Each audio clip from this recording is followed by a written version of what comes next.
So, since the last stream, I've gotten what I got stuck on at the end of last stream mostly working. So, I just have a bunch of debugging stuff, like a bunch of print statements, so I can actually show you what it looks like when it errors out and what we're going to have to solve. And let me resize the editor real fast.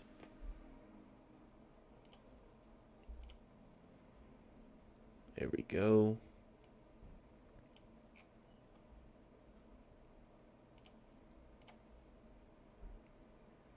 So we get this module load failed, unable to find type metadata error. And what this means is we weren't able to find the type, well, obviously. And that is because, so we account for modules from other scripts that have already been loaded, types from other scripts that have already been loaded, and we also account for native types and then the ones already in this script.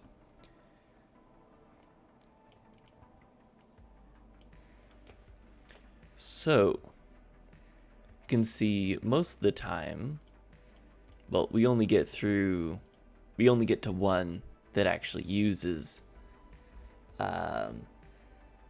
stuff, because we get this runtime error, and I have error handling turned off, so it forces us to actually get the breakpoint. Anyway, so we load one successfully, I think. No, we actually start with nested struct base, and then we try to do another, and then this one fails. Okay, yeah. So we get one successfully, and then an error on the second one. But we can see that it works perfectly fine for the one that works.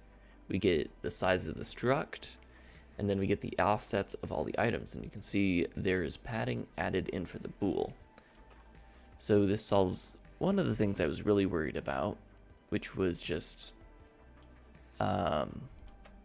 getting the layout from LLVM. And see, works just fine. The problem we're running into is, what if the struct we use is not from this module and is not from a different module that is loaded before this module? And I'm also realizing, like, as I was talking, we're also going to have to account for if two modules wanted to link together. I don't support this at the moment, but let's say I want to support it in the future, because it would kind of make sense, I guess. But if two modules were trying to interface with each other, and one of them used a structure from a different module, the problem is this module, if it's loaded first before the module with the struct, and to complicate this example and make it so it's not just an ordering error, let's say this module and this module both use a struct from the other module. How do you handle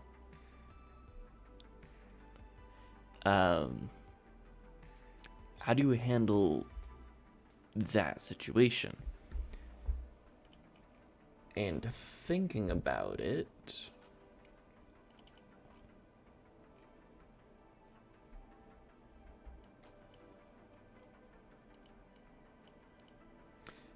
well, the issue here is that it's not finding the metadata for, and it's segfaulted, so we didn't actually get the error. But we're trying to get the brain script test struct 1, and if we look at the actual module,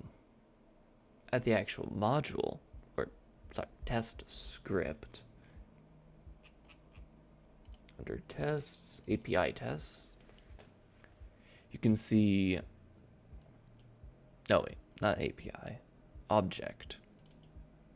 It's kind of funny that object tests caught this, because object tests would actually be the perfect ones to test this. So test struct 1 is defined within this little header module of sorts. And all of the constructors and destructors are external. And if I remember correctly, the error is being triggered. No, it's because we don't find the type at all.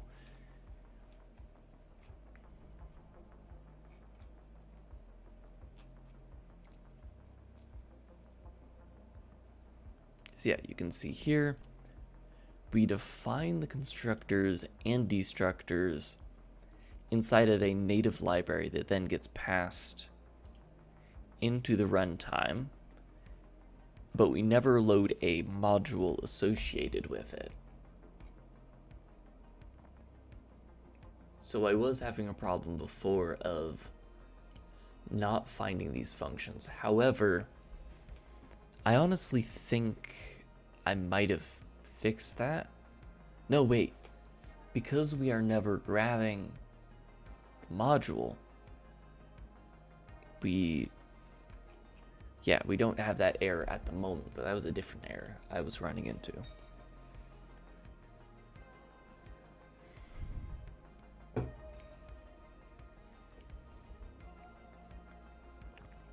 So what we need to figure out is the correct way to handle all of this.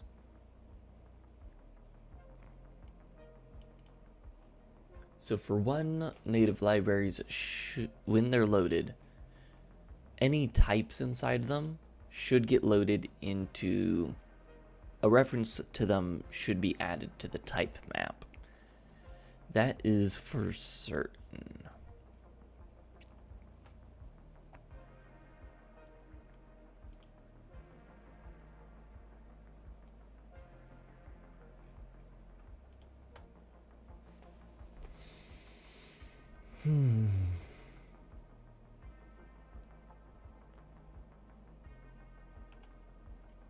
So we need a way to define structures inside of native libraries.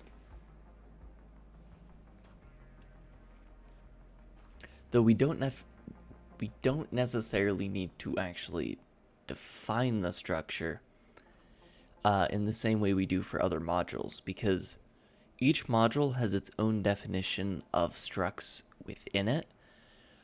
To actually compile the module, you need to have at least a header with all the members of a structure. You can't do that at link time. You have to use functions are the only things that can be linked. Structures you have to embed in the actual module. So yeah, all we need to do here is vector struct def, and let's actually make this an array of unique pointers.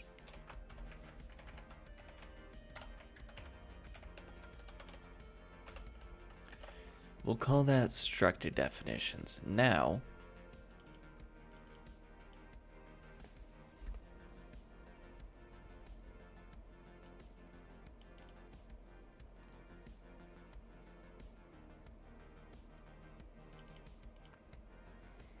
what we need is a way to define a struct. The question is,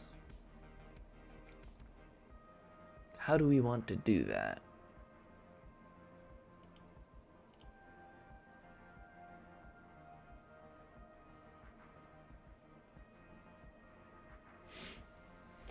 For now, let's just keep it simple. You pass in the struct definition.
All right. So that's easy enough. Now let's implement this on the runtime side.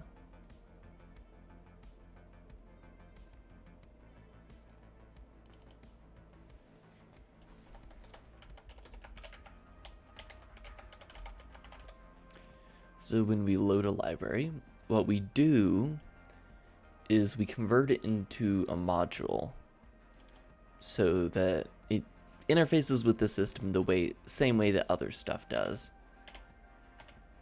So native module.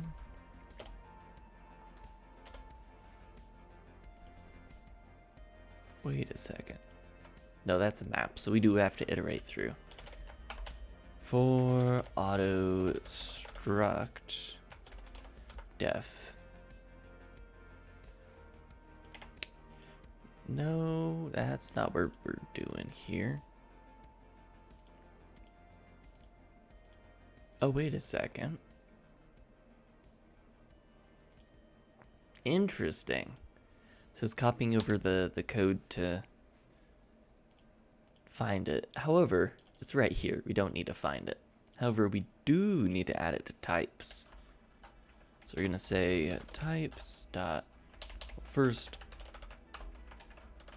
types contains.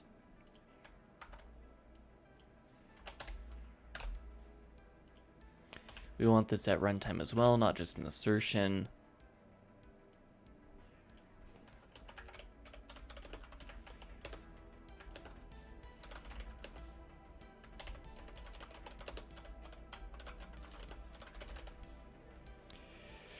Struct def. This isn't a map. Why do you think it's a map? Struct def name.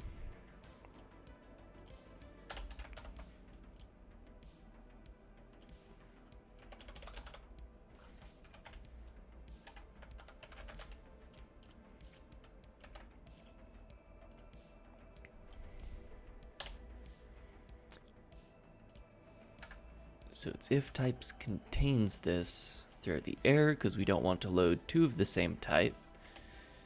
That would cause issues. So now types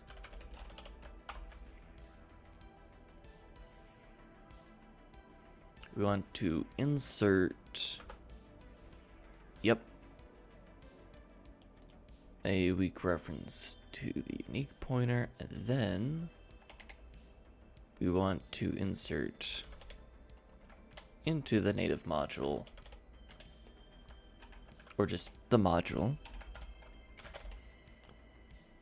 and then move the pointer into there.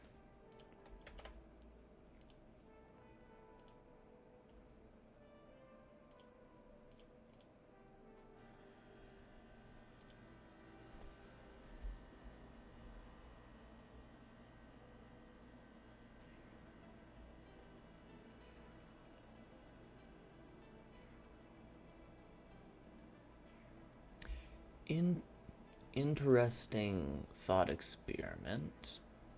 Well, not even a thought experiment. Or it's just something I realized. We don't have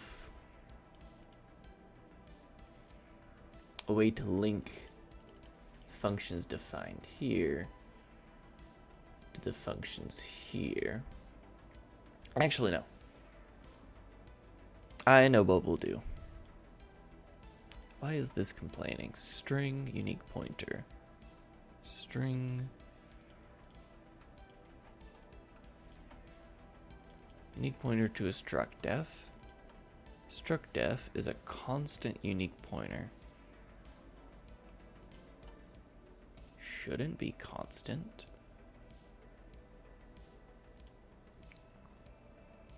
Oh, okay.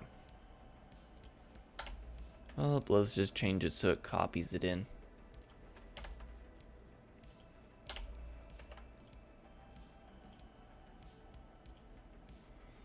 Still, we'll probably want to standard move that in the future.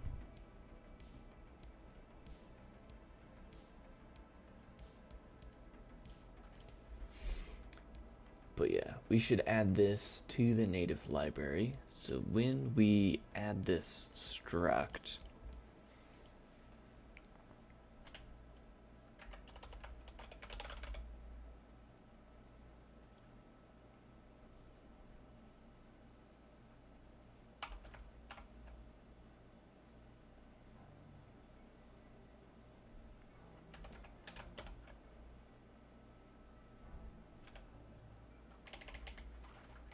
I want to say s name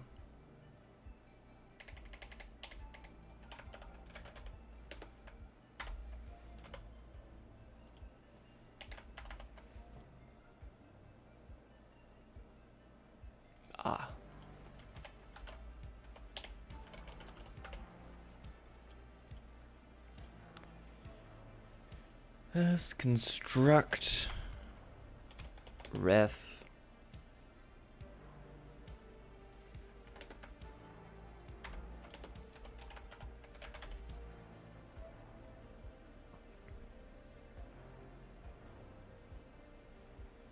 plus the struct name.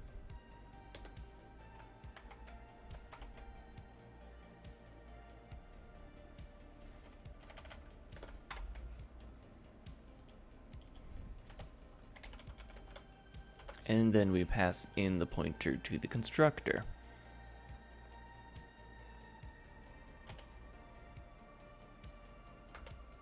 Let's see if this gets it right. It did. See, move.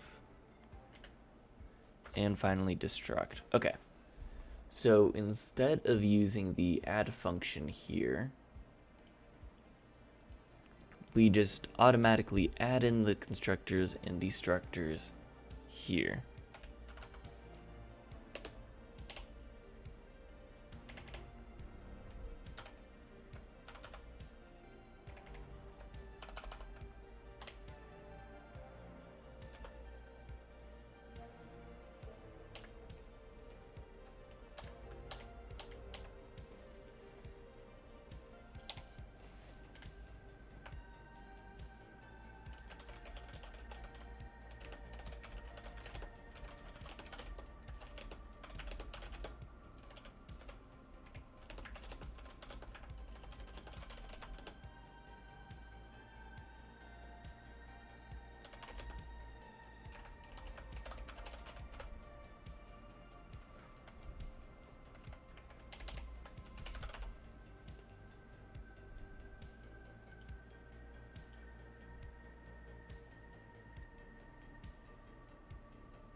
Constructor functions set in the struct definition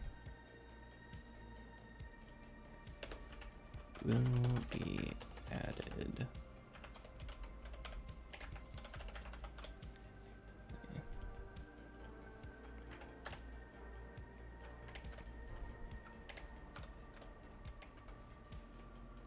And should not be added with the add function method.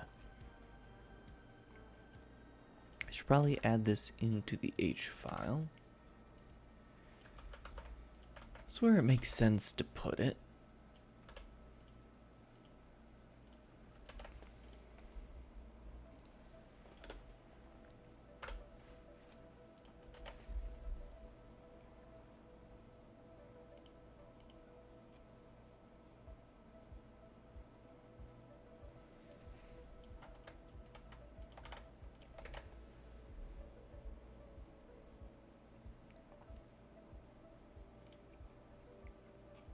All right.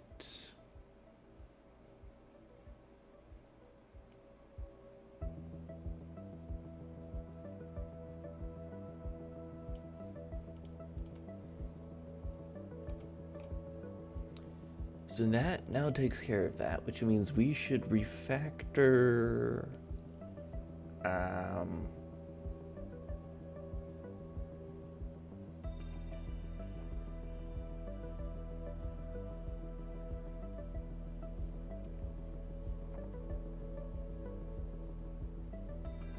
where is it?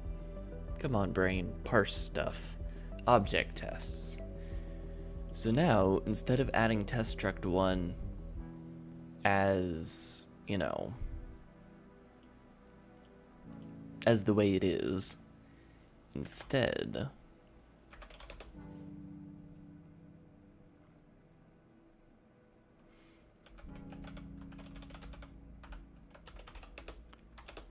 we should add all of these constructor functions through the struct definition.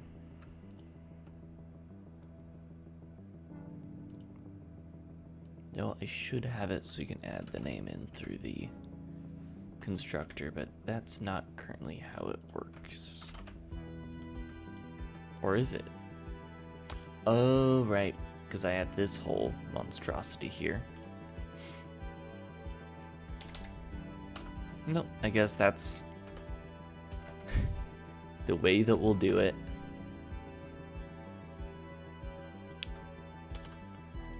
Throw in the constructor.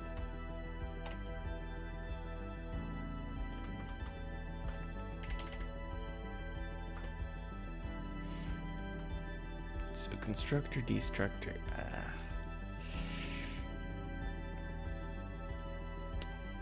Let's keep the same order I have for a while. So destructor should be down there.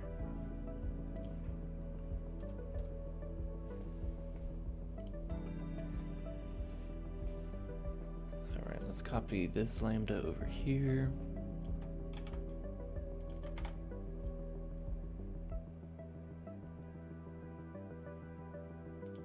Good. Construct, copy, move.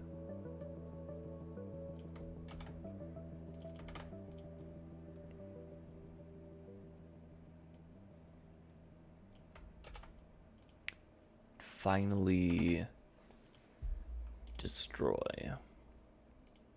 or destruct.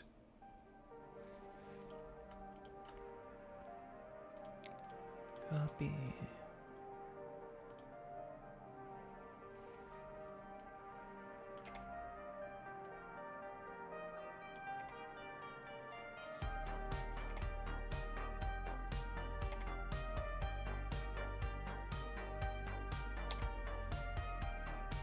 Hey, that works. Now, I may create other constructors for this so we don't have to one-line that entire thing, but works for now. So now we delete all of that. And it is nice not having to type in the function signature for all of this.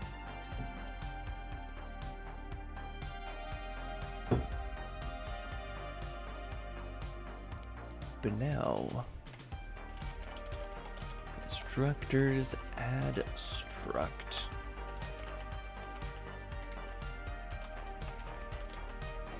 Unique pointer struct def. Test struct 1 def. Boom. And the reason why I have this as just a raw pointer instead of initializing it as a unique pointer. So if I want to use it down here, I can still, instead of memory safety. Ugh, no.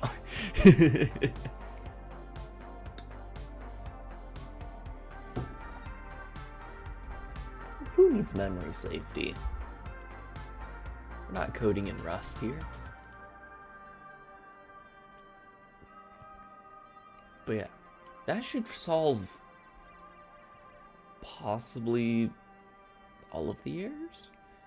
So I don't think I'm doing native library adding structs anywhere else. We test native lib with regular functions here. So this is adding, so we have code coverage for all of that. Well, strings.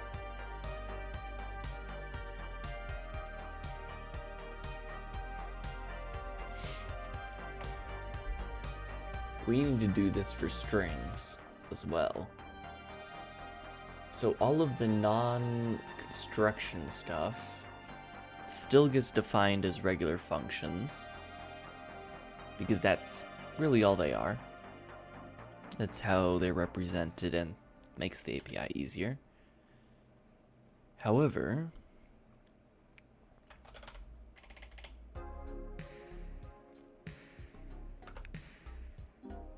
no, come on, give me the other one. You had that. Lib add struct.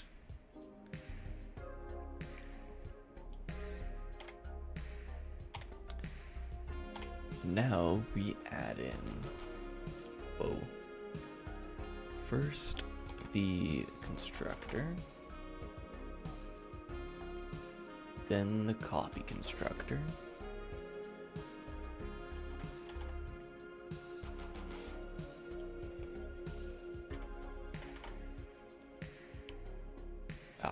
formatting was just weird.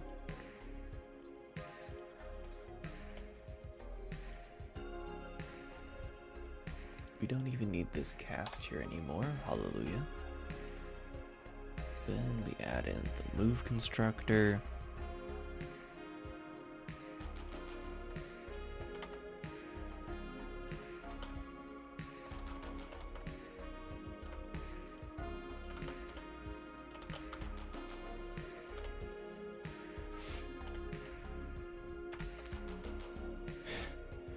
What is that formatting?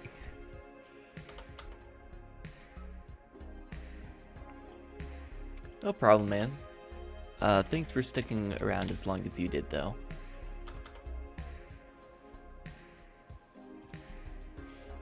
I do realize I'm streaming kind of late today.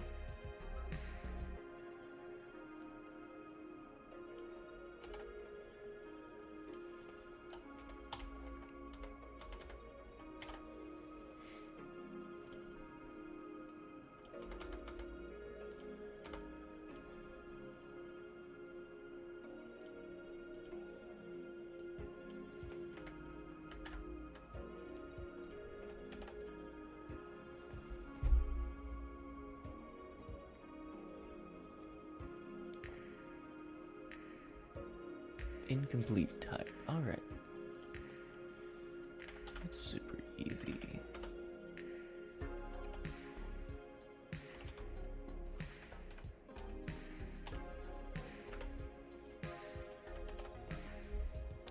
Oh, hey, how's it going? So what we are working on here is the very last bit of stuff I need to do to add my custom scripting language into my game engine that I'm working on. So right now we're just coming up with a better way to handle adding native structures into the runtime. So later, when we automatically construct struct definitions from loaded modules, we actually have like pointers to all their constructors and destructors and metadata for all of their variables. And that's because the entity component system will need to be able to call constructors, destructors, all that good stuff. Actually, I want to move that down there just so we keep the same order of stuff. Anyway, so yeah, I think I just finished up that, so we're gonna run this and have another test. Size of to incomplete type. Okay, so I need to move the include from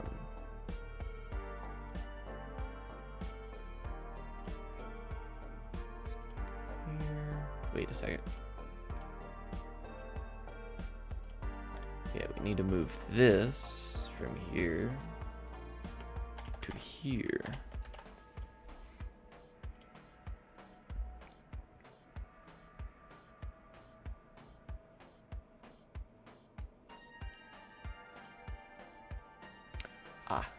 Forgot to delete those.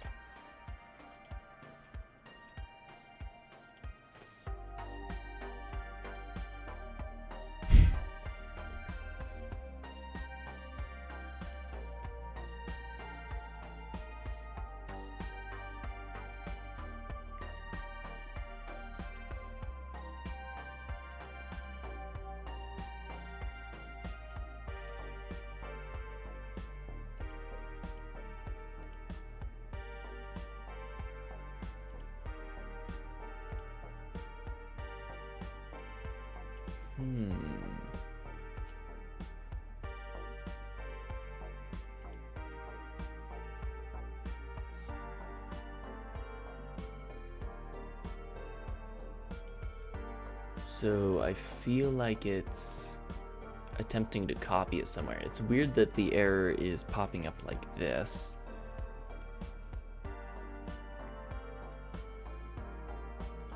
But I think all this means is that... do I need to do this for Lambda as well? No, I don't.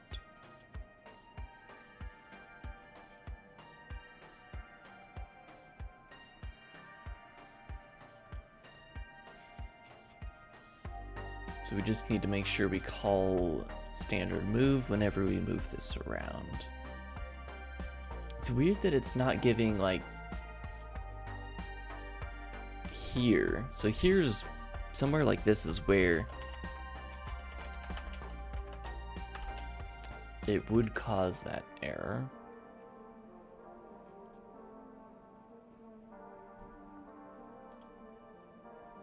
Native library in script runtime. Dependency graph?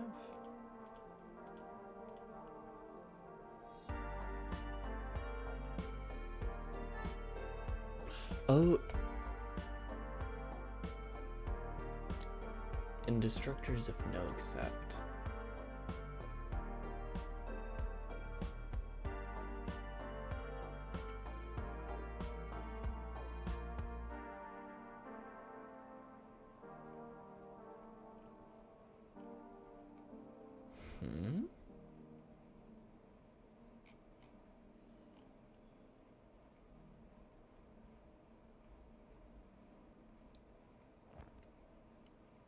Oh, it's complaining about me having an assertion here.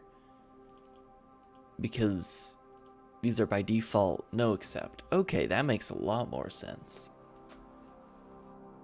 Or is that a warning? Yeah, that's a warning.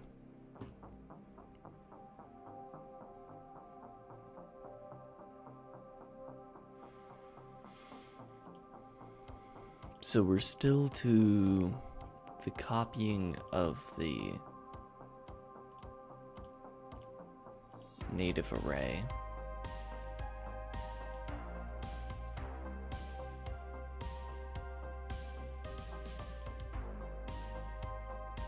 It's still super weird that it's throwing a random error instead of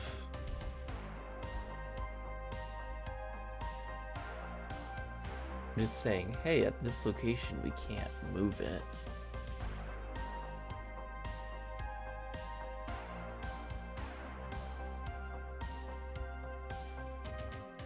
Maybe I can force it to give me a better error.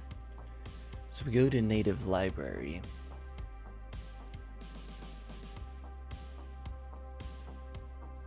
And we say native library, we just delete the default constructor, but we keep the move constructor.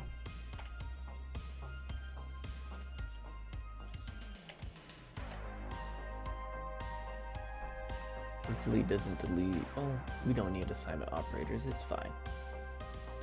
Does that give me a more readable error?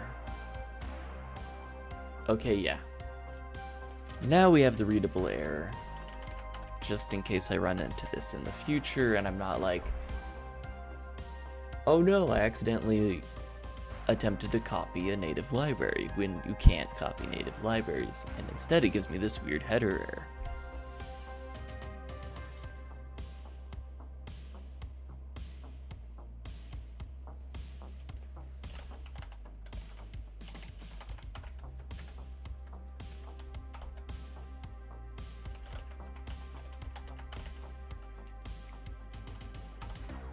Actually, I can simplify this.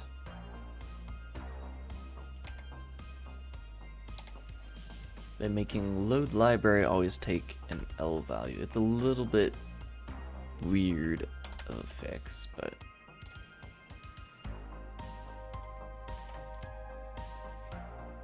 does that make that cleaner? So it works here, but not here. Oh, that's because I make this a native library reference.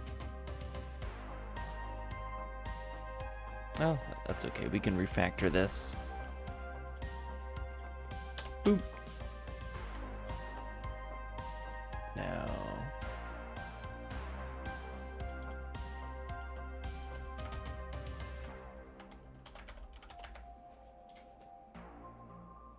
Oh, it's not that simple. Dang it.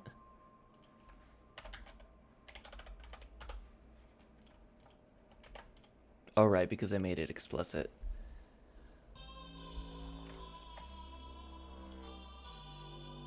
Yup. Ah, well.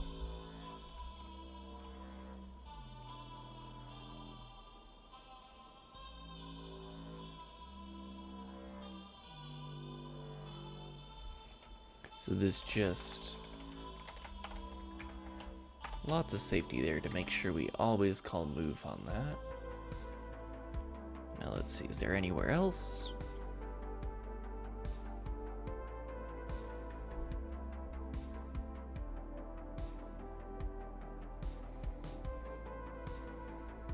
Unable to find exported function.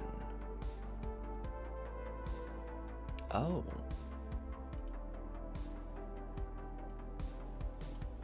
I've never had that problem before. Or wait a second. Did I move? No, this isn't the right place. Which function did it fail to find? Oh, wait a second. This is a JIT session error. Symbols not found. Brain script test won't move. Copy. All of that.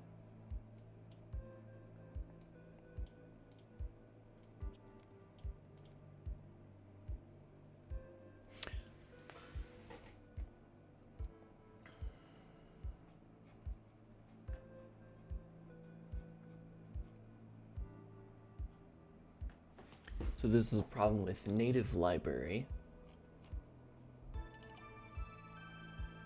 Right in here. So this struct name must not be containing the prefix of the library. Now we do want the struct def to actually contain that. So we should probably add a check here. We'll make it an assertion. If s name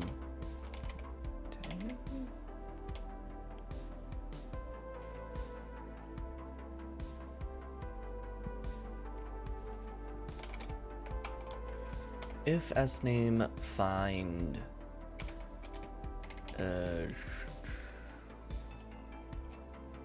identifier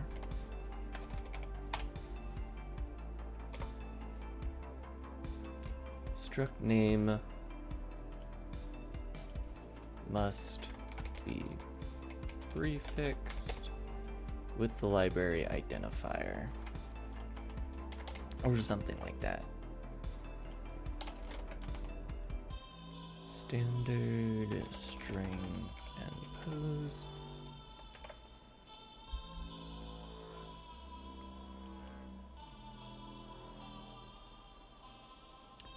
And let's just check if that assertion goes off anywhere. It does. This will tell me exactly where to look for this. Brain script test. But we do prefix it.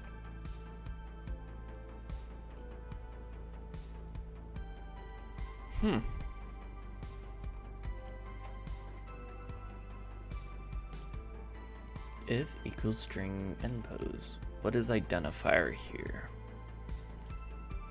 This, oh, come on.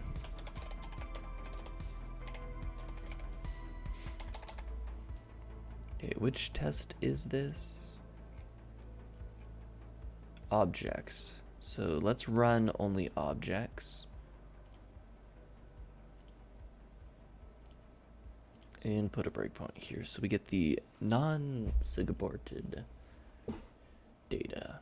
Alright. Why do we have two this pointers? Okay. So the identifier is brain script. The struct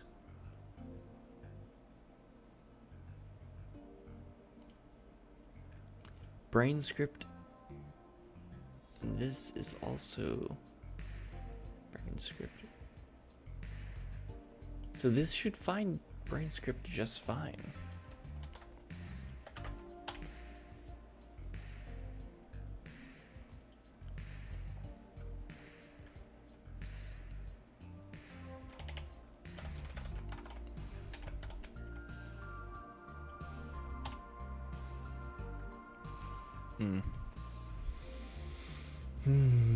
LODB, why are you so bad at templates?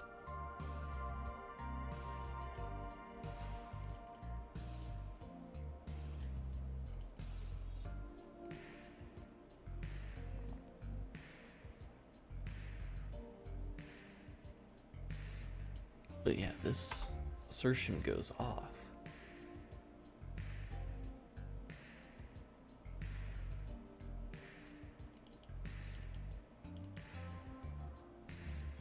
Oh, I'm dumb. I forgot how assertions work. We want this to always be true.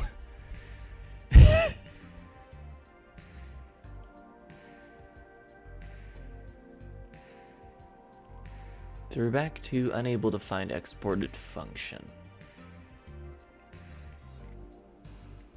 where we're not finding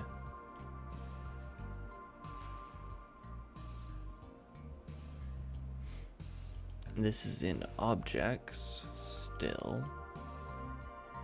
So same test is throwing the error, but at a different point. Actually, no, our assertion that was supposed to catch the error. However, it's still... Wait a second.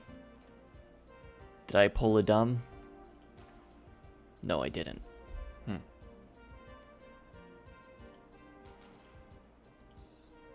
So, unable to find move ref brain script test struct. It is the weirdness in... So I don't put spaces in the signatures for functions, and I used Copilot to add these in, and I didn't check to make sure there wasn't a space there. Brain script move and copy. Okay, so it was only move and copy that were throwing the error, which was these two. These two are fine. So I think that was the bug. Or at least this particular bug. And it was. Would you look at that? And the test now passes successfully. Glorious. So we can see we now have automatically generated struct definitions. So you can see test struct loading module with the structs, brain script, test struct 1, test struct 2, and test struct base. So these are what are in the actual intermediate representation module. However, in the intermediate, so there's the LLVM module, and then there's my module container around that. So we have the module, the intermediate representation module, with the serialized version of the LLVM module. And these are all the structs in the serialized LLVM module. However, we only say to extract in the intermediate representation module. We only say to extract this one and this one, since this is defined somewhere else. So we don't want to redefine it. But yeah, so we add struct tests as a struct base with size of 12 and 3 members, A, B, C, with the correct looking offsets.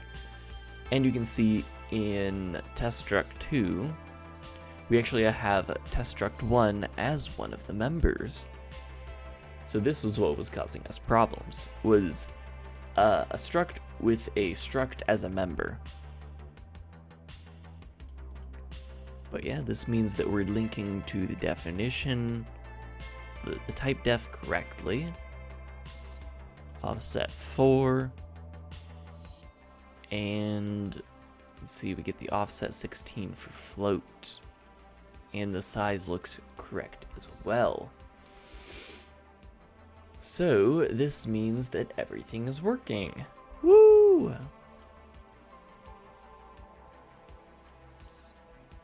We now have struct definitions that we need for the entity component system to work. Meaning I can well, actually, first, let's run all tests. Make sure we didn't break anything else. Oh, looks like all test runs. I didn't make any changes to that, so it should be fine.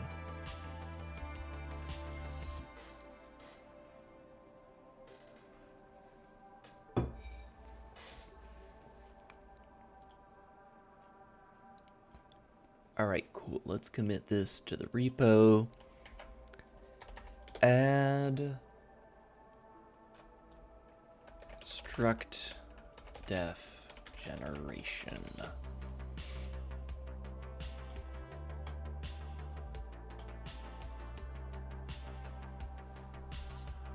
Alright, cool. That is now live.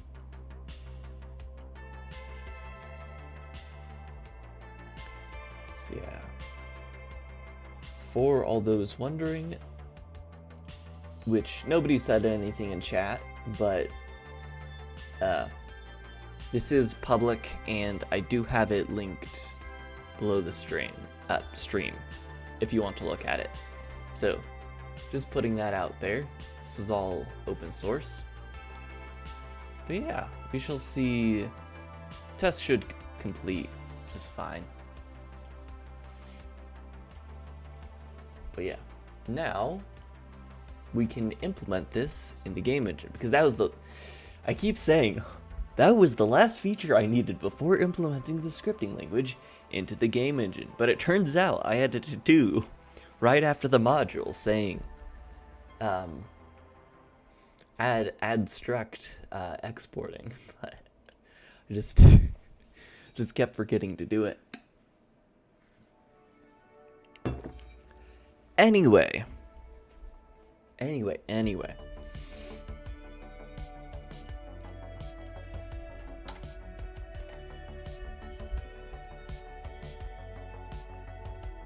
What we need to do now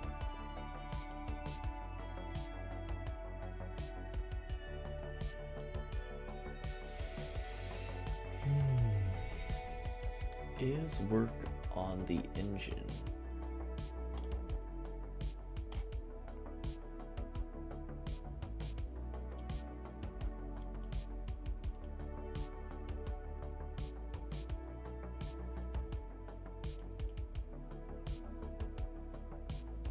Okay, let's just do that.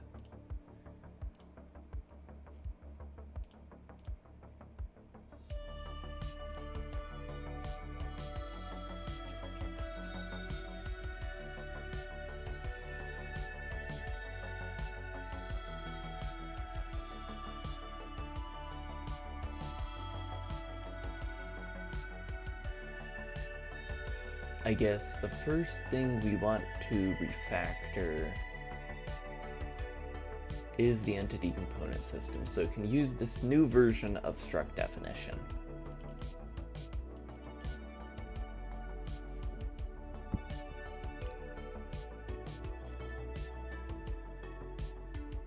So instead of storing constructors here, we'll just grab them from the type.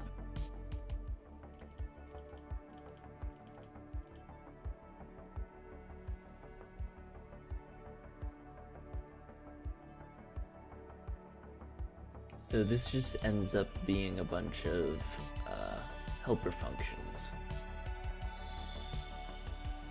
So let's just fix all of these.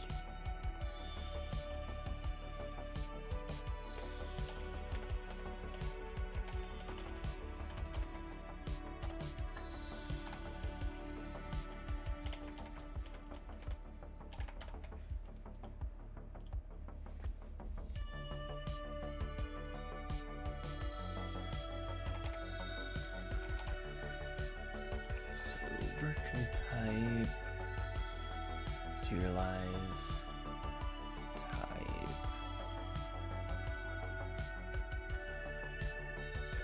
So we need a way to serialize recursively.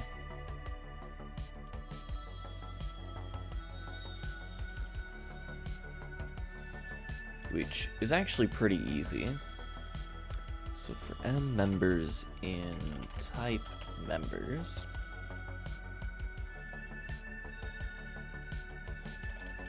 member vars,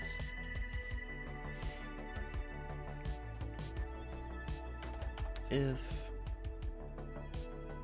I should probably have like an is no, we're not going to do that. So if auto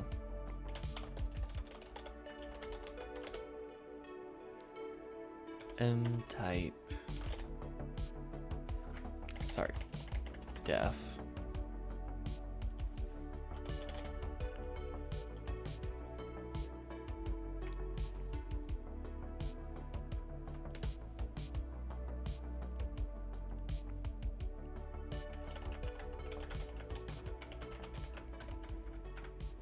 no, I don't want to make brain. So we're going to dynamic cast this to a struct.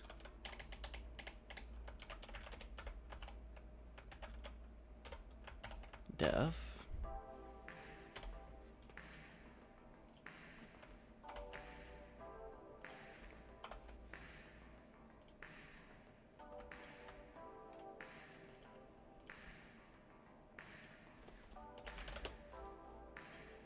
And if it is,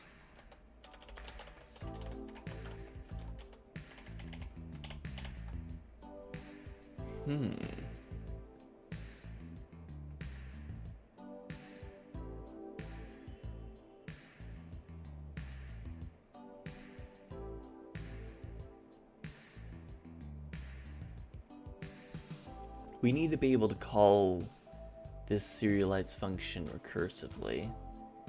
However, since the serialize function is on component description, we can't exactly do that. So what we're going to do instead is, instead of having the serialize and deserialize here, we are going to put it on virtual type.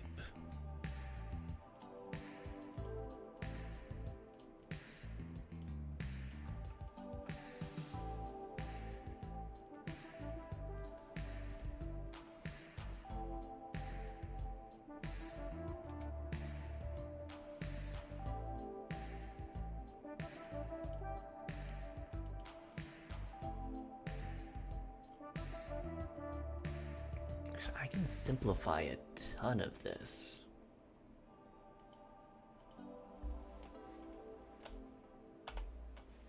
Like, a lot of this library just isn't needed anymore.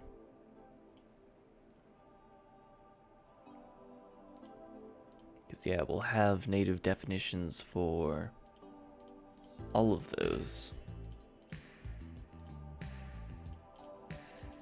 So basically, virtual type gets nuked.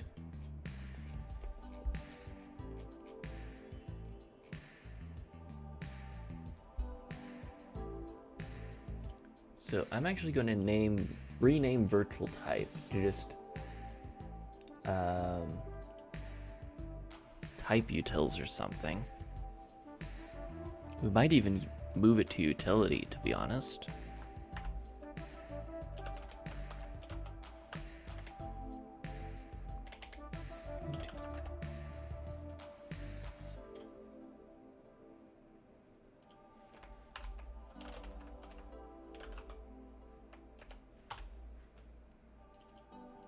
And this is gonna break so much in the engine. Like, so much. But it's fine.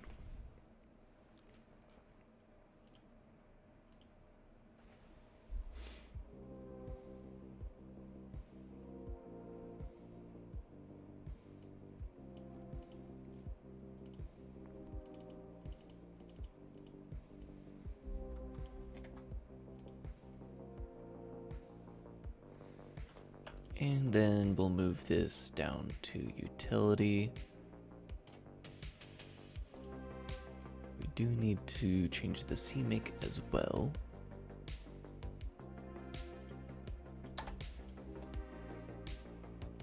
I've spent so much time on the type utils stuff, or the virtual type stuff before, when I didn't have this scripting language, because there's really no way to serialize stuff.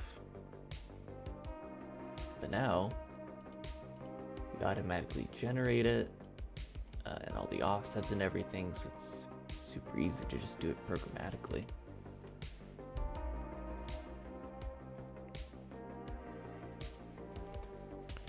So let's rename this namespace to type utils.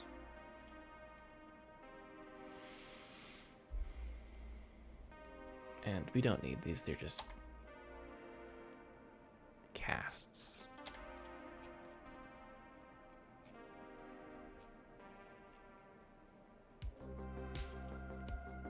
We don't even need this type anymore.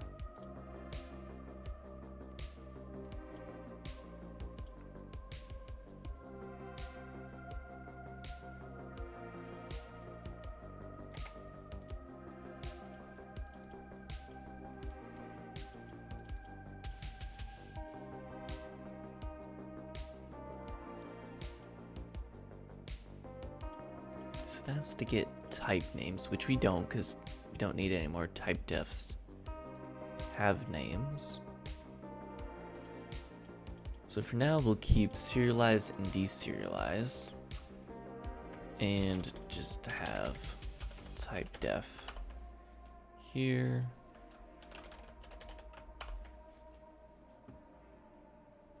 So I guess we will link BraneScript runtime here.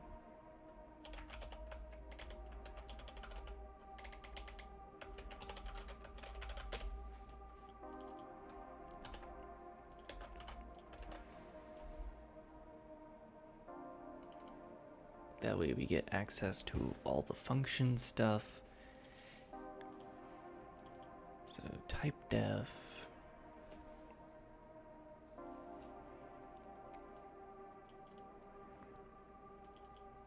Construct, destruct, copy, move.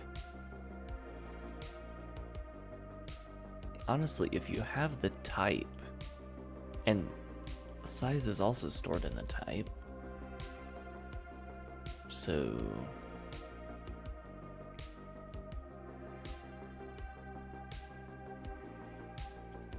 construct, destruct. I might refactor those, just so we have the automatic. If it's a struct, call it, otherwise set it to 0.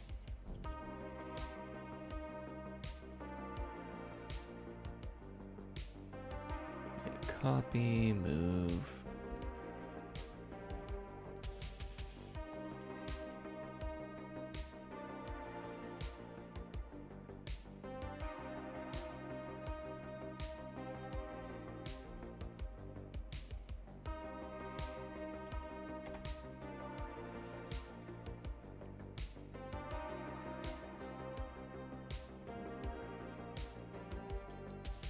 These serialization functions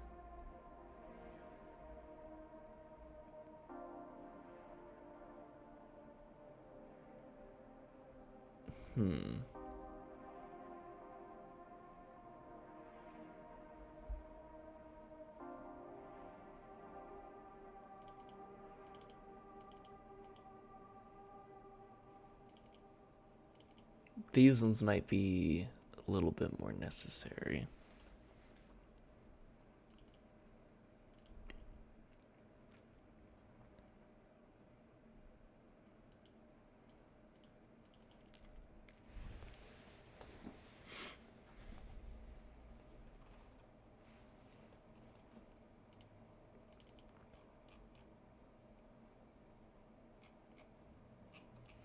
We don't need that anymore.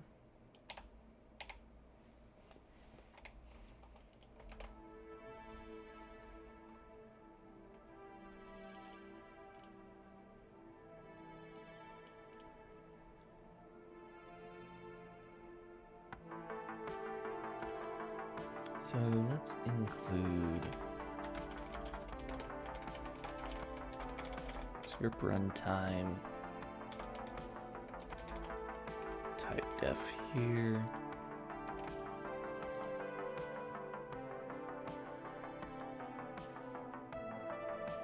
Why are you all grayed out?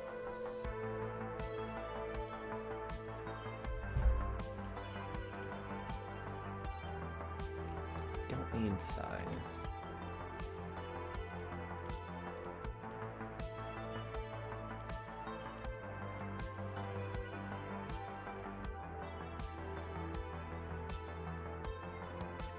And we will keep the rest of this. Right. Don't need a map for type names anymore. Don't need string to type. Don't need size. We will do construct.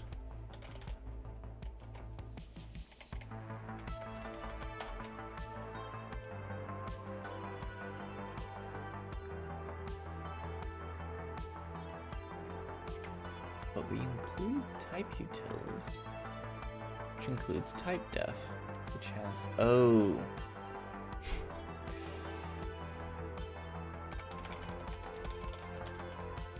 Namespaces. I keep forgetting.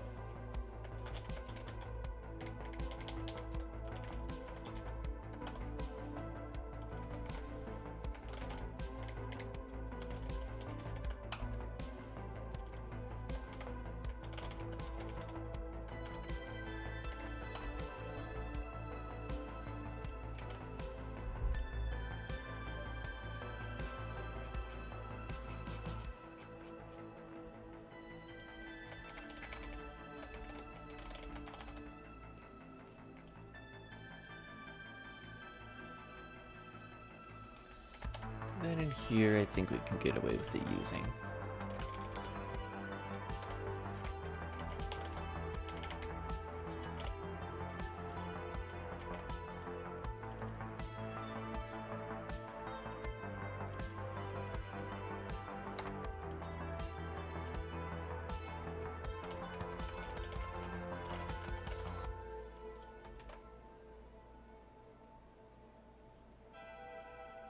So we will still need a switch statement of sorts. But based on, wait a second. Type dot storage type. We have something to switch off of. So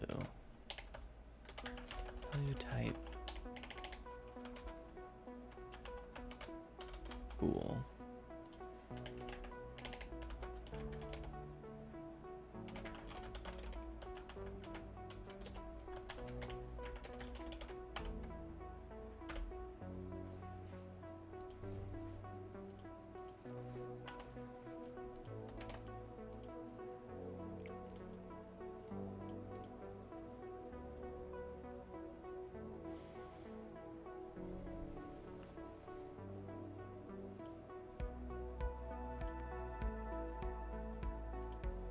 And I deleted the templates for construction, didn't I?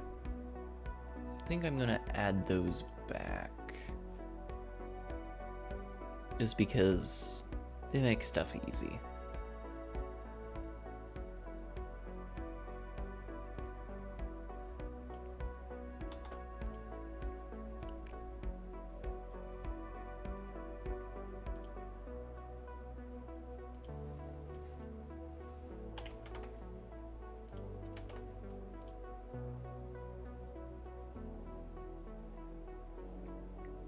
However,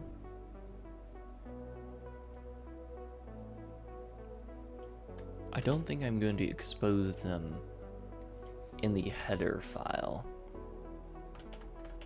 In fact, we're going to copy all of these to the source file.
Oh, it's just saying that's being called, which is what we want.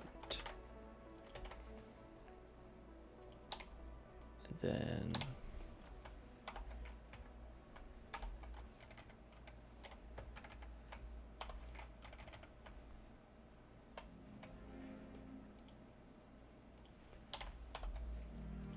just like that.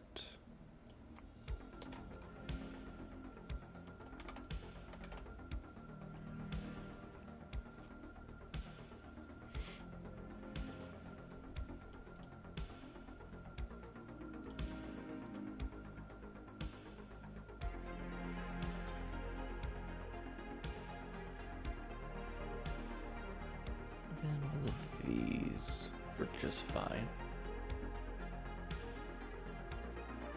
Actually, this operator has the same exact assertion on it, except for strings, which we will have to make a special case for.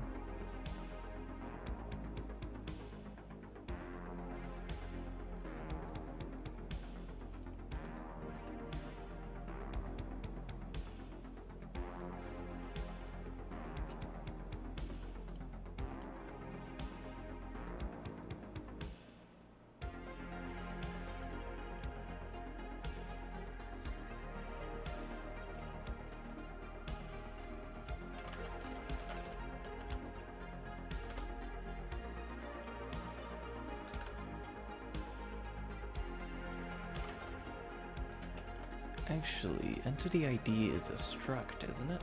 Or at least it should be.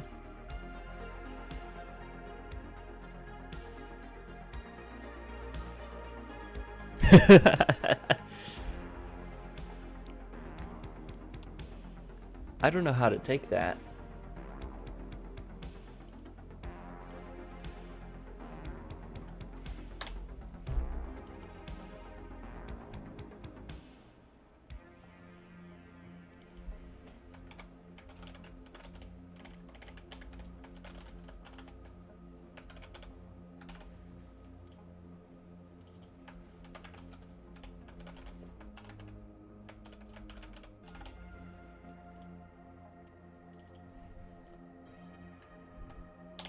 I have no masochistic tendencies whatsoever.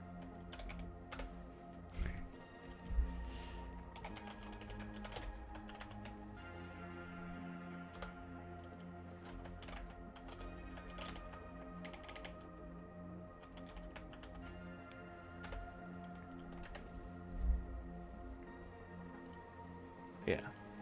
It is a very ambitious project, but I don't know, it's fun and it keeps me occupied. So that's what really matters to me. Whether I actually fully complete it or not. I mean, I've been working on it for about 2 years now. So I'm pretty sure I'm dedicated at this point. And then the rest of these our structures.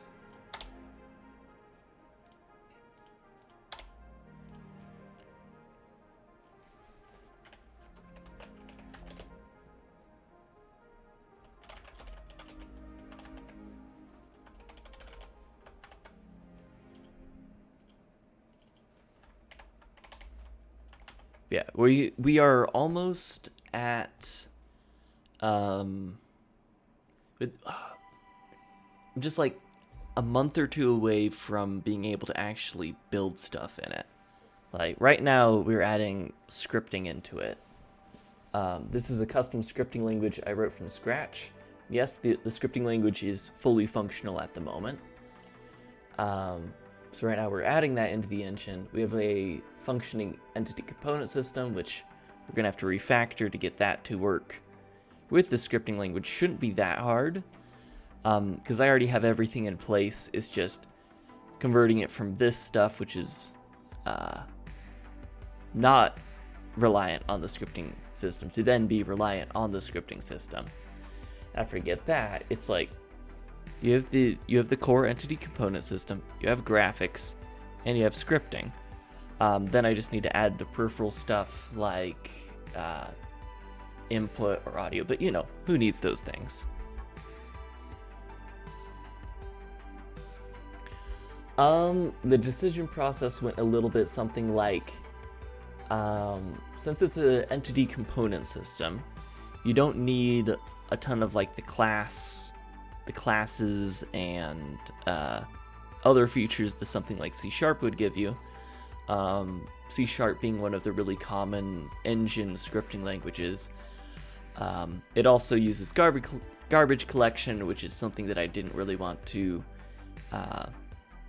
deal with because I am very performance focused. So I didn't really want to do C#.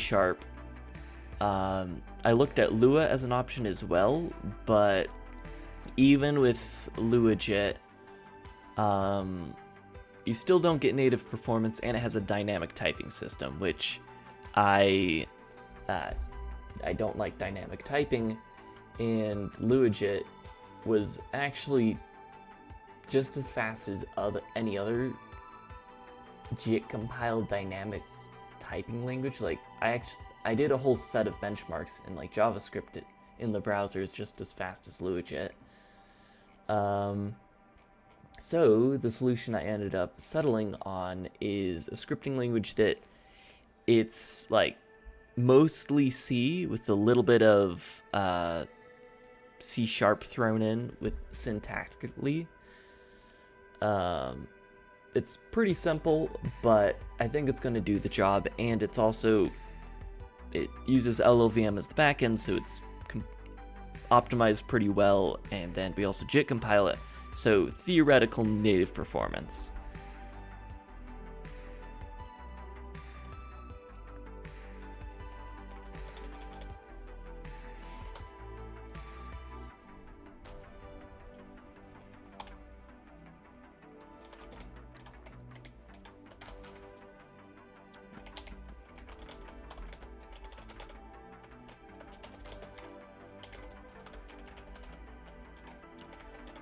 So it is basically a subset of C++, but with less stuff around doing classes. Everything, we basically only have structs. So that's more C-like, I guess.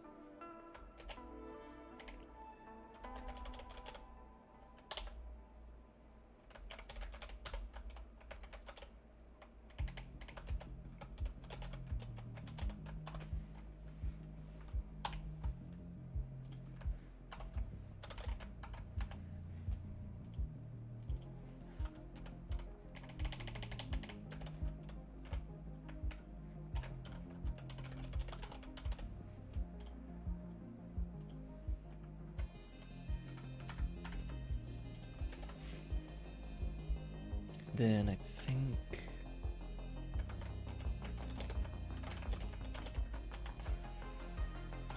we also need to do funcref as well, as it's its own thing.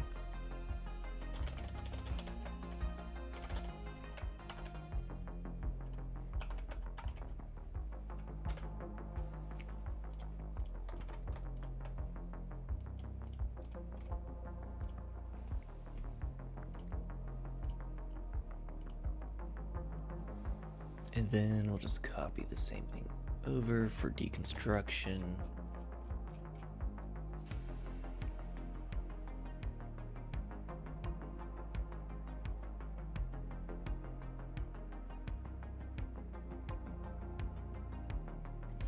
Pretty much.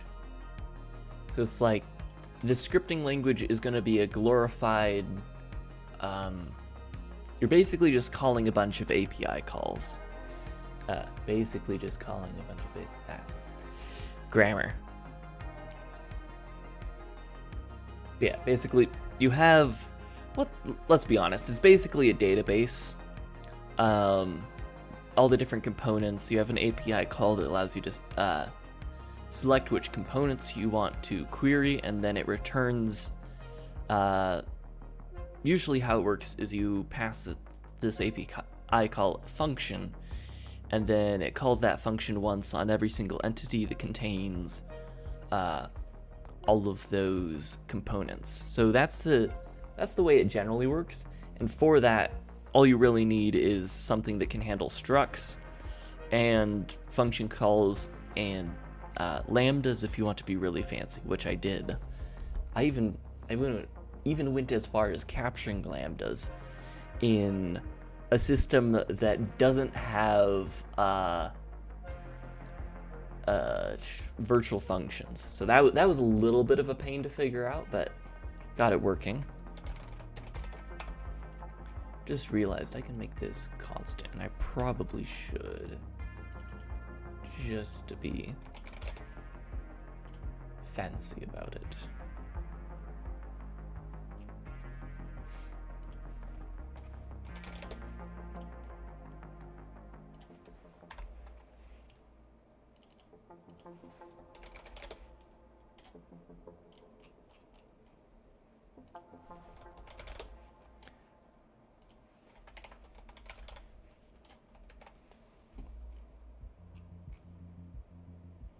What are we missing?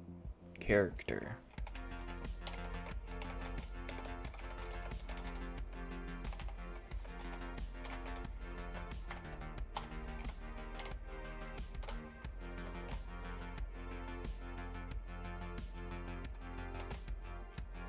Let's pop that down right there. We also need to make all of this destruct.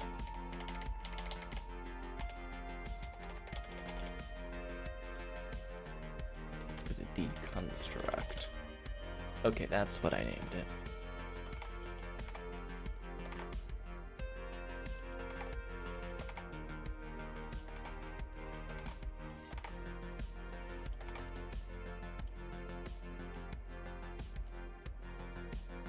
To be honest, the majority of these you don't even need to destruct. So I could literally just go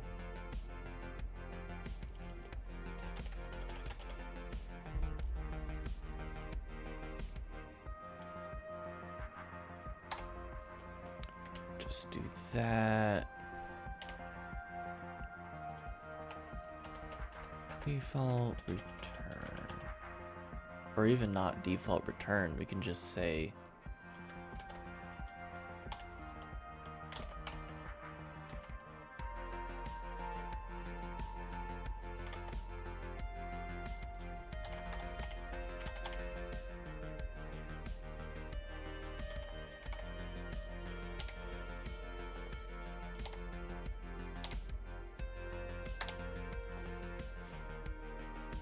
insert type and a type, storage type is not equal to void. There we go.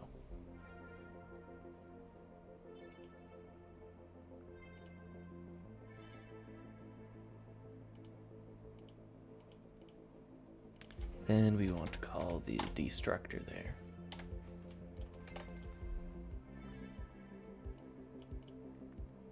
All right.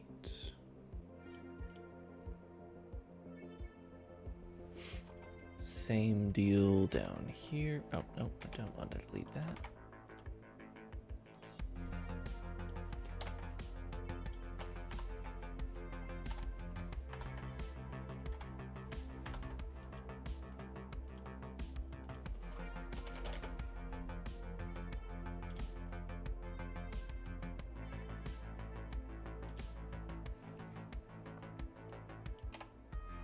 And we once again copy this whole deal.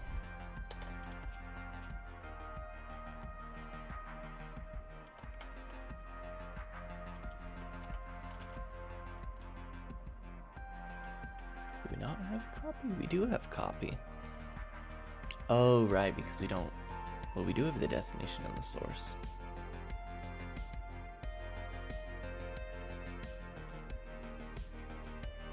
Oh, wait. Never mind, I was looking at the wrong code.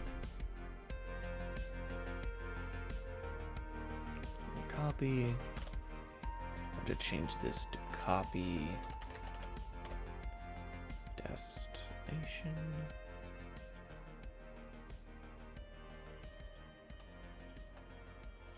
Spy source. If that looks right, why is this still... Oh.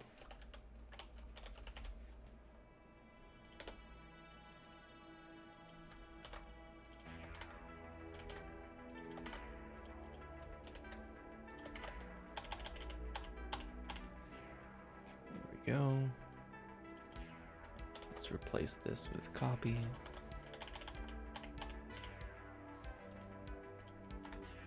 Finally, here we just say copy constructor.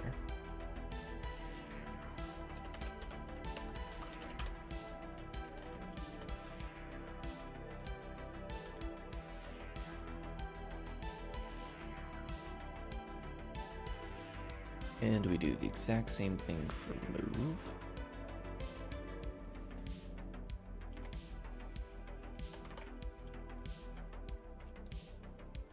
Let's just copy the function body.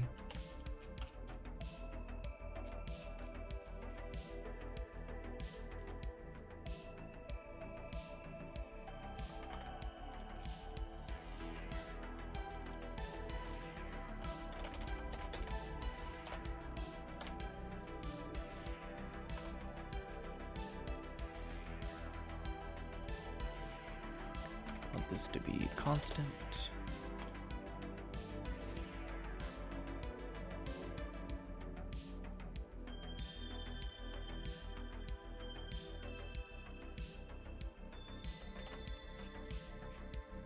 Go, and we will replace copy with move.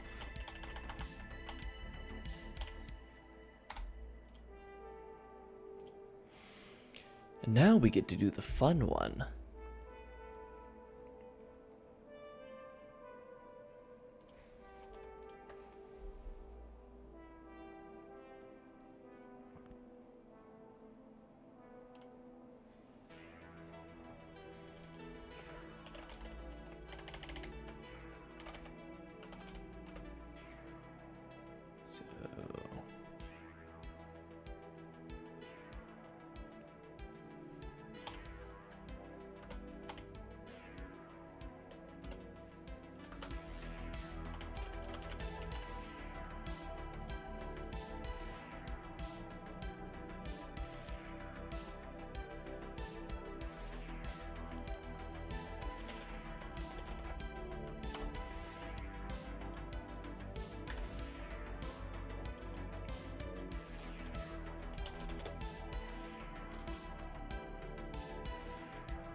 Okay, there's not something weird with formatting that's...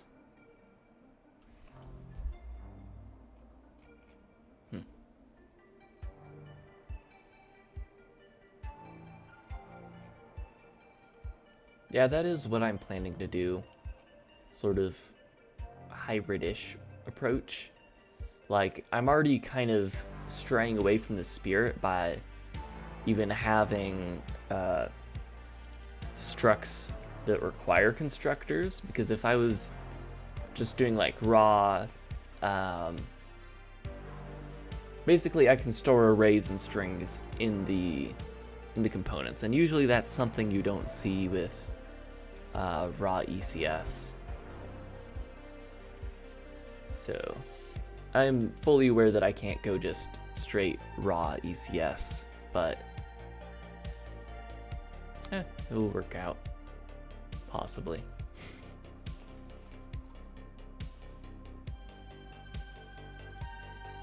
Let's see, so let's delete everything except for float.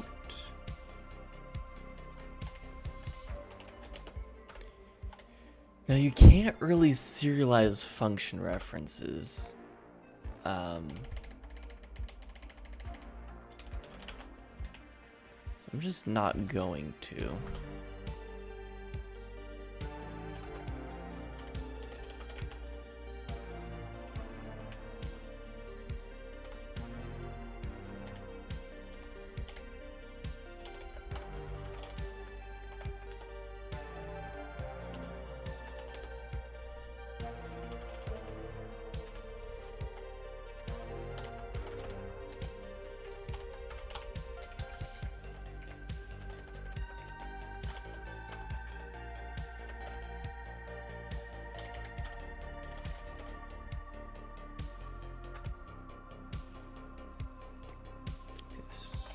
Not as reference.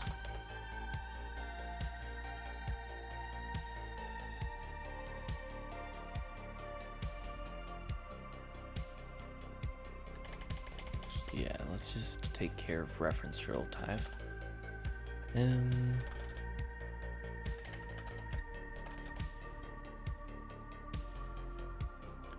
So if this is a reference, oh.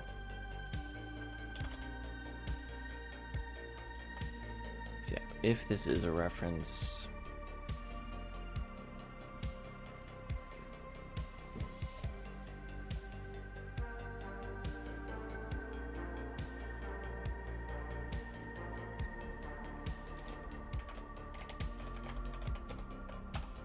oh, there we go. Now highlighting's working all of a sudden. Type, storage type.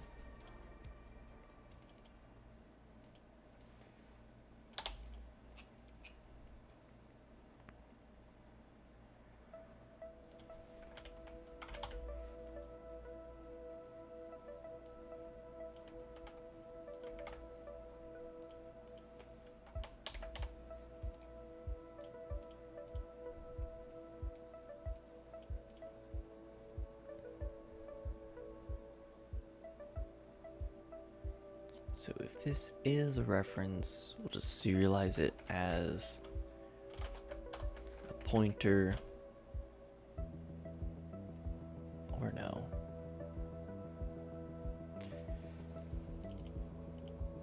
So obviously you can't serialize a pointer, but in some cases you might, I guess.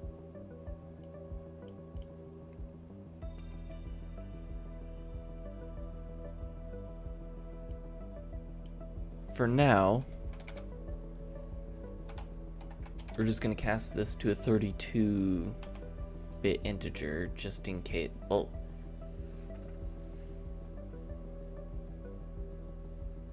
we can't cast it to, well, we can cast it. So just in case I do something funky like storing an integer in a reference to like reference something in an asset or whatever. I don't think I'm going to do that, I think that would be a bad idea, but just in case.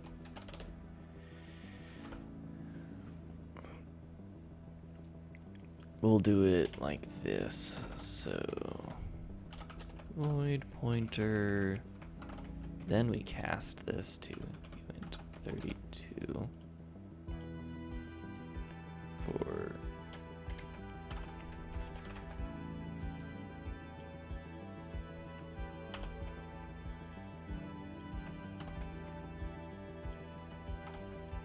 source is what we want.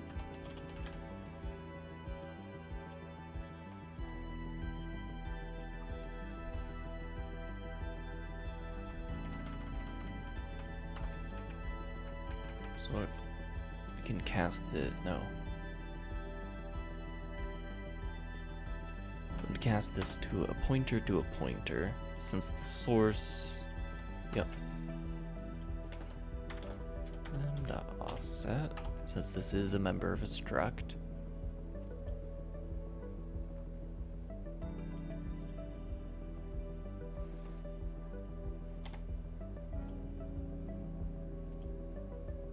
We then want to cast this pointer,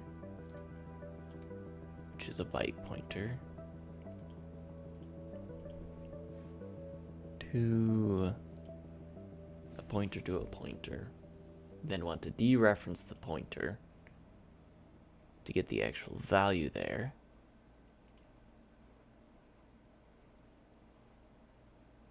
And then we cast. So we have to use a pointer here so we have the right size type. And we get all the data.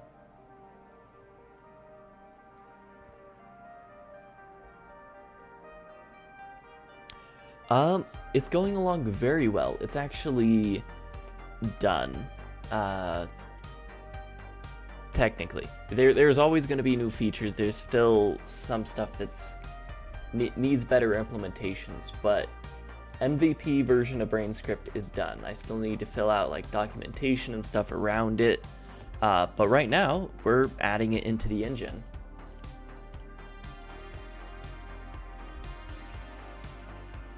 It's been a much longer journey than I expected it to be. I think you probably remember when I first told you about the project. Oh, hello. Thank you for stopping by though. It is appreciated.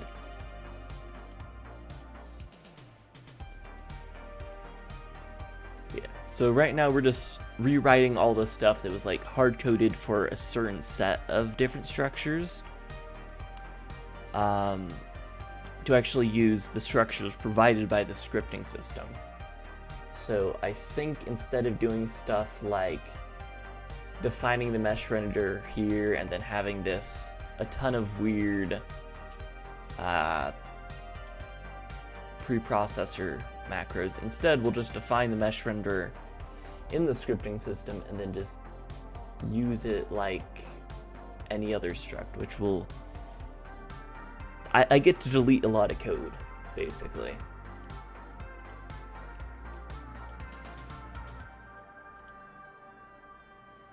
So why is this complaining?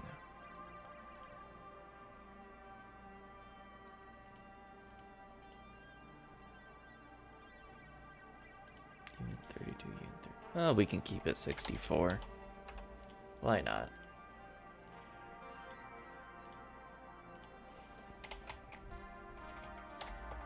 Or we can say we are constructing an unsigned int with the value we get from here.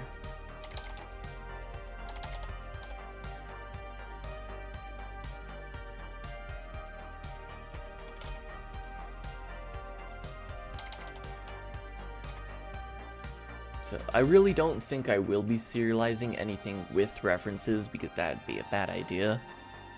However, in the past I have done stuff where like I store an index inside of a reference. Though I think I was doing that for entity IDs. Instead of having the runtime entity ID, I stored the index. But then again, that's going to be a struct now.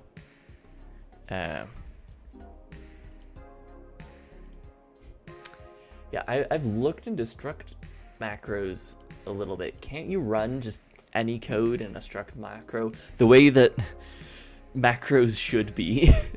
I haven't tried it, but I've heard about it and been tempted by it.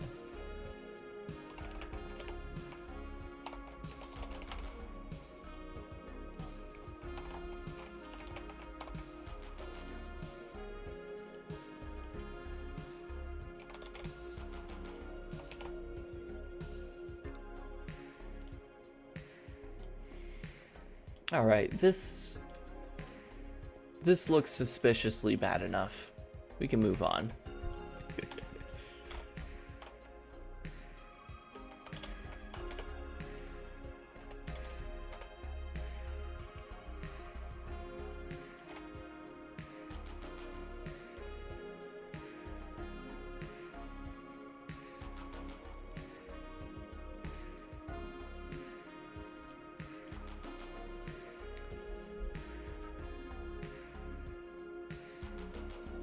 Actually,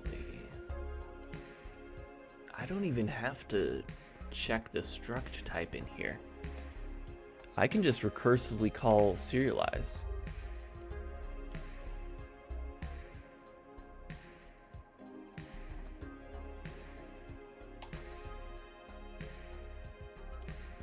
Oh.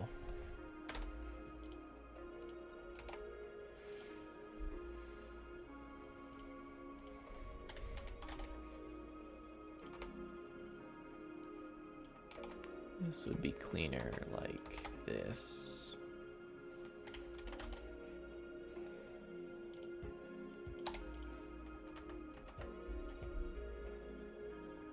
Yeah, if this is a reference, no, not a reference. We just recursively call serialize, so this is type def.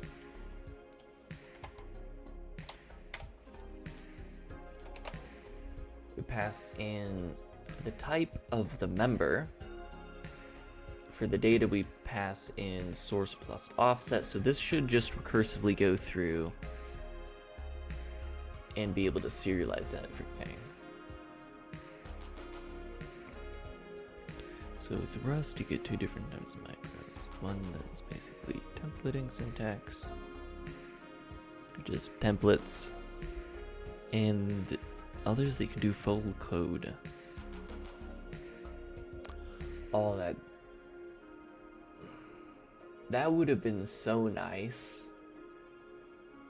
back when I was code. So I probably get to throw all of this away, but I literally made a Python script that wrote out this set of macros. So when I wanted to define a native component for the native component system, I had all these macros to grab all the struct members and but no, if I could have just written a function to do all of that, that would have been so much nicer.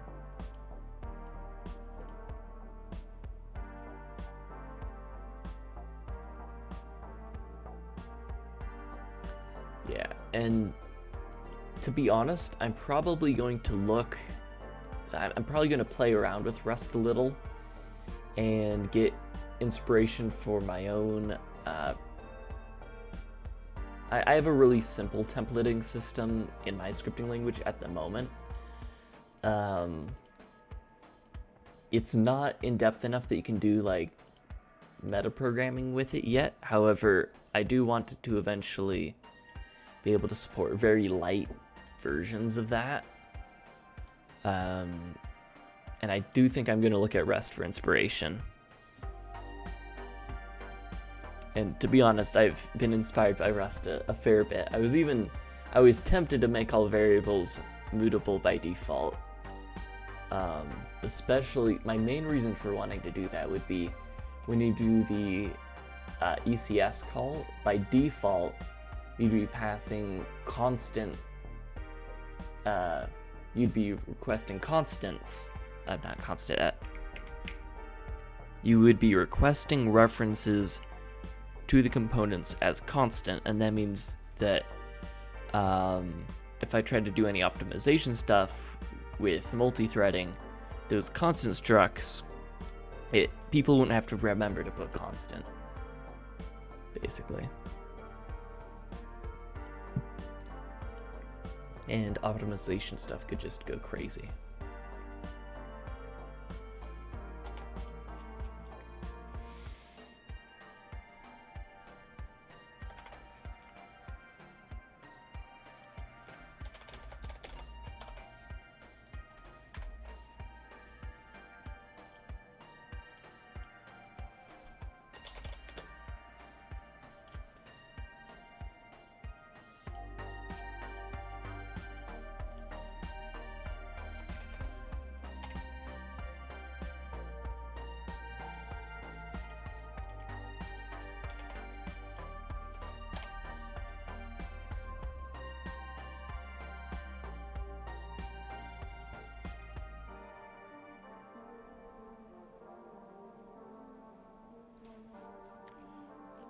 So yes, these assertions are runtime checking. C++, while yes, there are warnings that, so there are third-party static analysis tools that will complain when you don't handle default cases, or all the cases. It's not built into the language. This is the easiest way to handle it. Unfortunately, not as easy as Rust. I think a firework just went off. Then again, I'm in Idaho. It might have been a gun.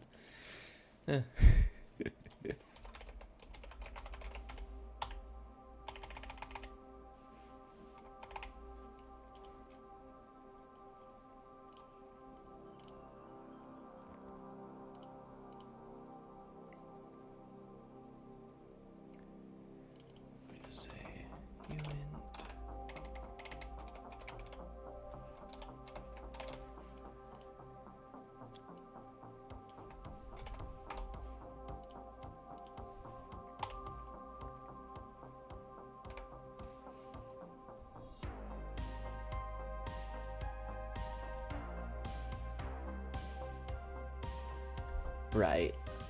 That's what I've heard. And I would be lying if I said I hadn't considered it. Switching over to Rust, that is.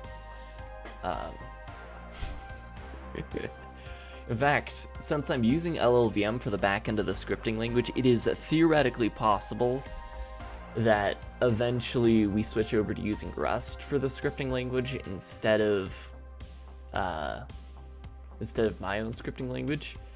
However, there's certain things with how I want to handle interfacing with the C++ code that would make that a little bit hard. But it's technically a possibility. I just need some... yeah.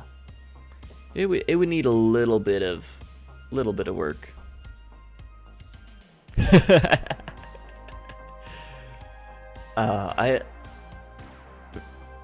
It does sound like one of those things where once you've tried it out, you can't go back. Which is why one of the reasons I have been hesitant to try it. Just, what if I get spoiled by it?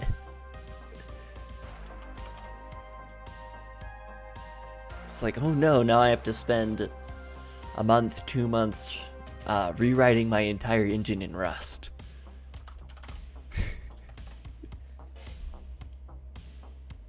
Yeah, but I would be totally open to people going through the repo and just systematically rewriting stuff in Rust. I would have to get more familiar with Rust so I could review the code itself. And just make sure I won't spend 6 months. 2 months. Let's say 2 months. If it's similar enough to C++, I should be able to pick it up pretty quickly. Well, actually, from what I've seen from it, it's Python-ish syntax, which I'm also familiar with Python. And then C++ unique pointer-esque paradigm pointers and whatnot.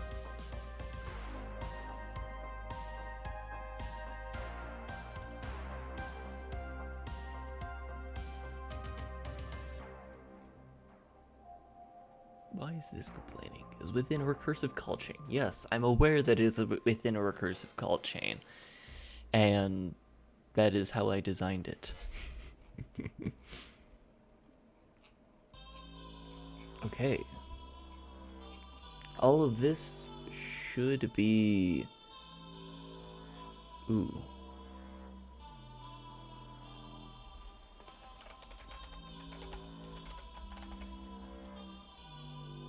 When I refactored this, it got rid of the namespace.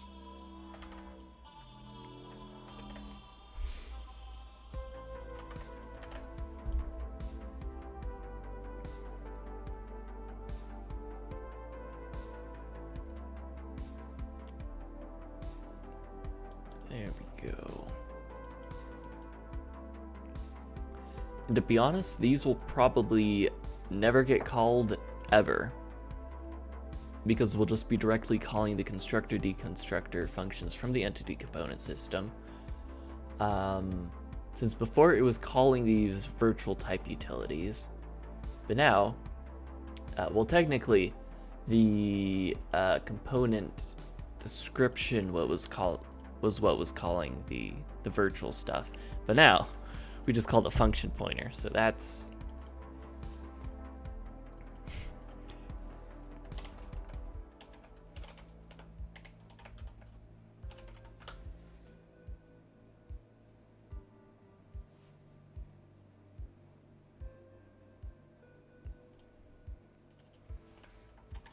with how hard it seems like it makes it to make mistakes, I can definitely see it being worth it, because I do spend a good third of my debugging time tracking down, you know, null pointers and whatnot.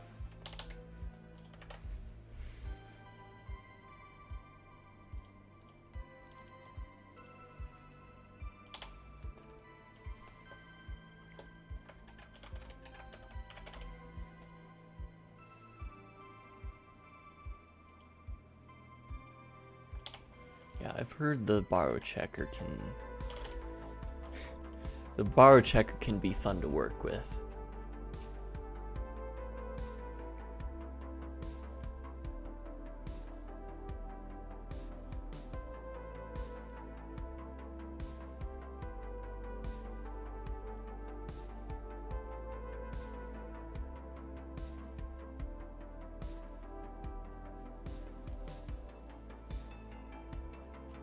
All of that just works.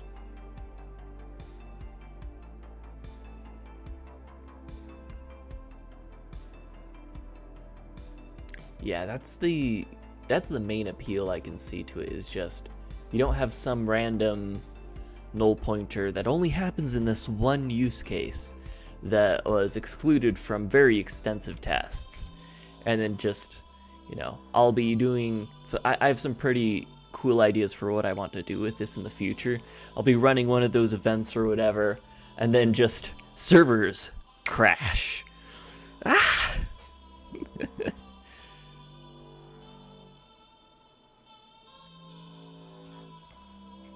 Though, I mean, hopefully my tests will handle stuff. On the engine side, my tests are, they're pretty lacking. On the scripting language side, they're much more robust, but still lacking, because you can't test everything. I should test a lot more, though.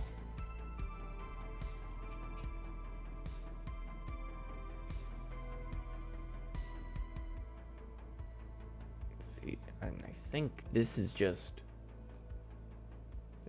working now.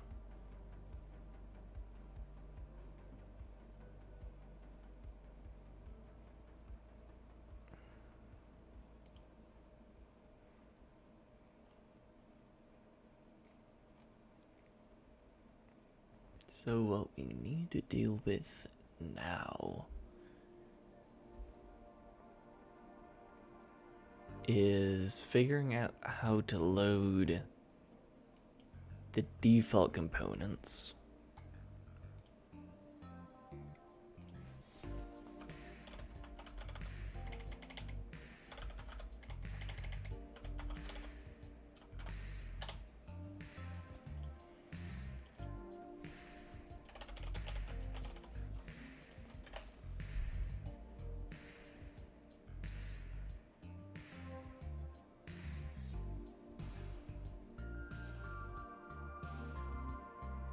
Right, no.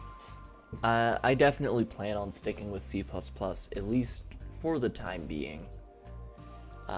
Rust is kind of like the language they tell you not to worry about, and I'm just kind of eyeing it.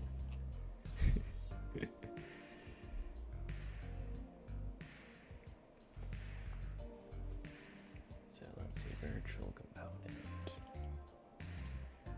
Description.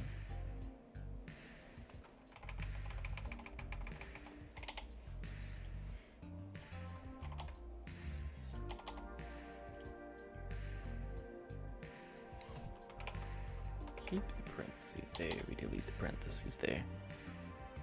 I got it like 2 days ago. It's kind of funny because it didn't happen while I was on stream. Was it even 2 days ago or was it yesterday? Yeah, like right as Twitch controversy is breaking out and everybody's like, down with Twitch, horrible business practices. Ayo, first subscriber, let's go. But yeah, I'm trying to find the notification here because I got this notification on my phone.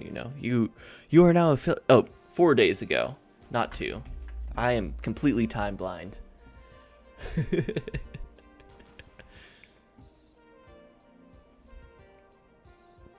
But yeah, I do need to spend some time. But yeah, I do need to spend some time actually like coming up with benefits for it and whatnot. I don't know if I'll have anything too interesting because it's like I code. That's about it. But we can put some fun emotes in there and whatnot. And I guess that's not technically affiliate type stuff. That's more so just, you watch the stream and then you're able to do the emotes and whatnot. Anyway.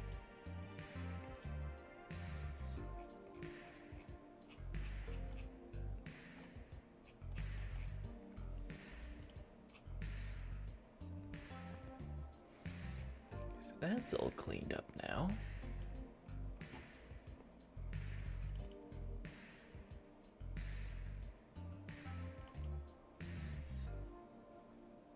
So let's look at stuff. Chunk should be fine. Most of the stuff should be fine because it just uses the component description interface.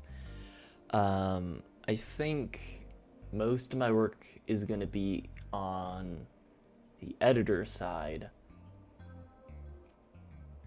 for the most part. We will have to... I need to come up with a way to deal with native types. Native types are going to be a pain.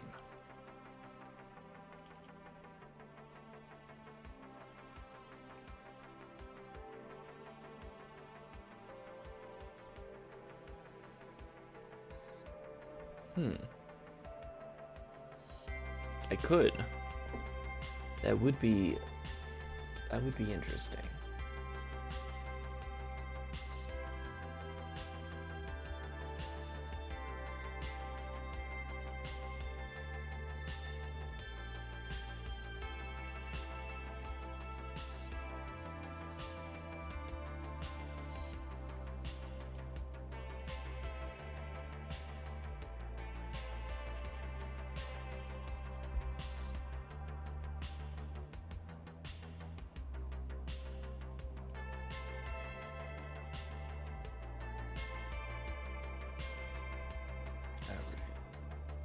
how do I want to handle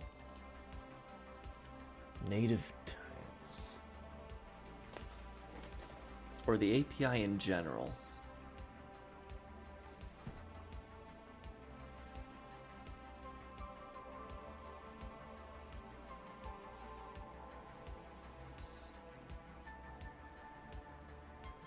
Because like I might have a little bit of extra API on either the server side or the editor side if I want to make it so you can make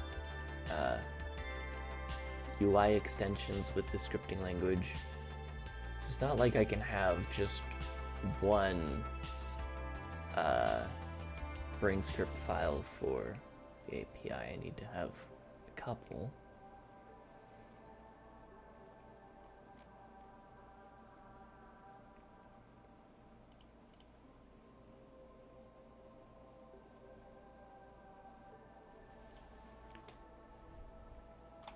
Here's what we'll do.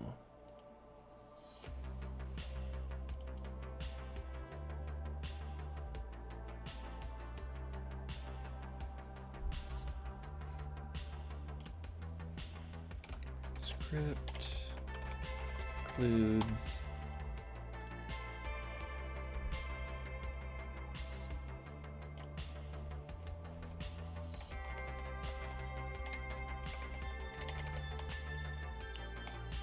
and so we'll have one by default included, one by default loaded module, and that's going to be the ECS module.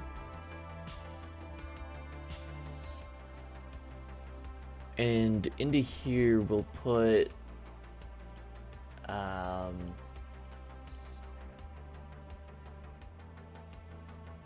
all the core ECS stuff in this module. Then we'll do one for graphics as well, since that makes sense. We might do one for networking as well. Then we might have like a couple math libraries and whatnot, but that can come later. For now, let's just get core ECS working. This should go in graphics though, that's for sure. Like, assembly root. Do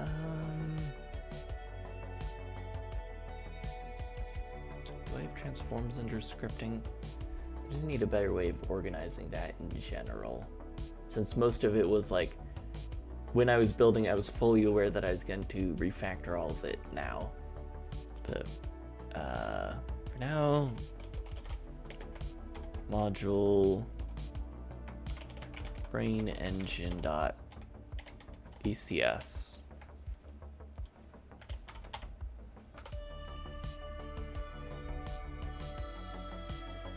And then, actually, let's be fancy about this. Oh.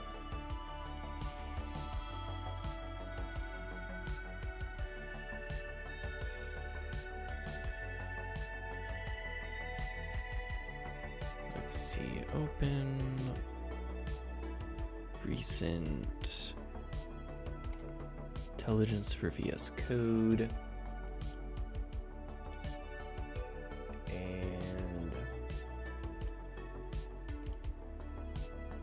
Run.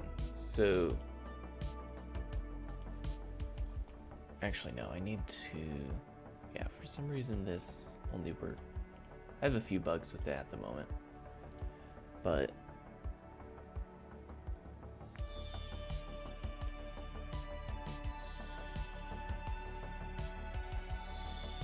brain script, debug, and executables. Terminal.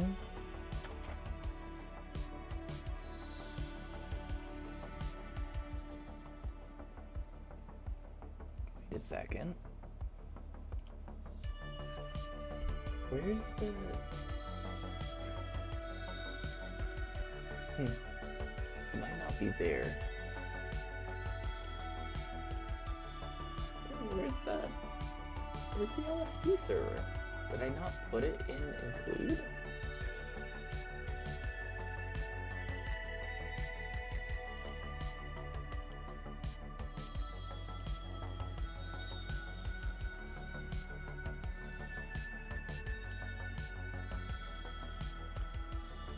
Oh, that's right. When I refactored the build system and everything, I deleted stuff.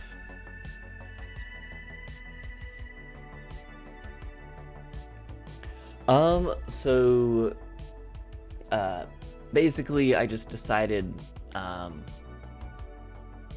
wouldn't get the level of optimization that I wanted by just writing my own system, and I realized I was gonna have to do another complete refactor of the whole scripting language to get an optimizing compiler working the way that I wanted it to.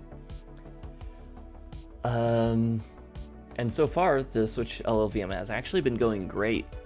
I even have like debugging info working, so if, within my editor, I can step into a BraneScript function, see all of the, well, and walk through like the BraneScript code, and then even see variables and whatnot. And that's something I would not have been able to do with my own system. So overall, I think the Switch went really well. But yeah, I want to, well, we'll just open this up in a new window instead of being fancy and opening it from the compiler. LSP server, start that. Ooh, joy, I haven't fixed it.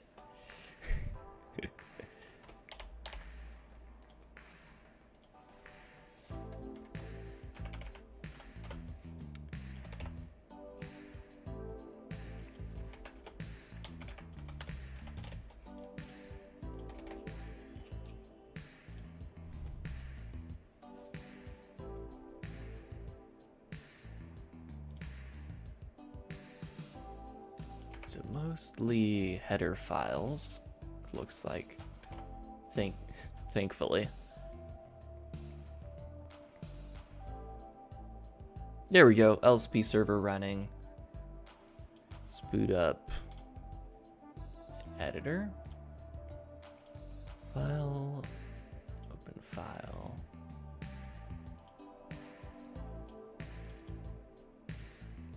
Documents, git. BraneEngine, source common, ECS includes, and now we have code highlighting.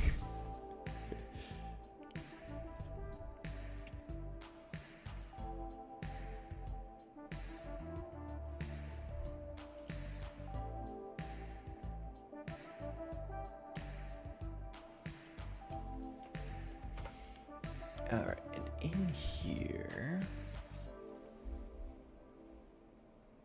let's actually put this like right there. Bloop.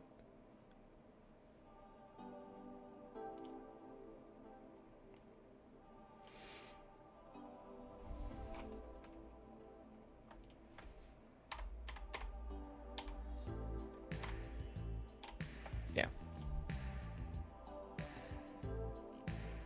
Yeah, breakpoints was one of those things where I was really unsure whether I was going to be able to do it or not, especially when I was still implementing everything from scratch. I was like, okay, am I going to have to build an interpreter and then we just only debug code in the interpreter?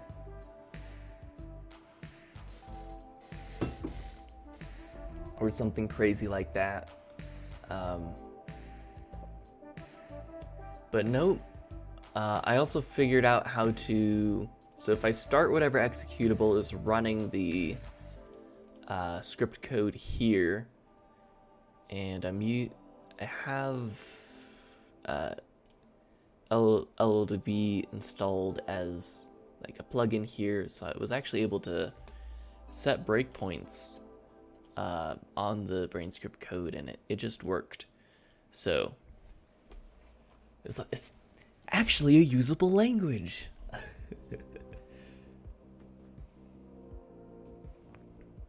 Yeah. Now what will we be working? All right. we are porting over every single native component into BraneScript. I'm running out of screen real estate here.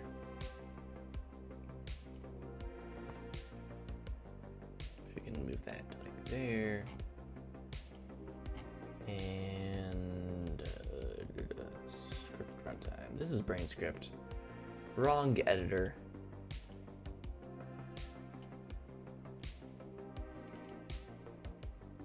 Alright, so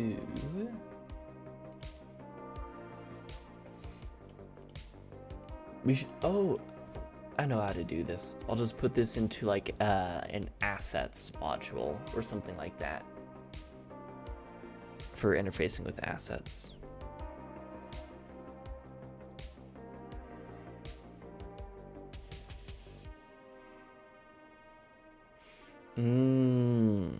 Okay, I see.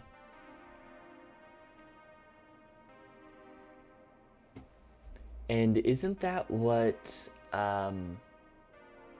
isn't that kind of like what debuggers do, kind of behind the scenes? Dropping in the system calls?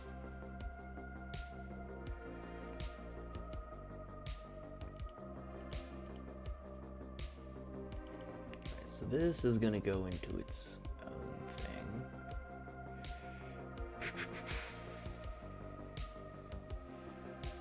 Where did I define entity? Actually, I know an easy way to find all of these. There we go.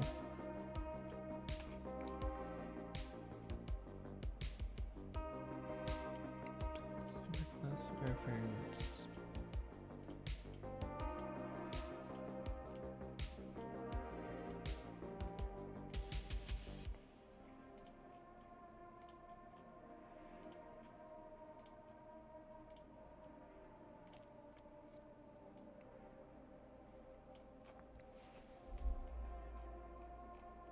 There we go. All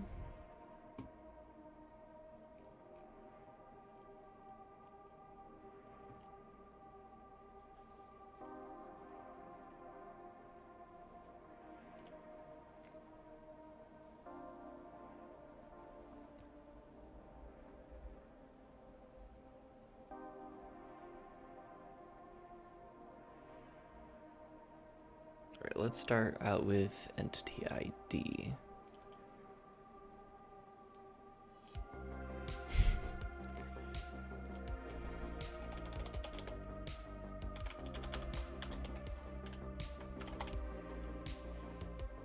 And entity ID has 2 members. ID.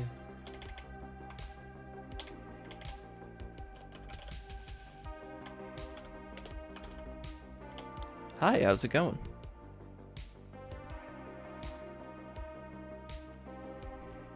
Oh, do we have another? Oh, it's a raid. That's what I was like. Wait, it isn't your first time chatting. But no, it's a raid. Thank you. I'm not even drinking coffee. It's just water. Though usually I drink Monster. So yeah, it's the thought that counts, though.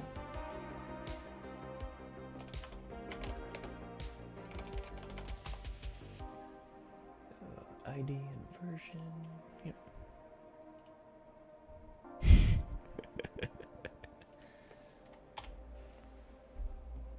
It's quite the dedication. Though complete agreement there. Sleep is for the weak. Just realized I don't have an overloaded operator system for comparisons yet. Actually, do I? Let me check this. I know I don't have a way on the... Do I? It'd be super easy to implement, though. BraneScript. Do I have a way to overload operators? Okay, so I do have them defined as something that syntactically is valid. So we already can technically define them.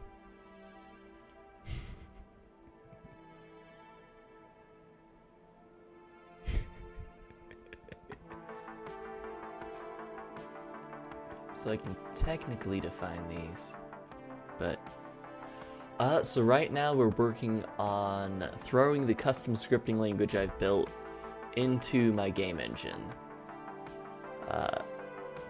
So lots of refactoring with the system that there was before, and realizations of stuff I forgot to do. Yeah, so syntactically correct to define new comparison operators. However, do we account for it in the analyzer?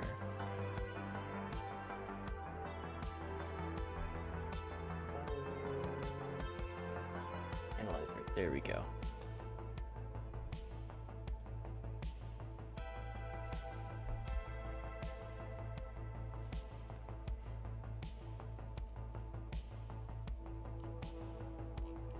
Let's see, so visit comparison. Oh, I already have the code for it. It's already implemented. So, going back to this, I can say operator equals ref, actually const ref.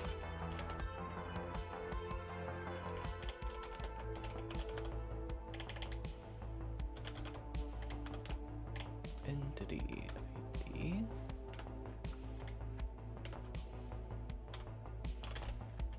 Other.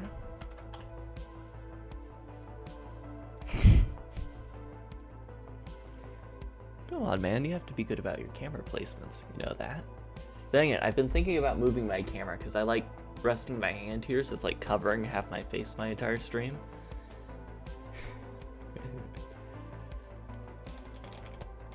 Return ID is equal to other.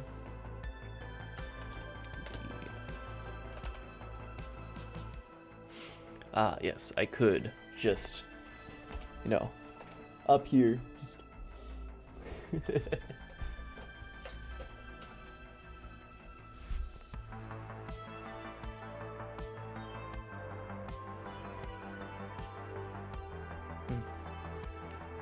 see.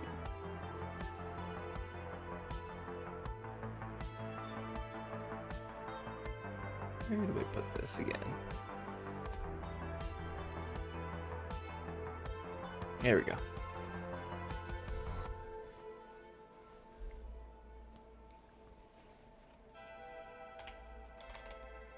I'm realizing I haven't set up anything to highlight the operator keyword. Oh well.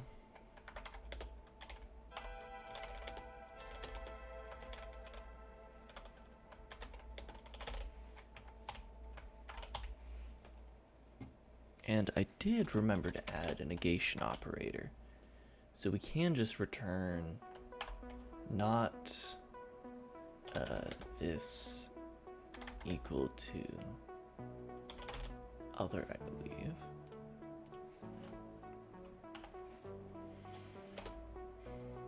And version.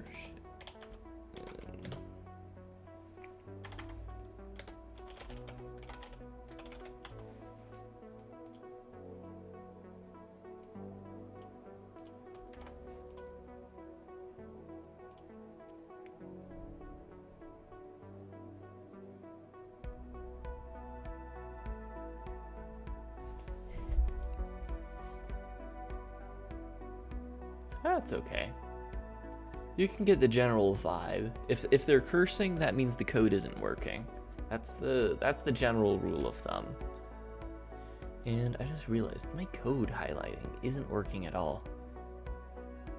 So let's try restarting this.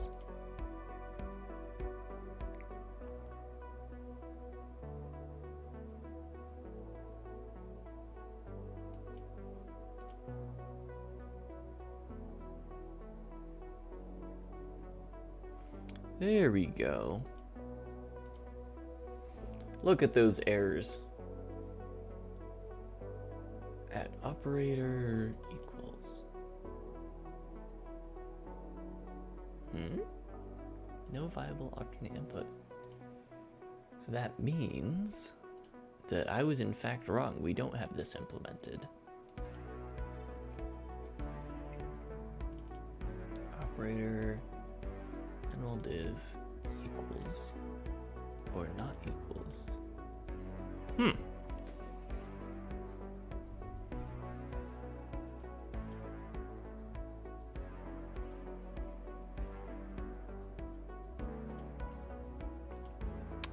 Interesting. Let's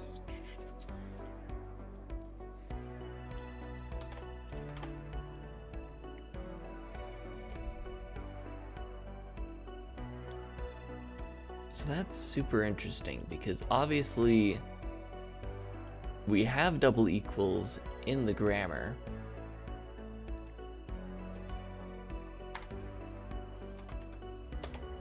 And stuff like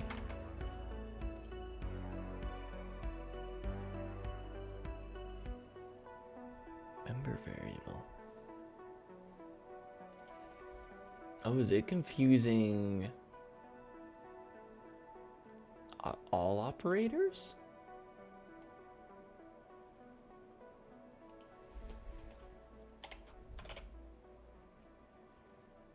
Okay, so casting is working fine. But all of these aren't. Okay, so I think this might be... No, function stub is before... Oh, wait. Never mind. Wrong bit of grammar. Template argument. No, that's templates. Where do I put structs? Ah. So we put declaration before function stub. We should probably put function stub first. And declarations last. Oh no, it's still thinking that the... Huh?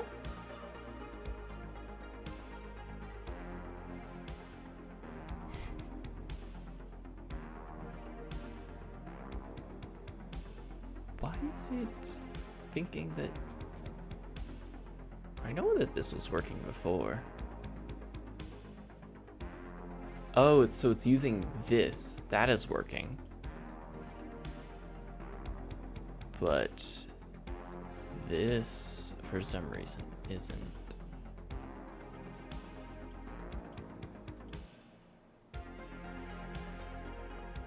Wait a second, why do I still have this here?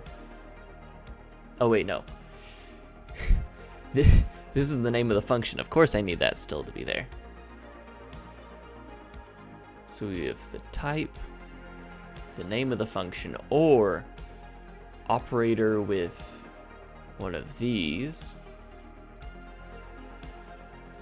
or it's a call operator. And I know call operators are working because you can do that, or you can't. I literally have code that uses the call operator. Are lambdas just not working?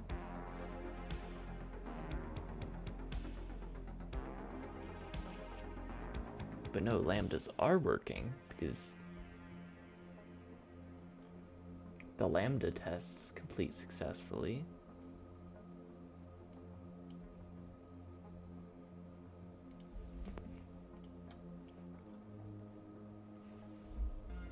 That's super weird.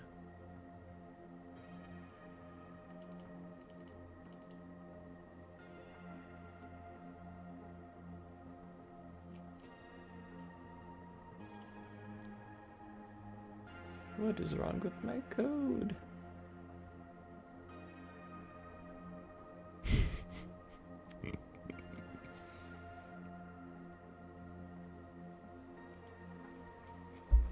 But no, like, literally, right here. Oh. I'm stupid. I forgot how functions work.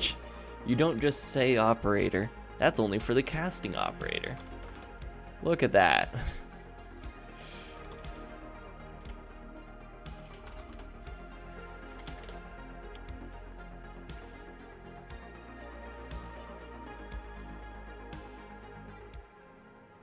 Voidable.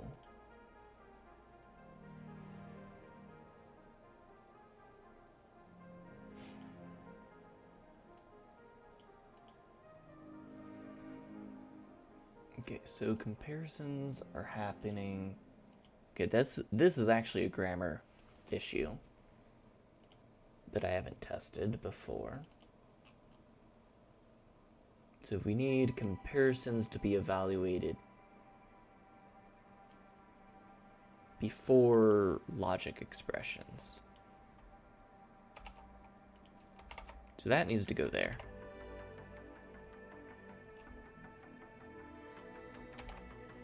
So I'm going to recompile this with that.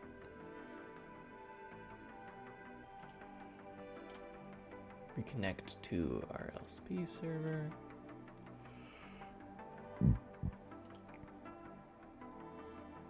It's still not working though. I need to rewrite that code and make sure that it is working at some point, because it was working before. Oh, did I forget to save it? I probably did. Oh, thank you for the follow. Alright, so this one is working just fine because negation is this.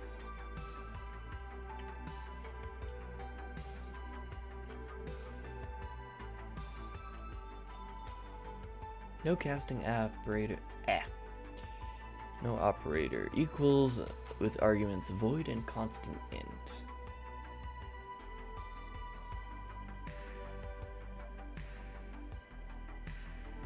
Huh?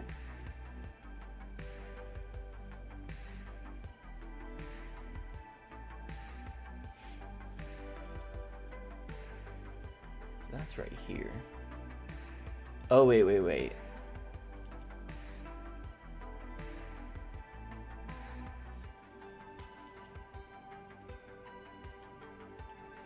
So, by nature of my allergy to cats, I have to be a dog person.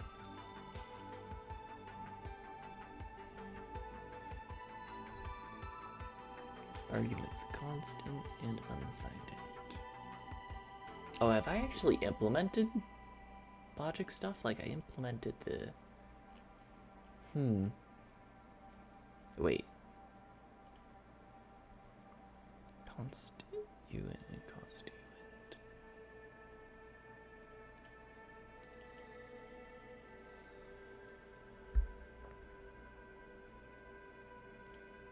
So that's still getting evaluated before the other two.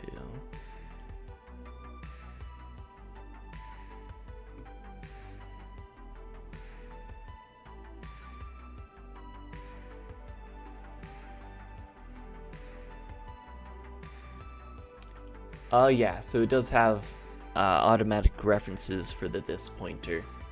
So, like, if...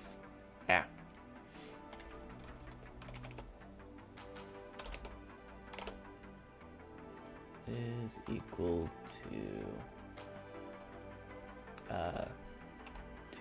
or no. So you can see, like, it's complaining that identifier ID already exists as BraneEngine ECS entity ID.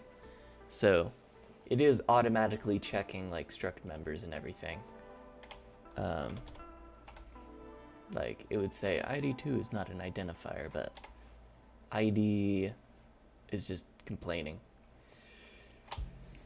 So yeah, you are able to use stuff without the this pointer or this reference in the case. Right here, this is a grammar issue. My grammar is broken. Woo! Because I haven't actually tested this. No, the problem that's going on is... actually, we can just look at it. So if I update this to the new version that is working...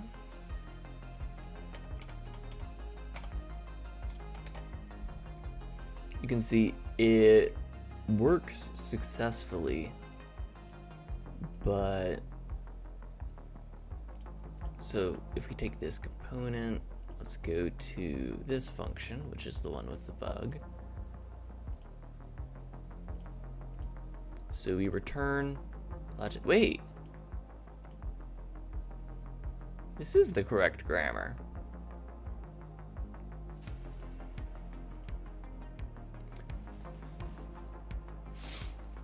I know what happened. So I corrected the grammar file, but forgot to generate the recognizer.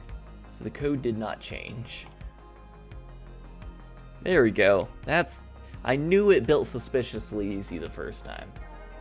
By which I mean it didn't build at all. Reattempt. Does the reconnect work? It does not. My code is still broken.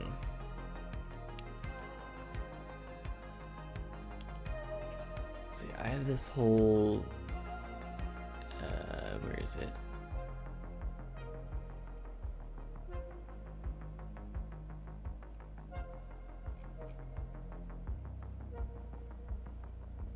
See, I add listener error,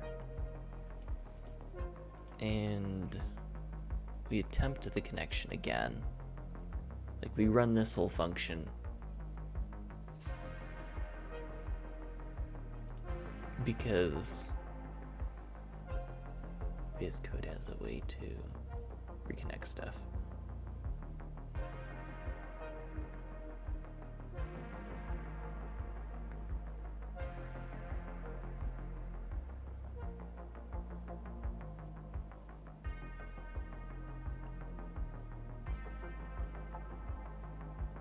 And all this code was working before.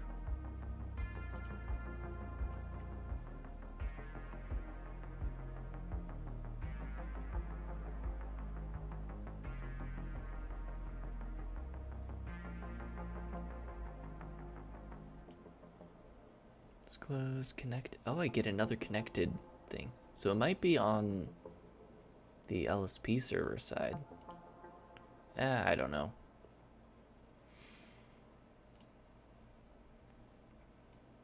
Anyway, look at that. No errors.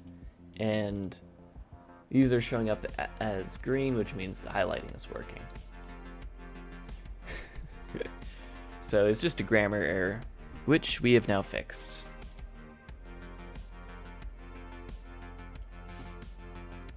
I should probably commit that. Just Antler, and what did I change in here? Just header files. Fix, order.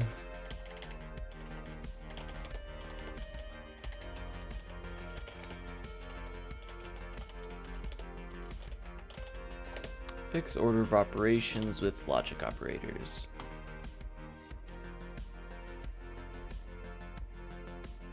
Alright, that change is now in production. Back to BraneEngine. So we now have entity ID, which mirrors this version. And now we need to create the actual component for it.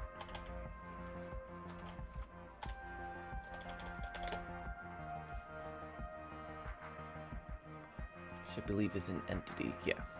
Entity ID component and entity name.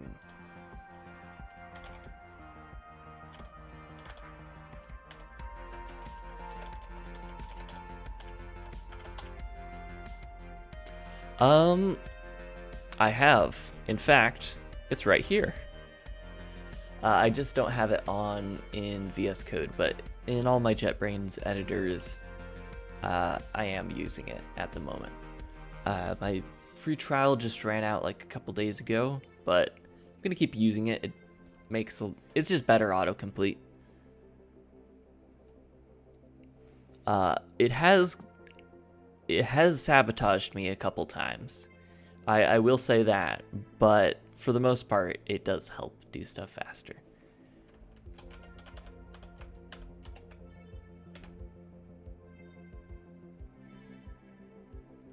Let's see, entity ID.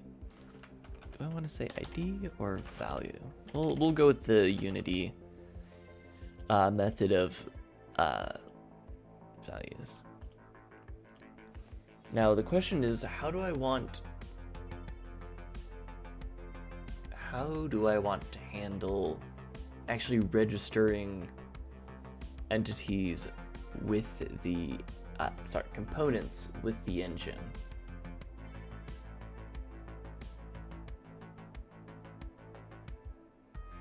I don't know if it's that much faster for me, but it's definitely nice, especially for repetitive code. So I do have this tag system where I could say this is a component just like that, and this gets passed along pretty far. I don't store it in the... It doesn't get all the way to the struct definition yet, but so this is one way I could do it. Let's take a poll.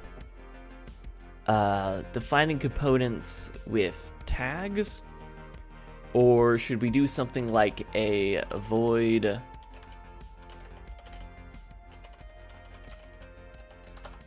or a register components method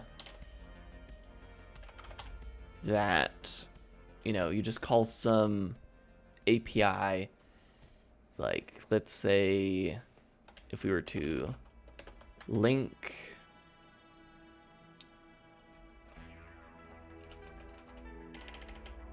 BraneEngine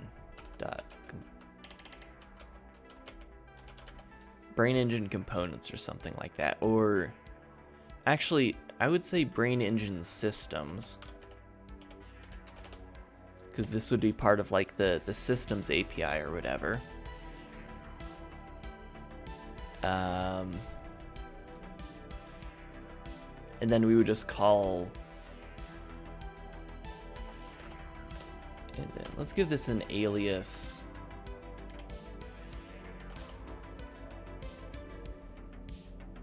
As or something.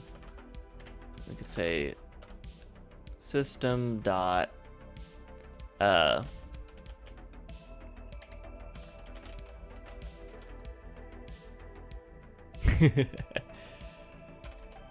this is true. System register component, and then I just pass in. So this is, so either way I have to implement something. So this is already mostly implemented, doing it like a tag system.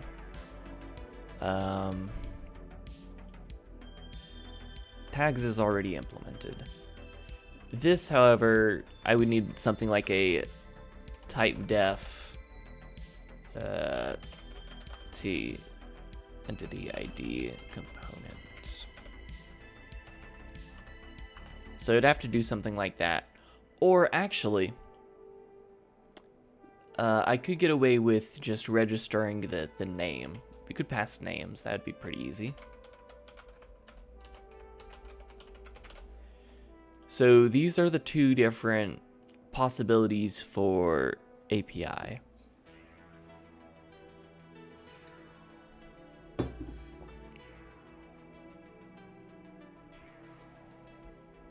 Tags, decorators, macros.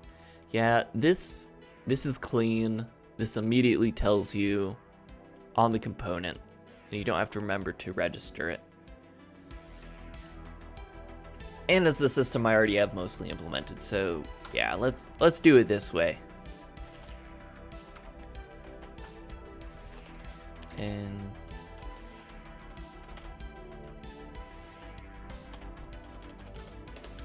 let's just do entity name real fast. And let's link string.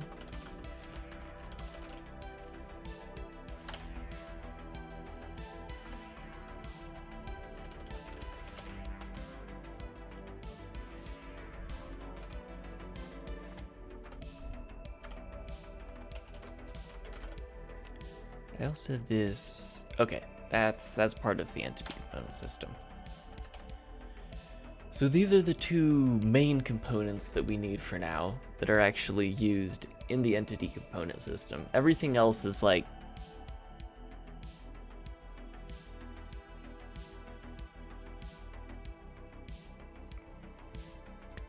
something crazy, make it a special type of struct.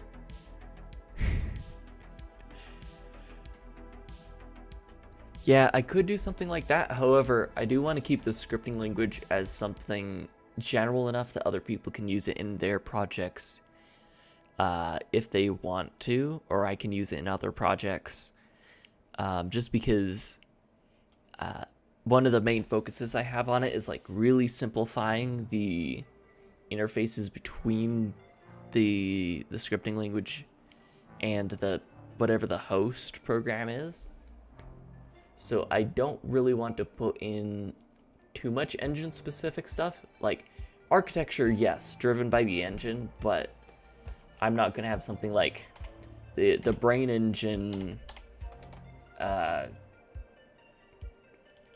struct type or something like that.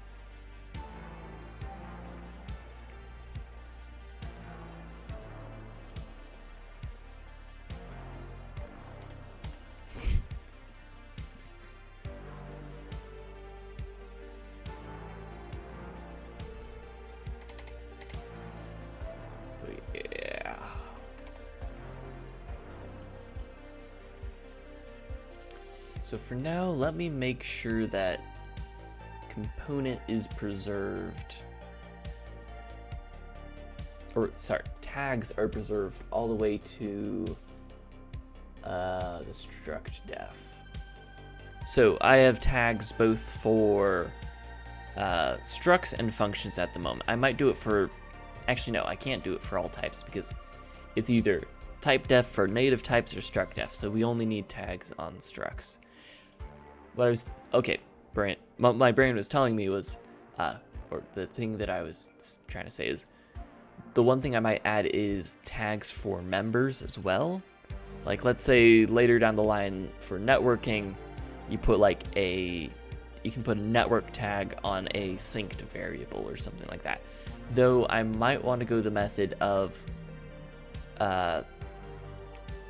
having a good API for networking stuff, but then having people manually network the stuff in their structs. So like having a system for that. We can play around with that in the future, but yeah. So we have tags in the struct def already on our dirt set, but we don't populate them yet, I believe. So in the script runtime, when we are extracting the structs, I think I want to do it here.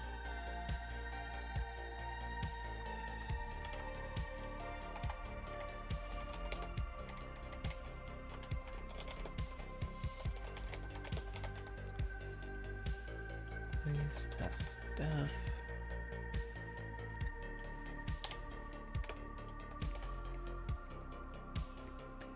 And then in here, for auto tag in our module tags. No, not the module, we want the struct. So S tags. Tags pushback. Oh. Insert, since this is a thing. So now tags are in fact populated, so this is working.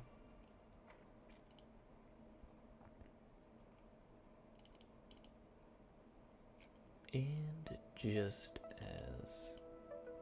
should probably check to make sure that this gets populated as well. So if I go to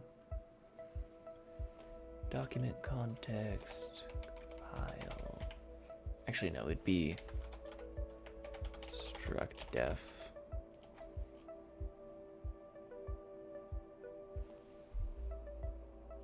Tags equals struct context tags. Okay. Now let's make sure this gets populated as well. So that would be in the analyzer.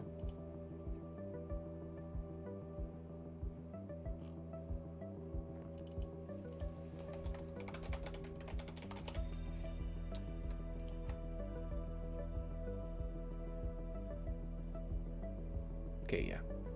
Okay, all of this is implemented. We're good. I should probably write tests for it, though.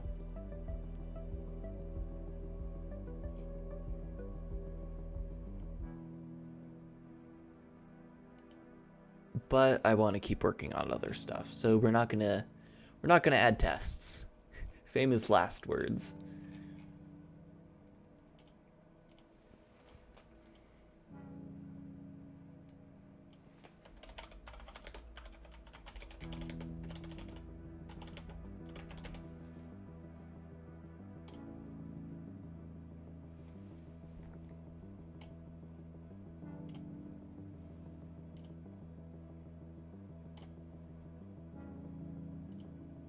Okay, so now, when we load a module, we'll be able to search through all the defined structs in the module, and if any of them have the component attribute, I mean, that's basically what I do with Copilot. It makes writing tests so much easier because it just copies the syntax I use from the other tests. Much less painful than having to write it out manually like I did before. But, yeah. So this will make it super easy to register components.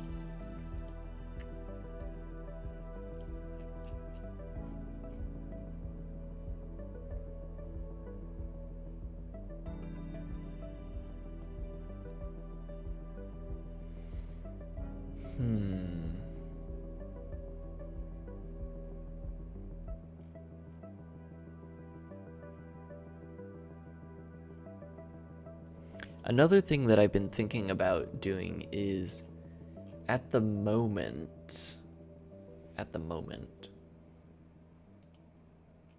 when it's like if we go into the client,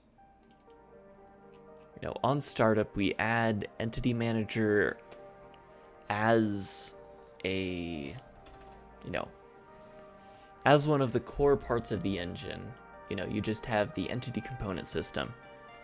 I'm thinking about making this not as much of a top level thing and making it so individual parts of the engine can have their own separate entity component systems. I don't have any specific use cases for that yet. It's just something I feel like I might need to end up doing. Possibly. I don't know. Because I can totally see instances where you want scripts from one thing not to be able to touch the scripts from another thing. Let's say you're loading assets off of one server and you're loading assets off of some completely disconnected third-party server, and you don't trust that as much. You don't want the scripts to run on all of those. I might build that a segregation function or functionality into the entity manager itself, so we can still store all the data in the same place. I just don't know.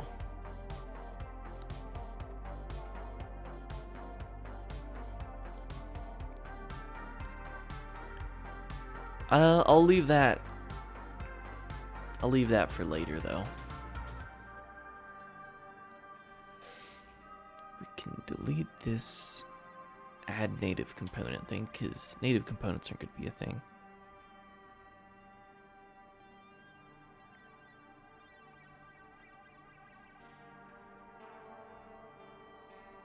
Right.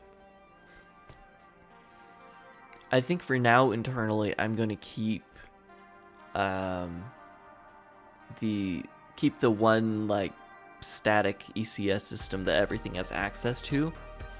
But whenever I do anything with systems, I'll pass in a reference to the entity manager as a argument to the whatever system function.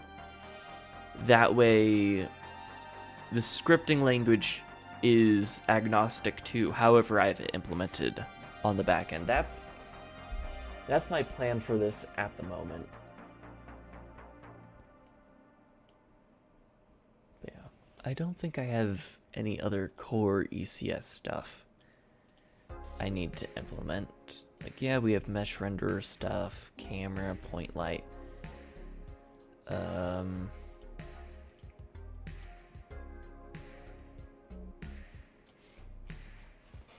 So let's put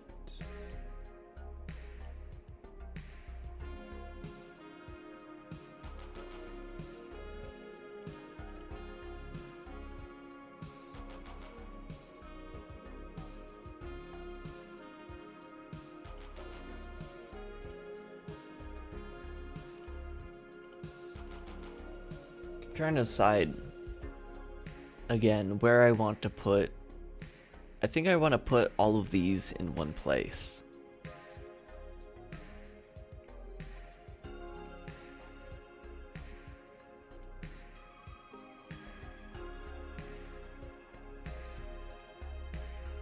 So I think we're going to create a new API directory here.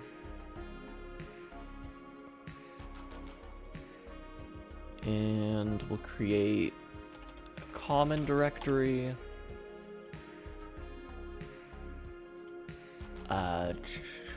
Editor.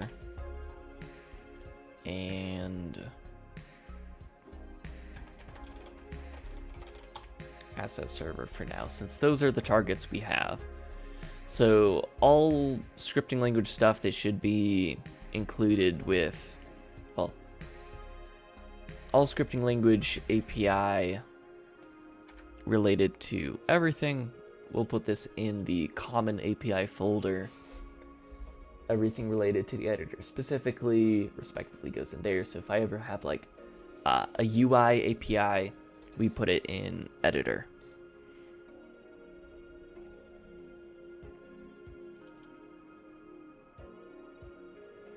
So yeah.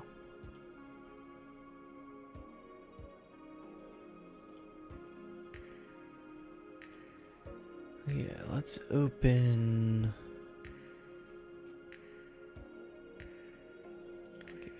get BraneEngine API common. Actually, let's open the folder instead. So,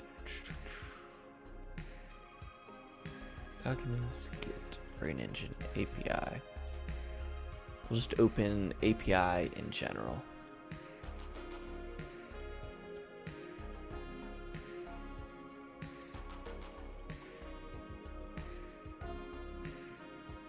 So while we're at it, let's add everything else in just to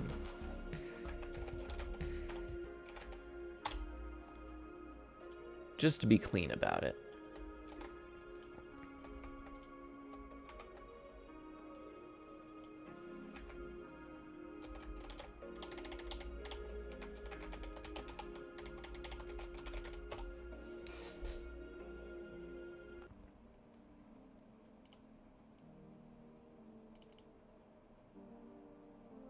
To the mesh renderer.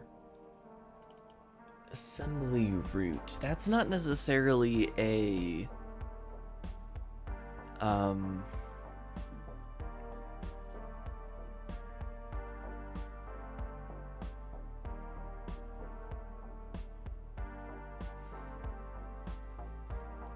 it's not necessarily an assets thing.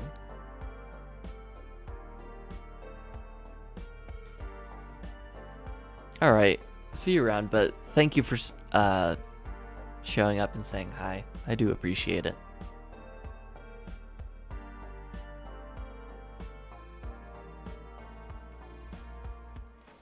Yep, see you around.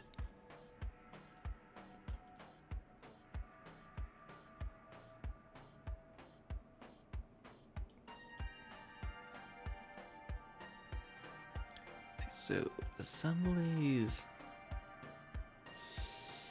That's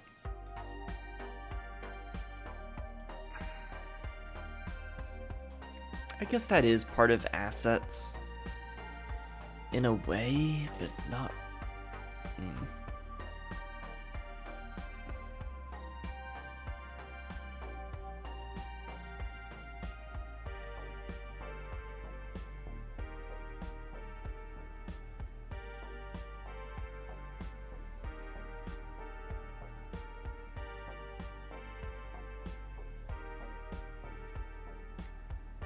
It's like prefab root.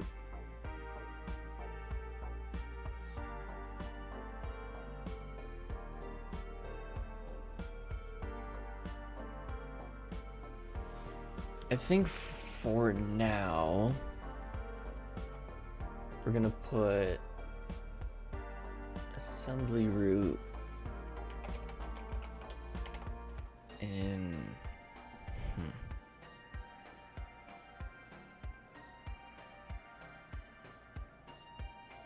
This is kind of part of transforms. We'll just put it in assets. BraneEngine.assets.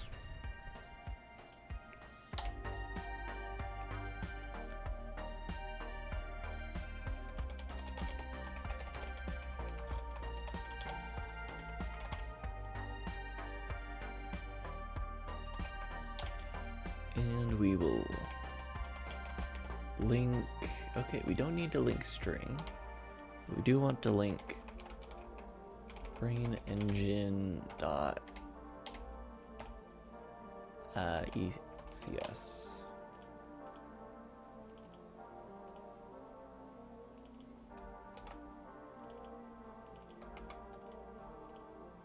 Oh, come on.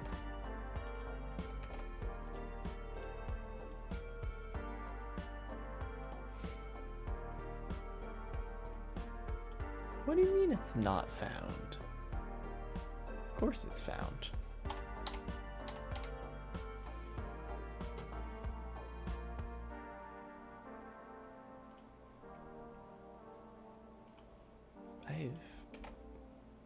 Well, I guess I've tested this before in the past, but it might be broken.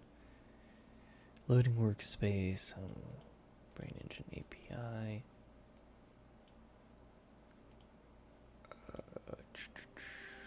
Let's LSP server. Main. Just drop a breakpoint right here. We only have one session open.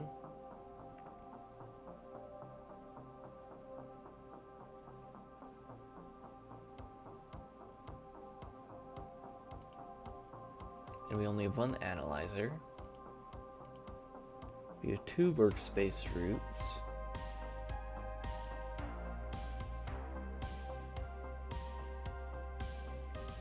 How many modules do we have? Number of elements 4. Okay, so that needs to be cleaned up. That's not great.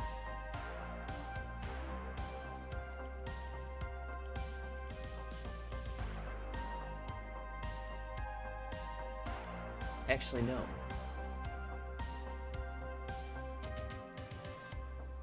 3, so that means that this would this be able to link engine.assets? Oh, so this module is finding this module, but this module isn't finding the other module. That's great.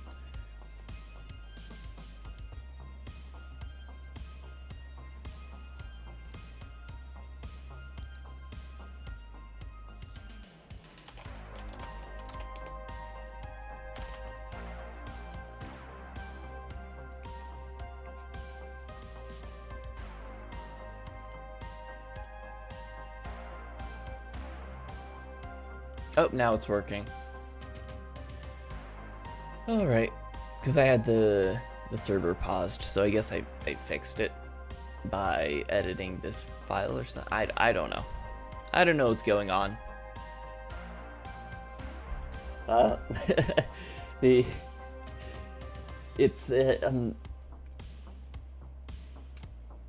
code highlighting.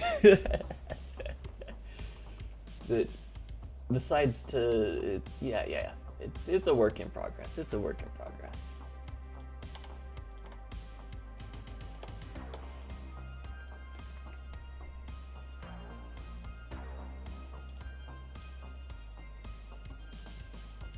One thing I do want to add is just, where are you, grammar? Syntax is, we shall add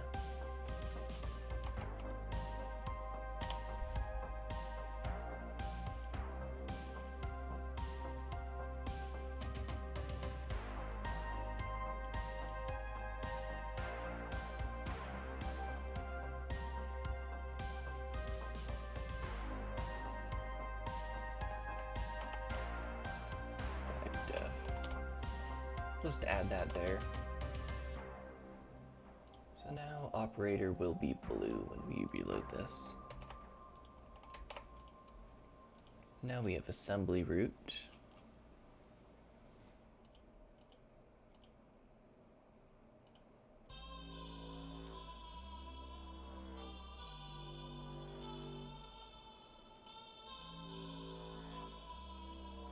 Here we go.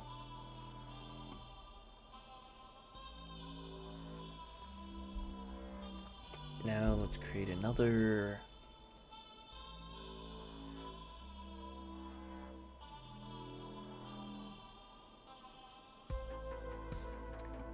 one for graphics.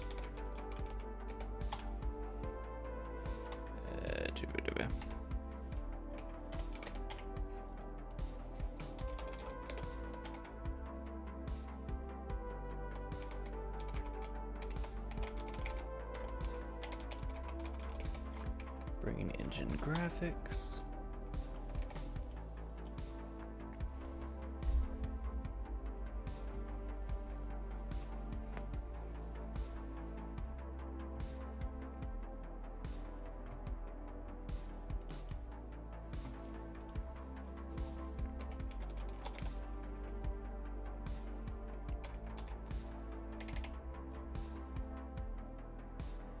Ooh.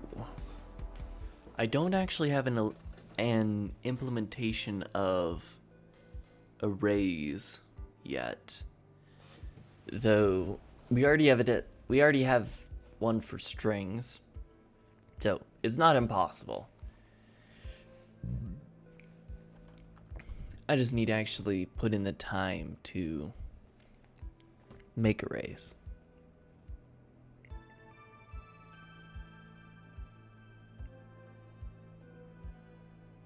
In fact,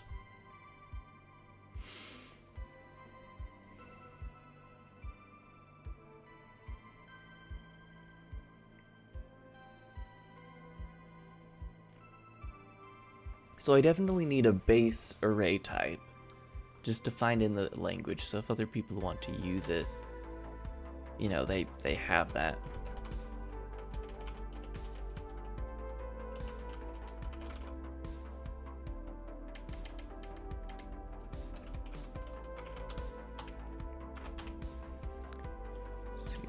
This is a component.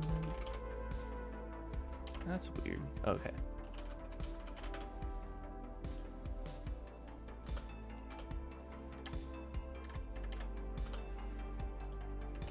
Where'd my highlighting go?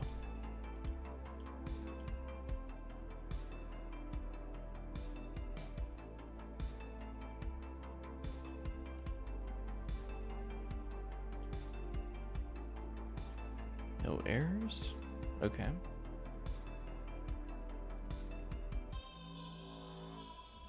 Well, let's restart that then.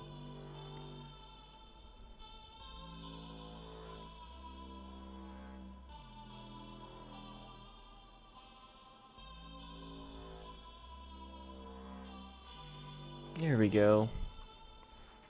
So what was it that caused it to glitch out?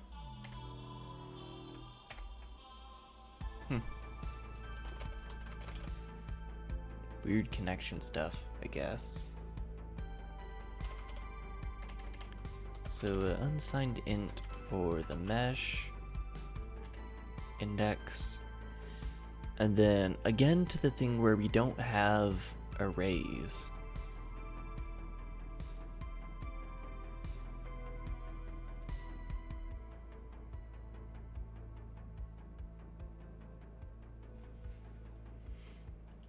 So let's actually implement them. So inline arrays specifically, or if we want to be consistent, what do I want to call vectors, arrays, lists in my language? Sticking with convention, let's call them vectors. So eventually I'll go back and implement just a base vector type, but I'm going to implement the inline array stuff first.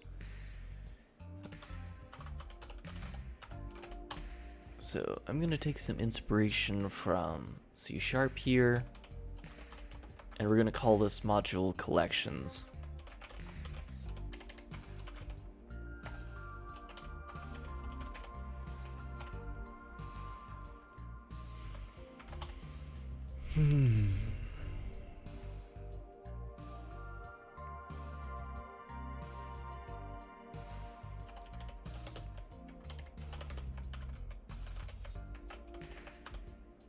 We're going to call this an inline array.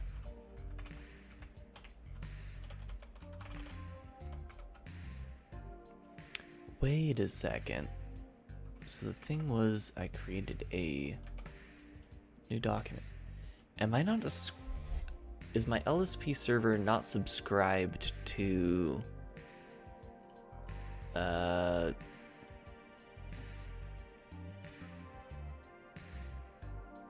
text document did open.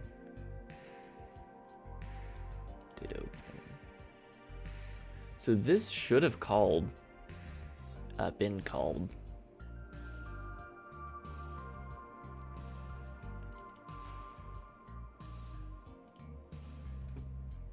So if I close that, so yeah, we get the closed because I have logging on that I haven't deleted.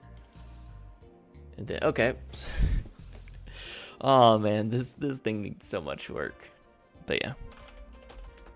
So type def containing type.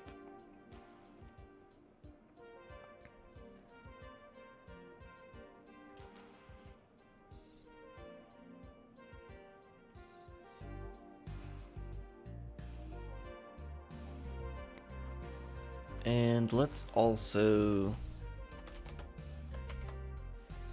mirror the inline array implementation that I have in the actual engine.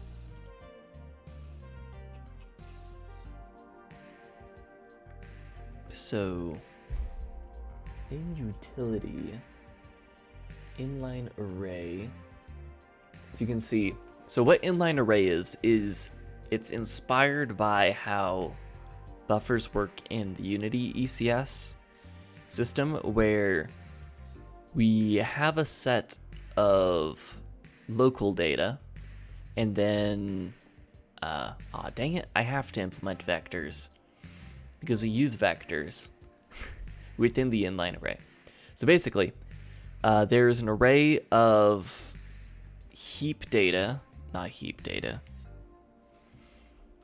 an array of elements stored within the actual Brane. These are stored within the actual struct, not as a pointer. And then these are stored on the heap. So it's like local, very fast access to data, and then slightly slower to access if it expands past a certain point. So this is telling me if we want to use if I want to keep using the same inline array thing, I both need to implement vectors in my language, implement arrays in my language. So that means just like array types. Vector, that's pretty easy. I can just use my existing struct stuff to create that. This, however, this is stuff I need to add in the actual language itself. So it's a little bit harder to deal with.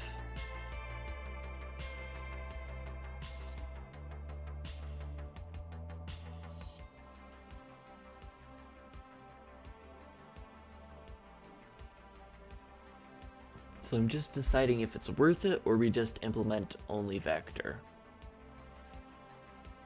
I think for now we just implement only vector, and then I can come back to this at a later date with optimizations and actually define a way to make arrays.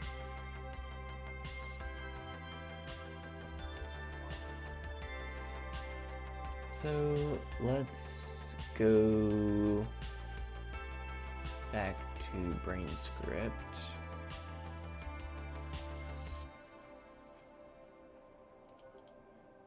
New file, vector bs,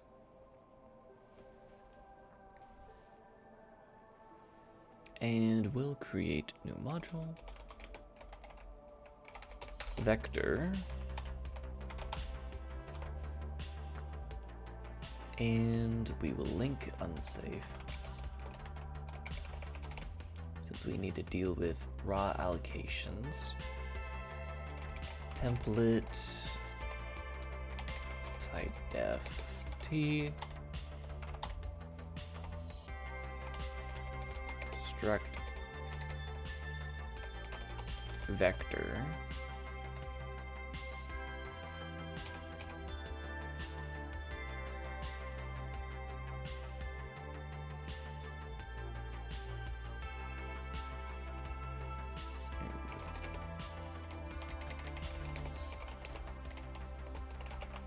So here's our data here.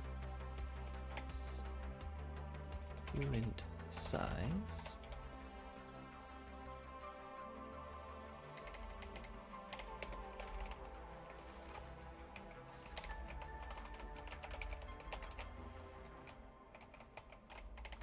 So we'll have two different values here, an allocation size and the actual size of the vector.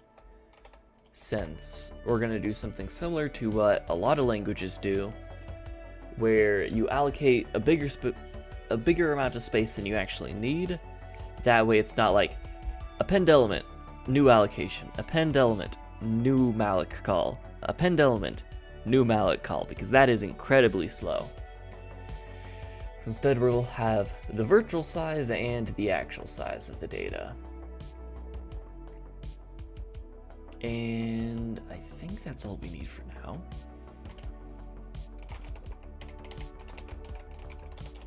So now we need to set up some constructors.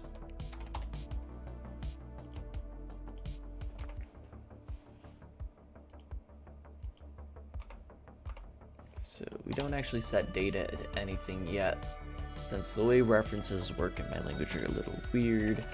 We'll just use the alloc size to determine if it's null or not. So if alloc size is more than 0, we'll call free on the data.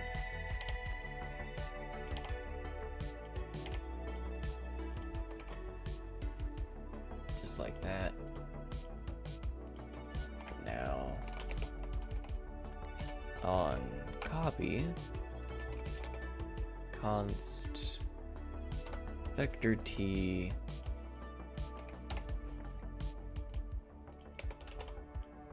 other. We're not going to... Actually, we do. Oh, this is copy. Never mind.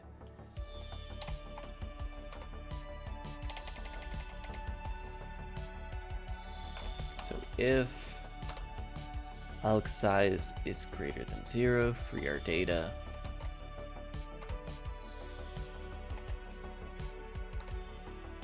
Alex size is equal to other Alex size. And then if Alex size is, okay, other Alex size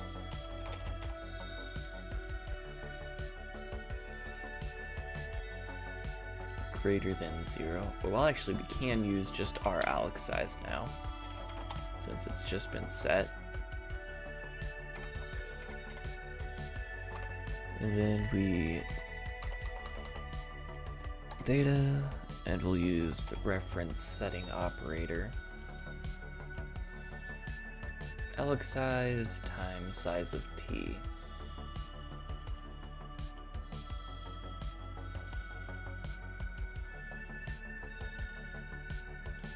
Yep. There is, however, no memcopy function. So instead, and we also have functions that we do want to call, well, certain elements that we do want to call copy constructors on. And we don't currently have enough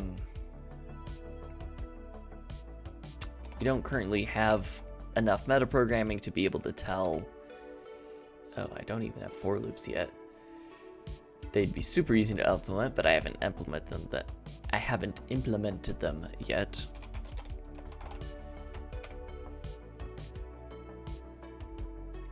I'm actually going to be a little fancy here. I'm going to say size is equal to 0.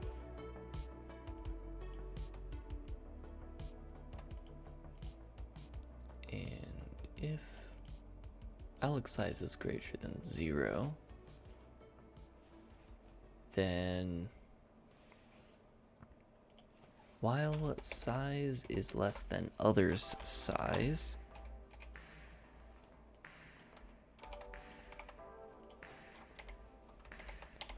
data I is going to be equal to other data I.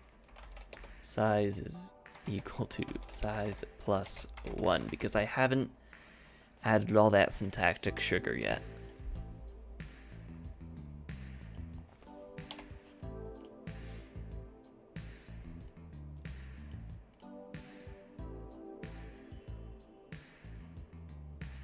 And by this way, we'll set our own size variable and copy over all of our data at the same time. Obviously, this isn't as efficient as if we could just call memcopy, which I might add into the unsafe module at some point, but not yet.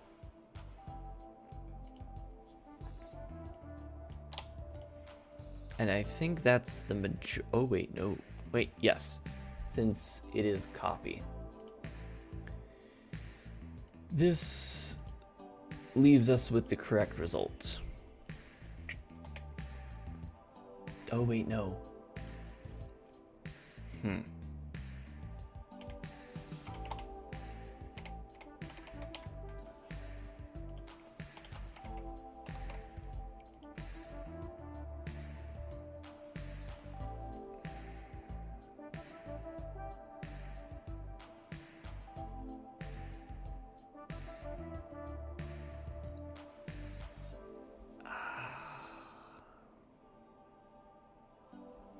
So I don't currently have a metaprogramming way to figure out if something is a struct or not.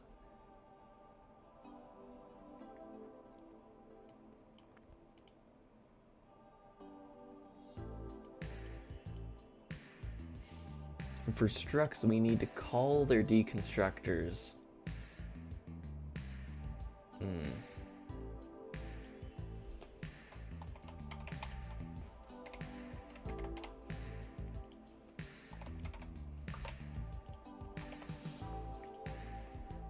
question is, do I implement metaprogramming stuff? Or do I make this a native module? I think I make this a native module.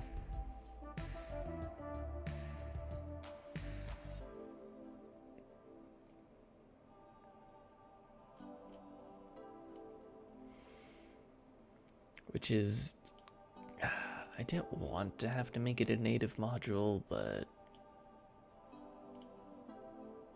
well, no, I want. There's a lot of optimization stuff we can do. We're gonna make it hybrid. It's not gonna be completely native module, but anything that's touching data will be a native module.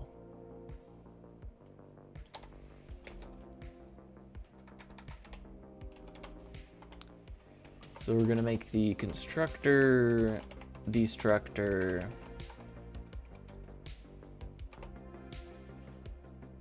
move, and copy. All external functions.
So I want to be able to have this function be native as well. But I don't currently have a native indexing operator. Of course, we can overload it all day. But we don't have a native operator. I'm wondering, do I want to make it so you can just index any reference?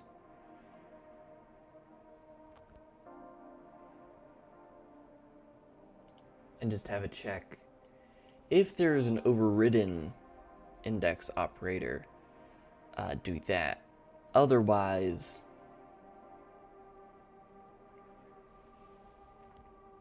use it like an index operator.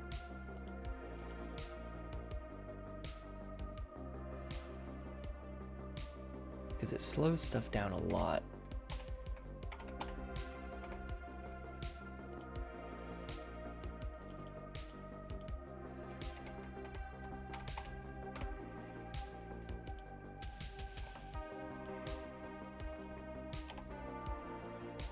Okay, we're adding...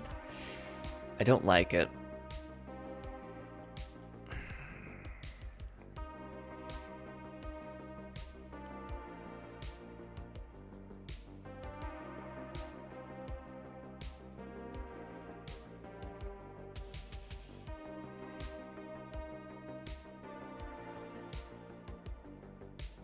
I don't like it at all.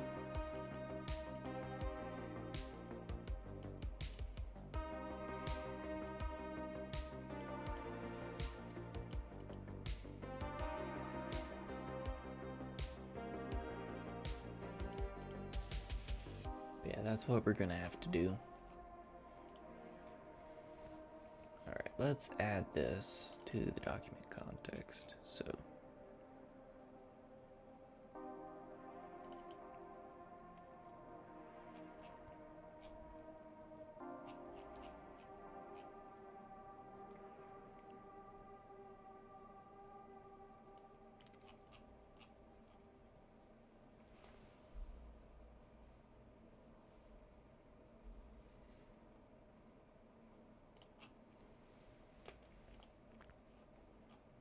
where do we want to put this?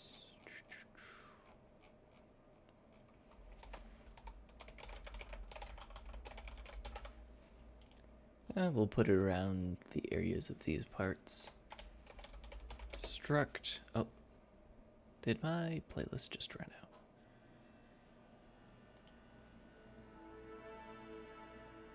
Okay. Did not.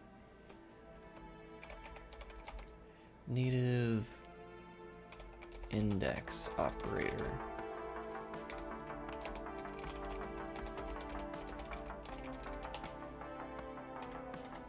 This is an expression context.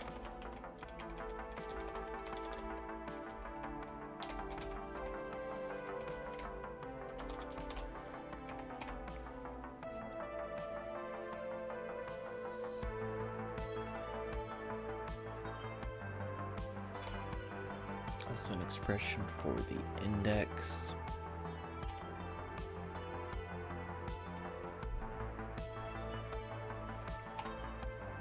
Then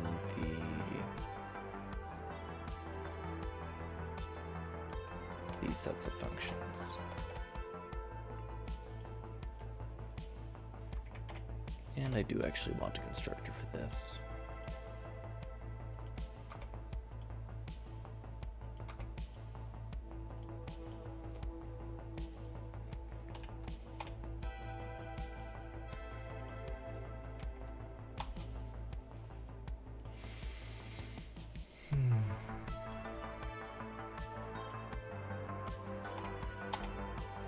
There we go. Now that's working.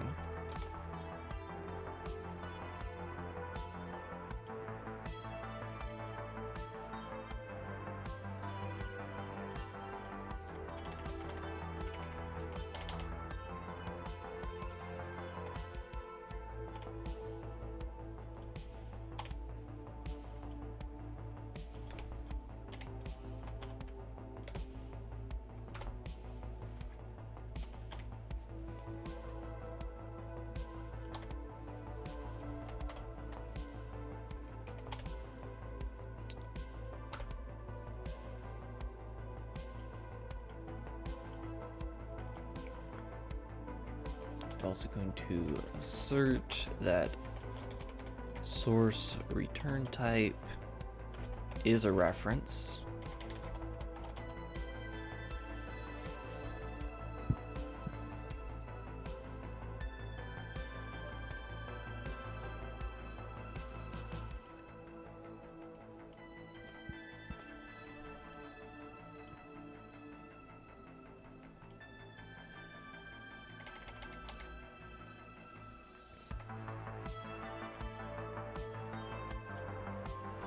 That actually looks perfect.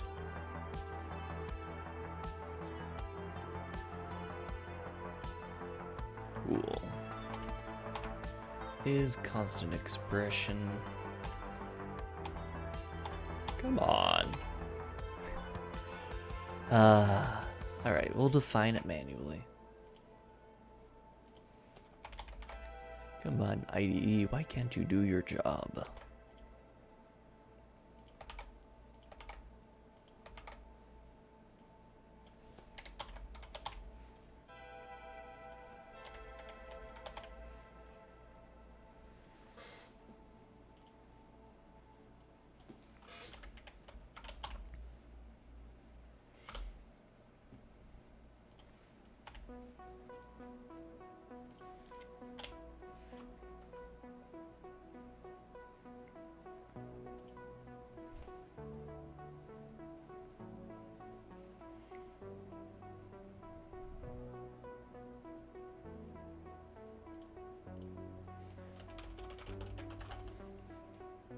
For now, we don't support references in constant expression evaluation.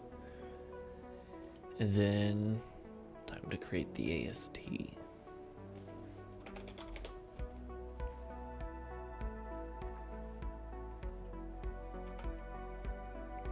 So, source.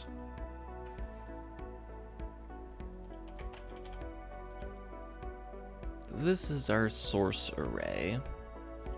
We want our max pointer depth to be, 1.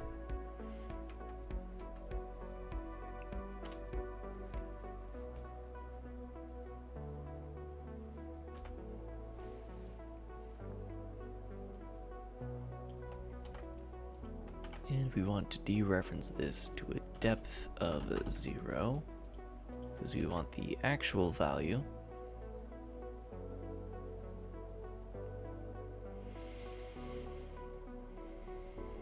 Let's see, I also want to assert that source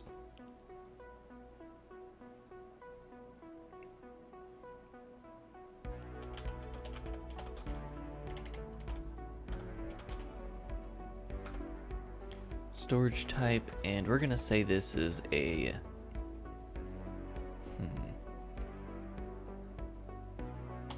uint32 or basically any of the int types, to be honest.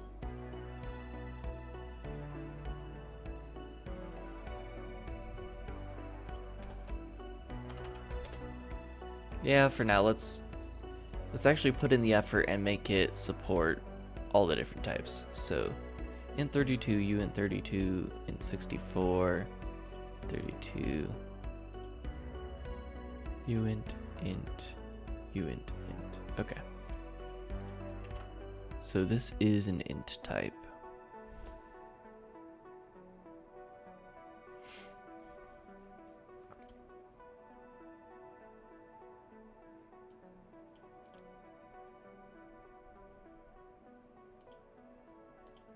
And let's actually return a reference. So we are returning a reference, so you can set the value.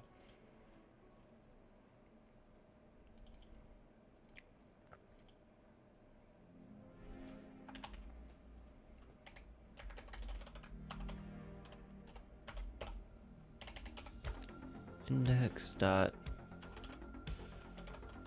type is integer type.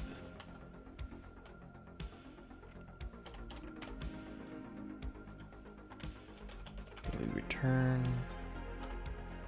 context builder create get element pointer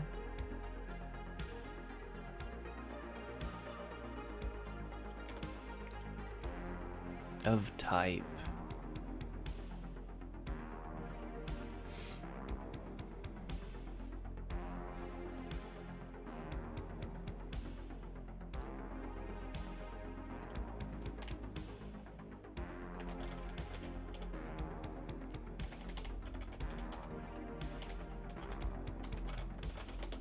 element type is equal to turn type is ref false, and then context get LLVM type element type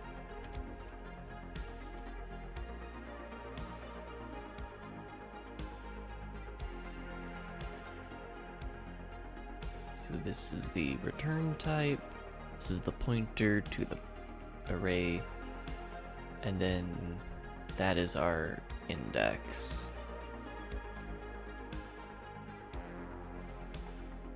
Type pointer index.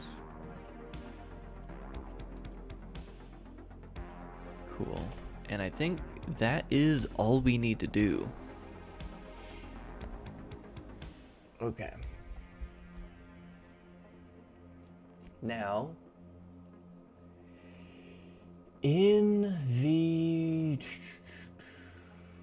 analyzer,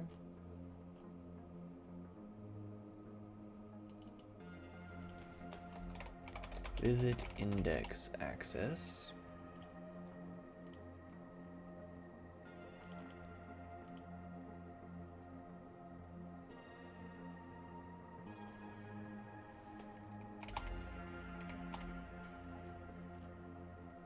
So if this if statement does not fire,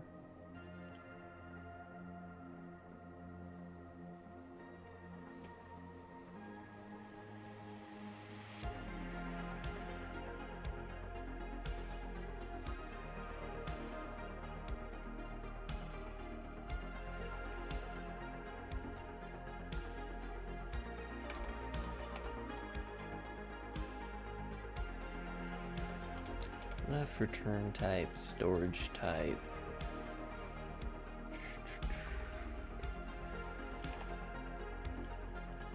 Is equal to value. No. Not is reference. We will do the error record. Because otherwise we can index any sort of type of reference. Left is used after it is moved.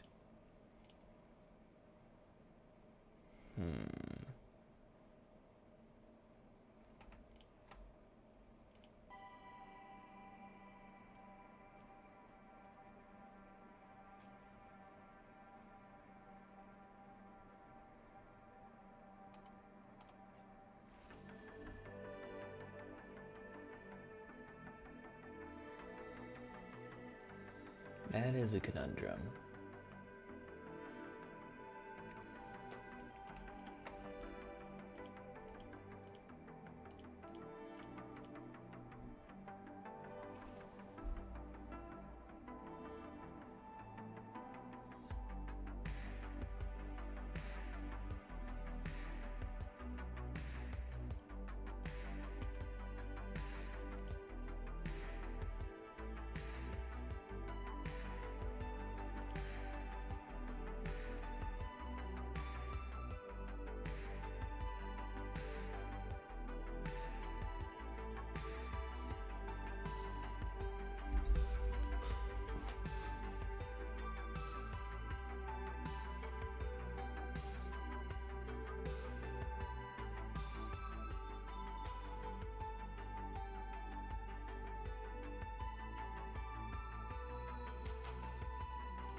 I don't have a good system in place to handle this.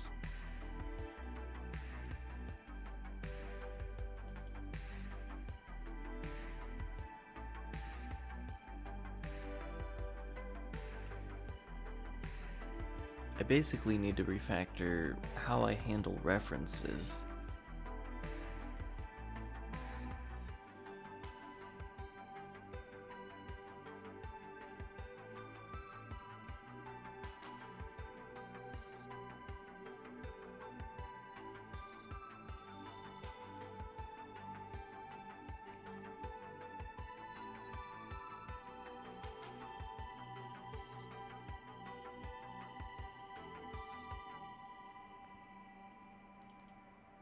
Or maybe how I handle types in general, to be honest.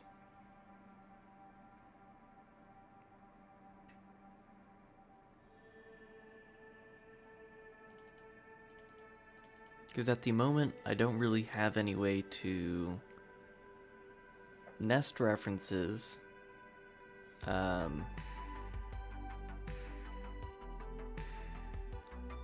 I don't have a way to like make an array of references if I want to do that.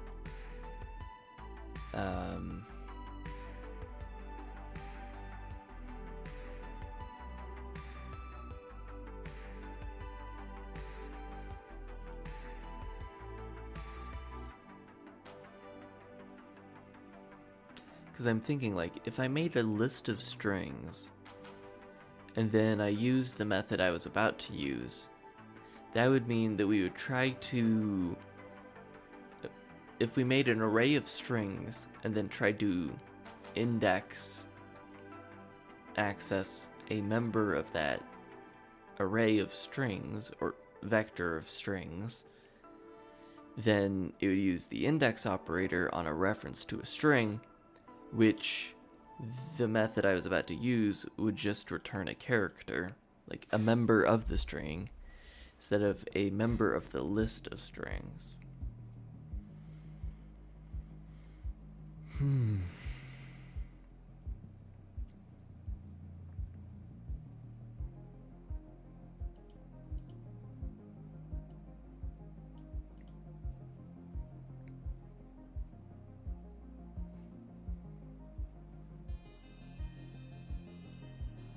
Alright, so I don't think I need to do a huge refactor. We can just change ref to instead be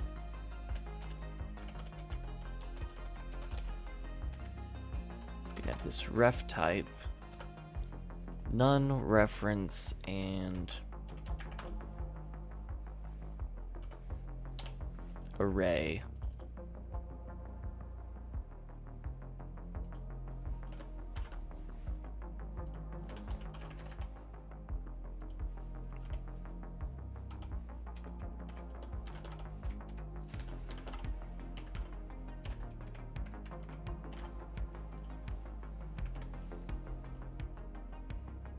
Then here in ref, instead of isRef, we do ref type.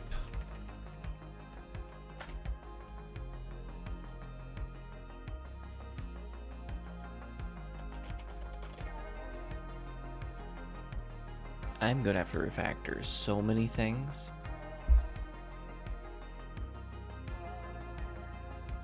Oh man. It's worth it though, in the end.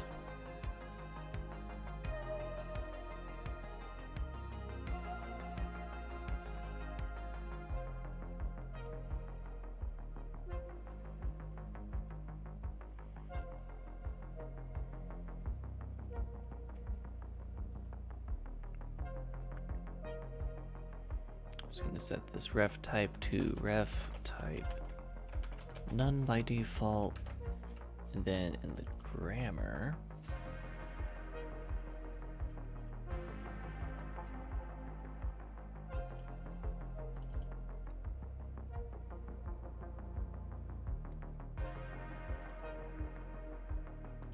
we'll have isRef equal to that.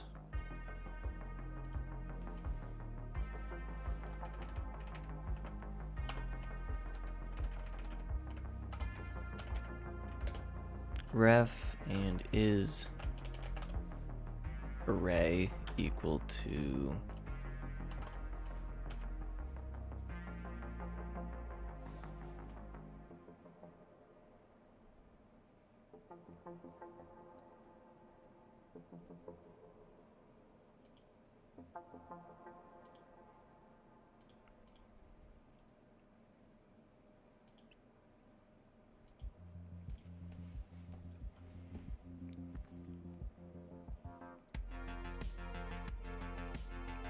isRef, ref is array.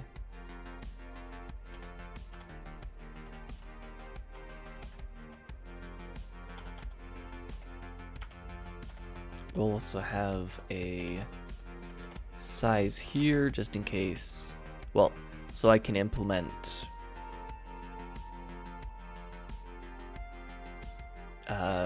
stack-based arrays. Size here is equal to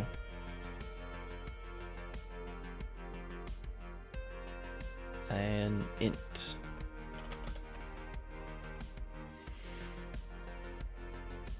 Array is assigned to a block, which is not a set.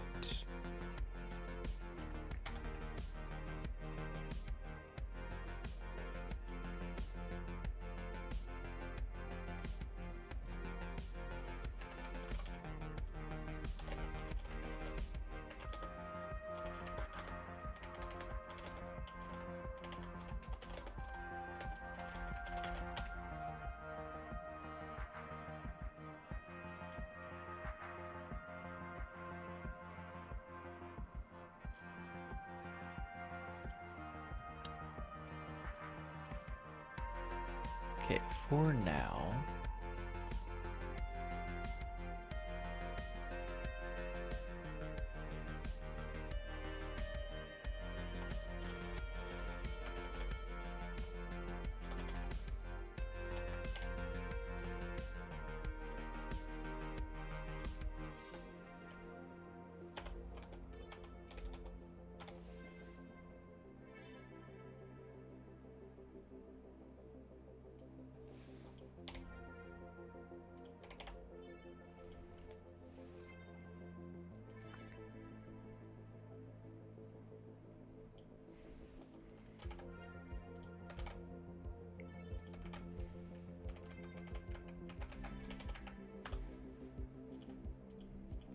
okay, this works.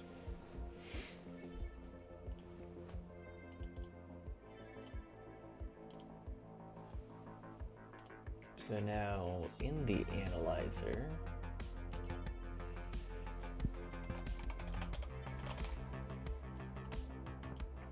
when we visit type,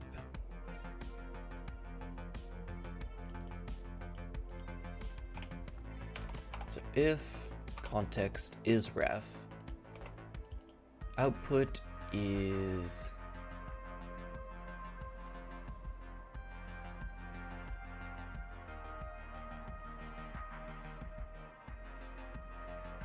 realized I don't really have a way to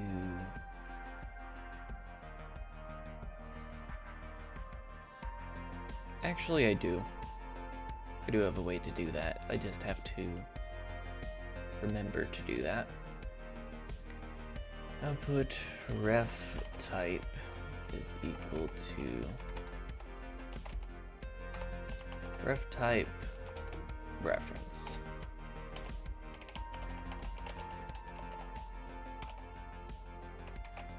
If this is an array ref, output ref type is equal to ref type, but that is the type. Oh, just array. Okay, so that is now implemented there.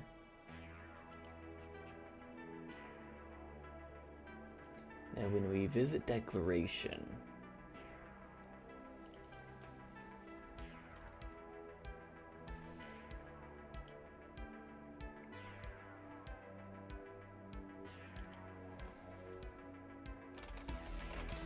ref type is equal to ref type.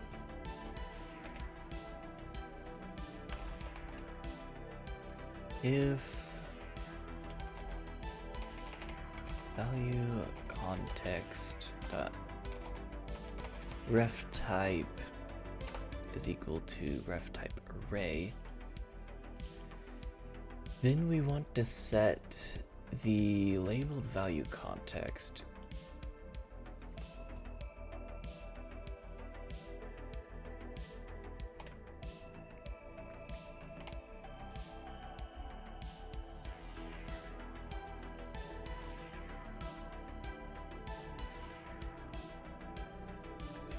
AST nothing.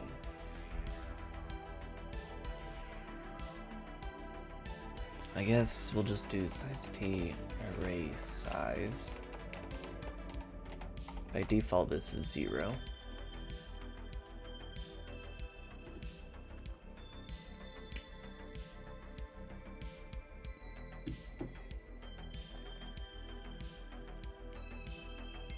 You know what? We don't need to put it here. If we're gonna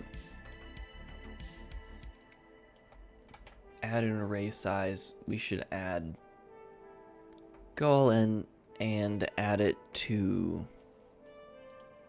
value type.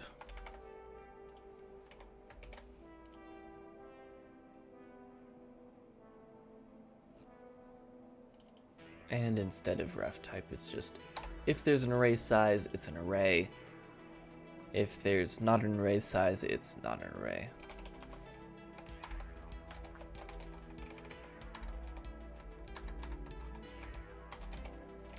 That way I can keep the majority of my logic without refactoring everything.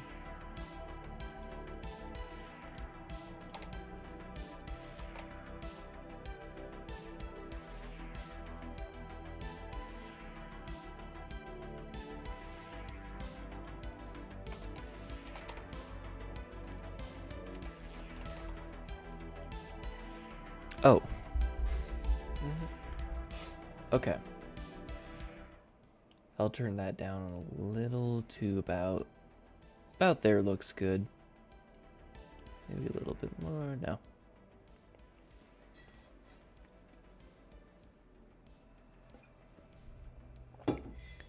I have also been kind of muttering to myself instead of talking at my normal volume.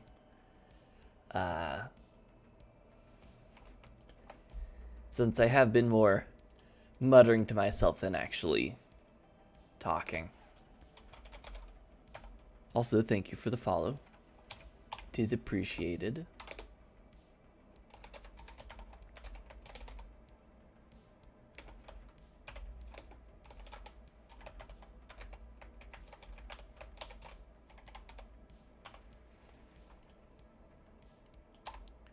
Here.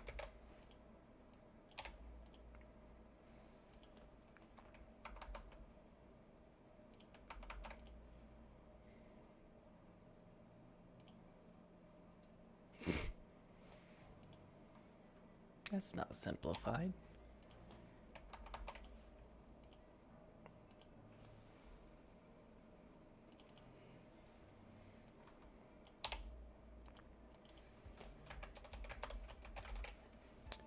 Array size is equal to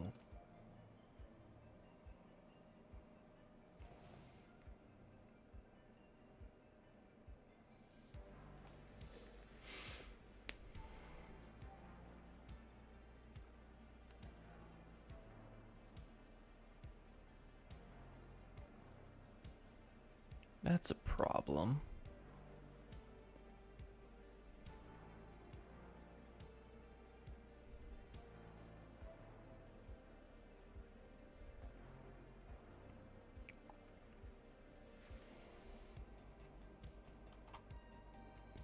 So the problem is if we don't have a defined size,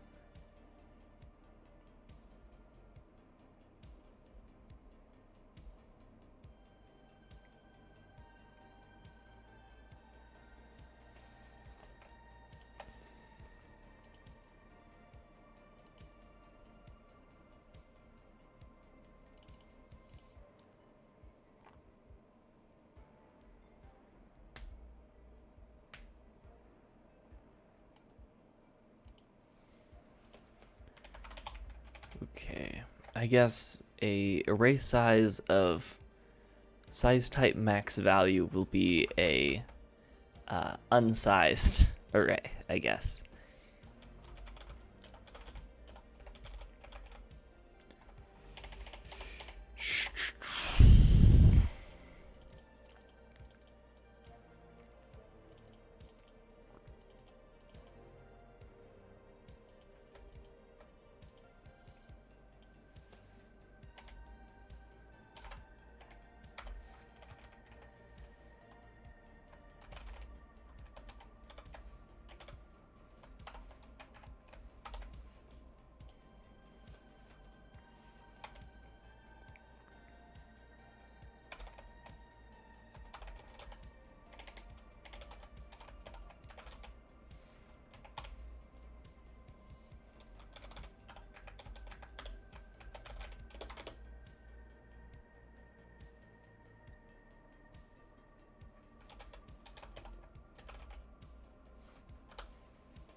Alright, so that takes care of unsized and sized arrays.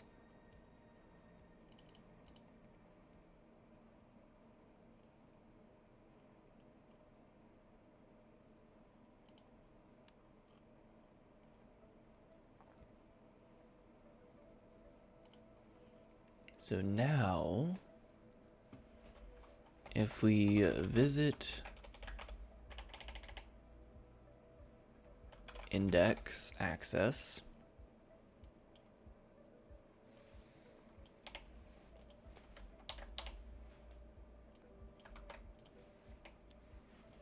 We basically just have to go if left dot return type array size is greater than 0. That means that it is an array. Otherwise, we want to try to use the indexing operator of that type.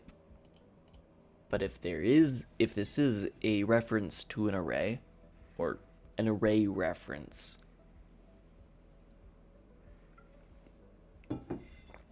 then we want to allow referencing.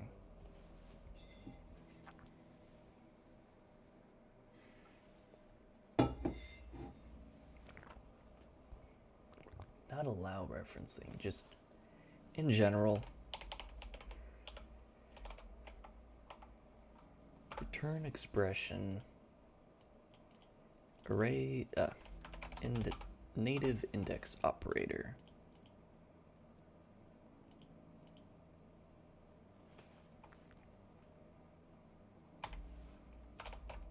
If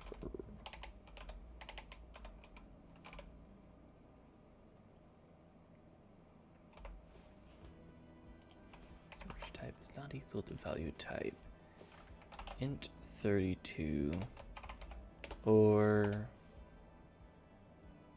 right.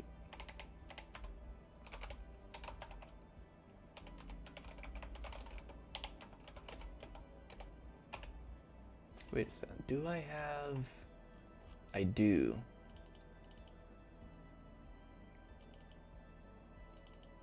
I need to add one for if it is an int. Actually, is that just value type signed?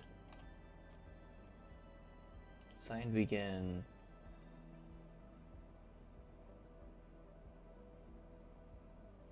Signed end. But I also have that in. That's just integer.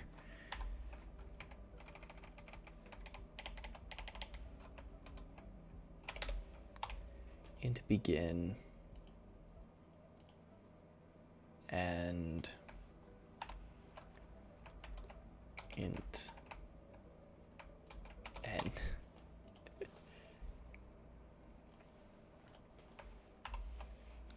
Is value type int. Choose. Is value type signed?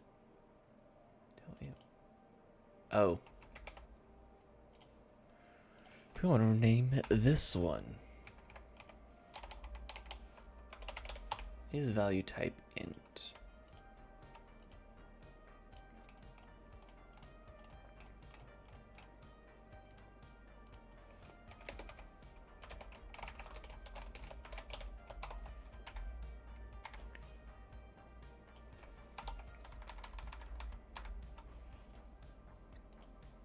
And if this is not a value type int,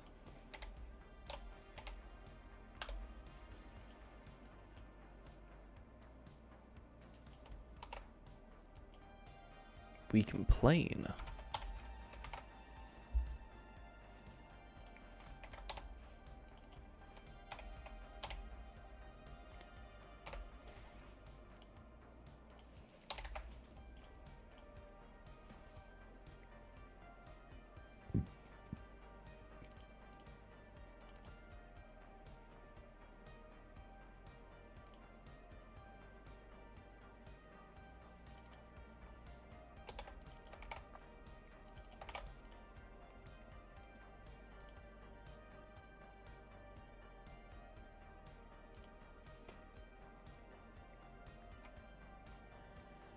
All right, this looks good.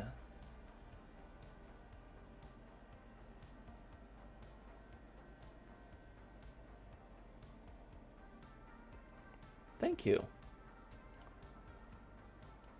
Well, I'm glad you enjoy it. I do worry about if people actually do enjoy watching long, very, very long coding streams where I'm basically just going, why isn't this working? Why is it all broken? Oh wait, it's because I'm dumb. That's why it's broken. And just watching that like 30 times in the space of 4 hours.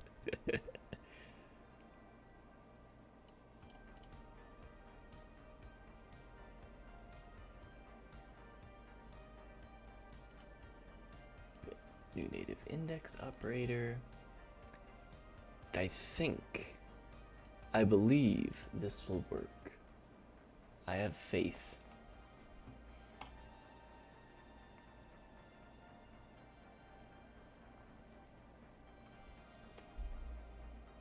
And we can actually test right away if it does work.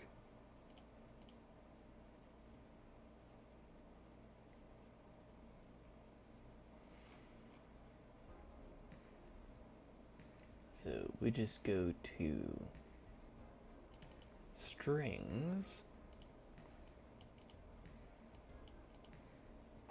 and if this works, it's all working. If it doesn't work, it's not working.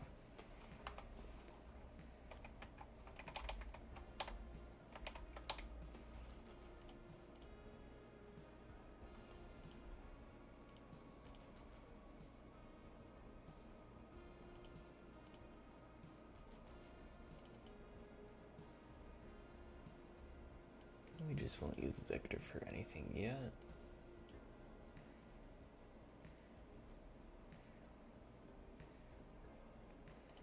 Let's rerun CMake to copy these over again. Then rerun tests. So theoretically, this all compiles and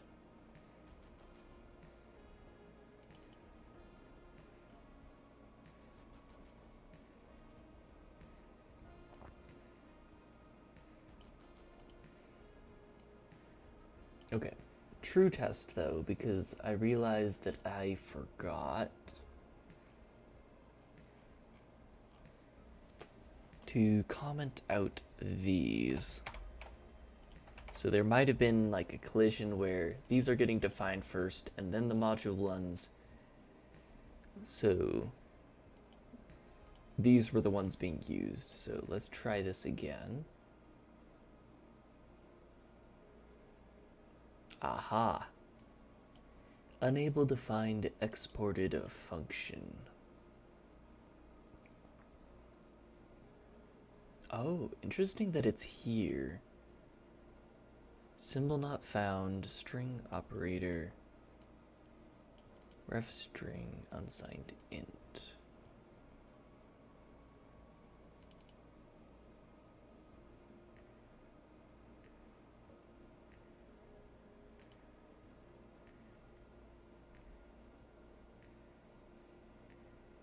So it should be right here.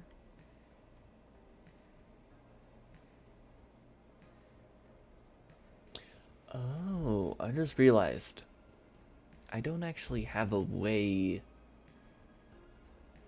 I don't have a way to handle this.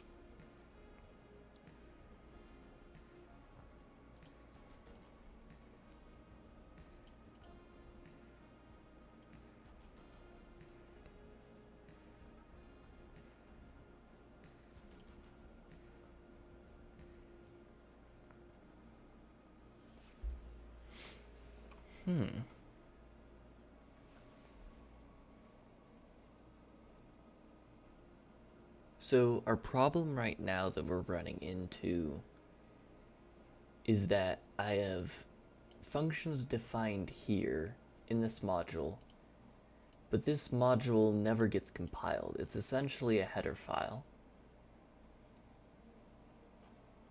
We never call in the script runtime here.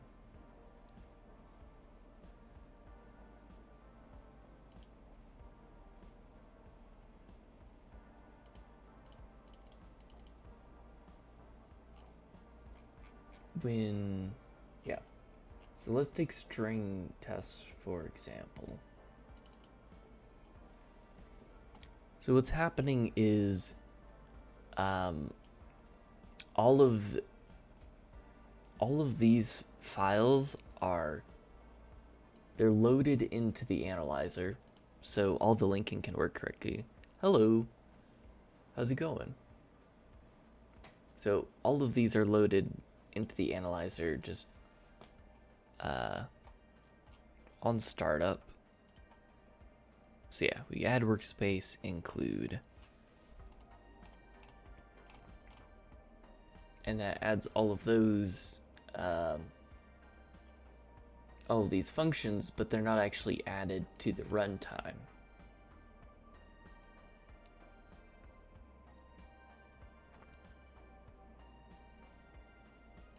What we do instead is we load native libraries, which, you know, have all these functions, including these two, but we never load the script version of it.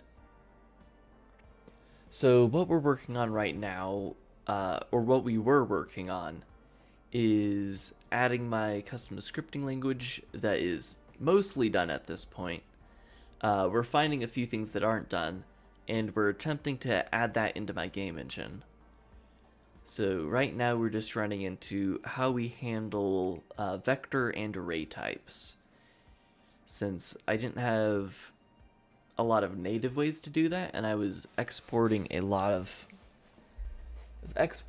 functions from C++ into here, but I've decided I want to do it natively in here because there's a lot of optimizations that can happen when stuff is native. However, thinking about it with how module linking is working,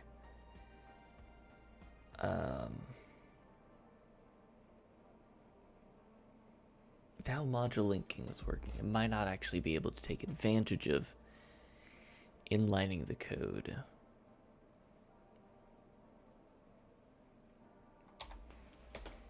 So we actually have to keep it this way for now.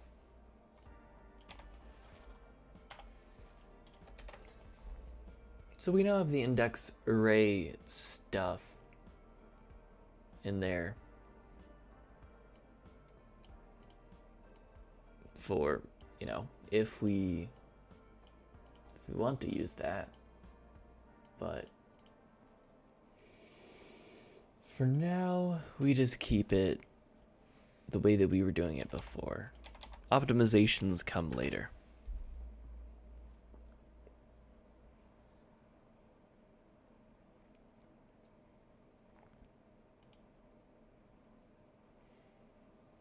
So we'll make another class, BS vector.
So we want this. Where is the...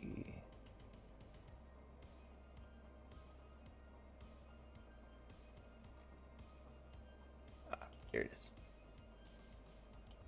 Let's throw that over there.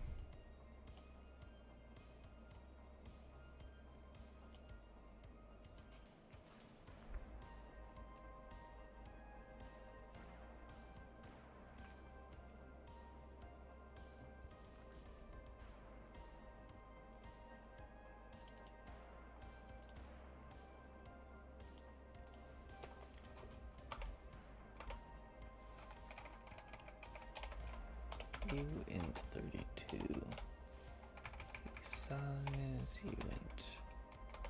uint32 Alex size.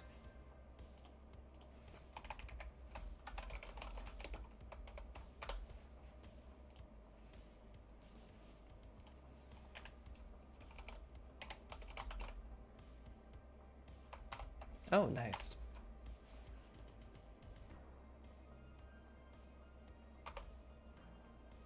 What sort of things do you develop?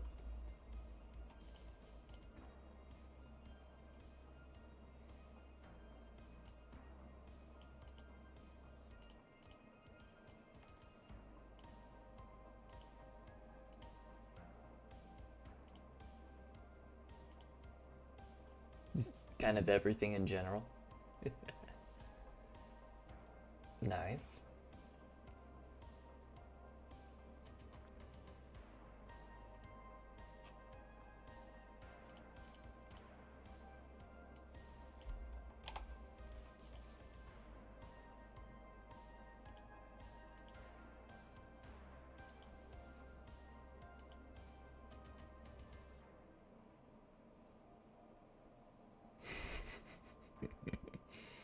It's possible.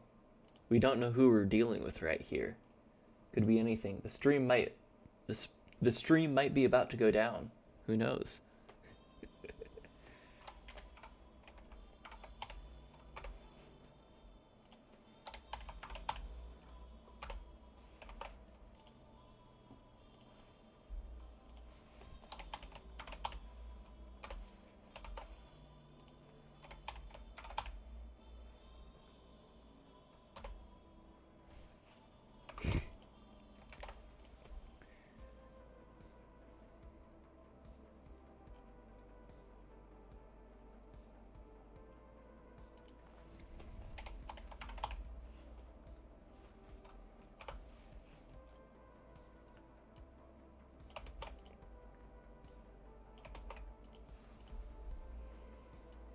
If size is less than Alex size, new data.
No, I'm just being quiet.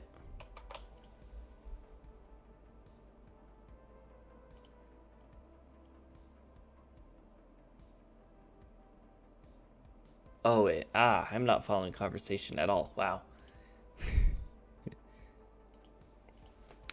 Demo is not ready yet.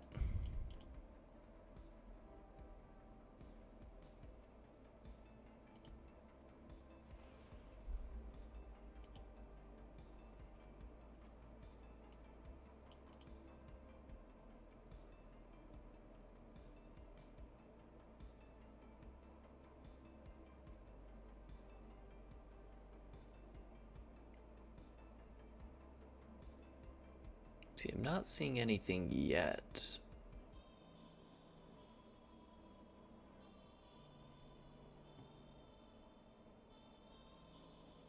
I think what he's saying is he has a bot follower or subscriber bot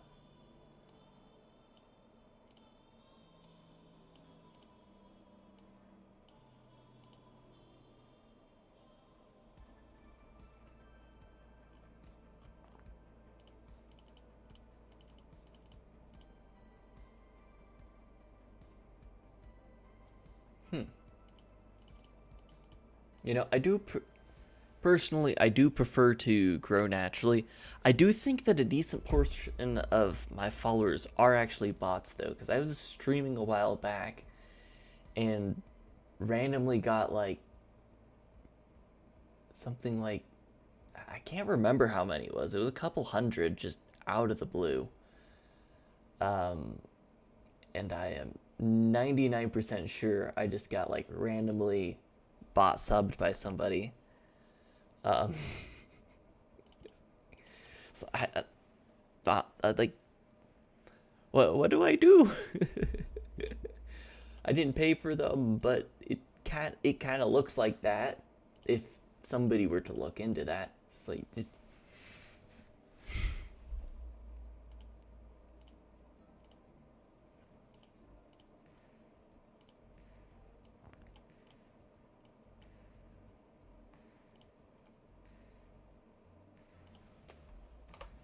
But yeah, to be honest,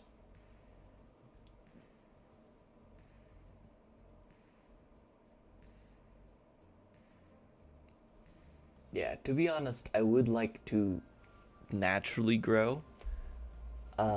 Especially since like I don't think Twitch's algorithm cares about follower count at all. Um, so it's really just, ooh, yay, I have a big number. I can feel good about myself. Even though, like, I don't really care about the Twitch follower count. I care about the followers, the non-bot ones, because I like talking to you guys, but I could care less about what the number is. Oh yeah, if I got, well, I did actually get a raid that was like 90 something people a while back. Well, two streams ago, one stream ago, I can't remember. And that was pretty cool.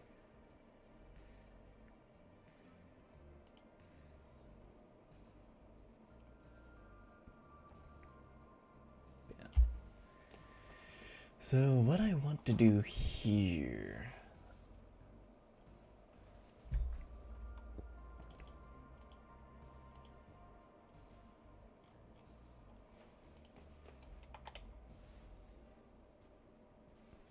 is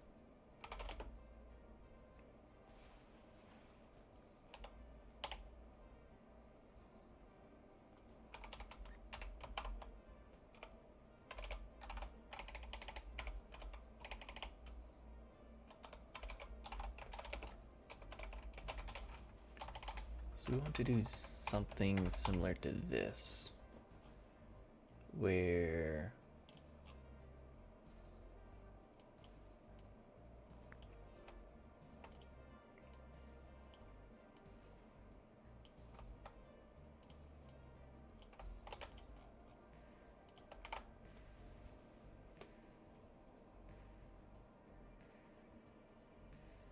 oh yeah, no, it's always a, like, even just having two people talking is like you almost don't care about the number of viewers, because like then you actually have chat to go off of. You know, you're talking, I've had 25, the max like stable that I've had is around 25 to 30, kind of like fluctuating between those two. But like nobody was talking. It's like, what am I supposed to do? It's like, okay, I have viewers. I guess people are watching. Um, but there's nothing to go off of.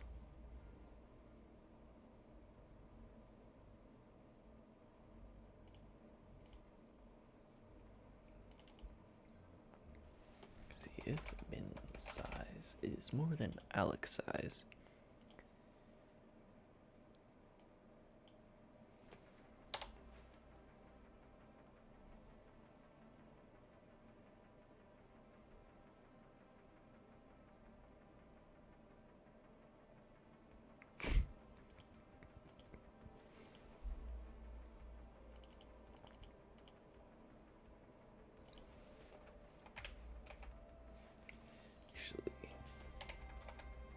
Let's decrease our scoping here.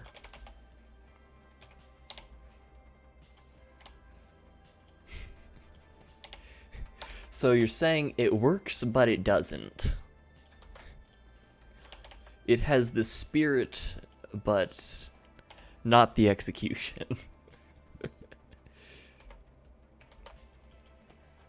New size is equal to Alex size.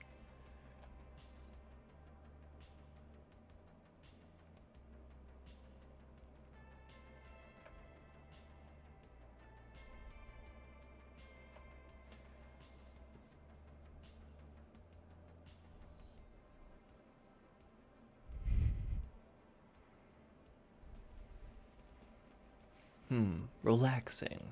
What is this thing called relaxing?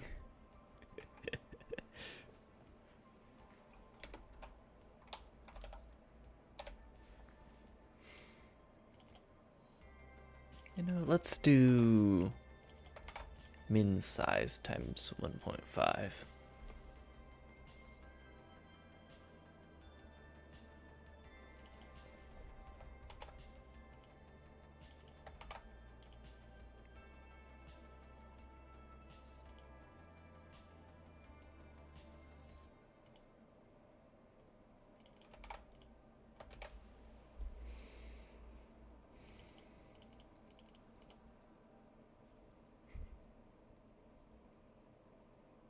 Sandwiches are good.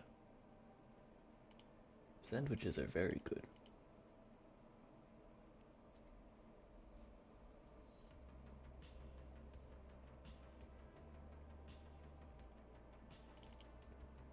So we allocate to the new size,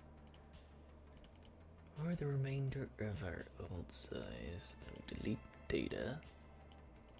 Data is equal to new data.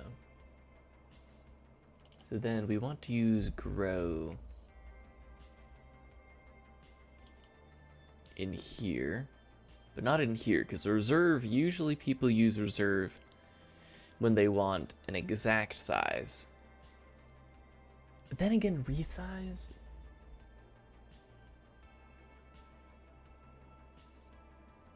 We'll keep resize the way it is, where it resizes to the exact size. And then it's in pushback that we'll use.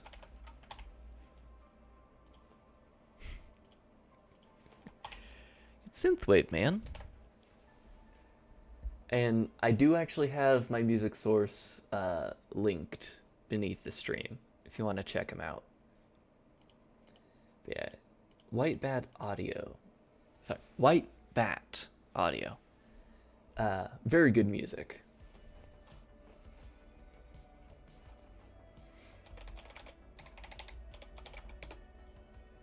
No, we don't want to return anything.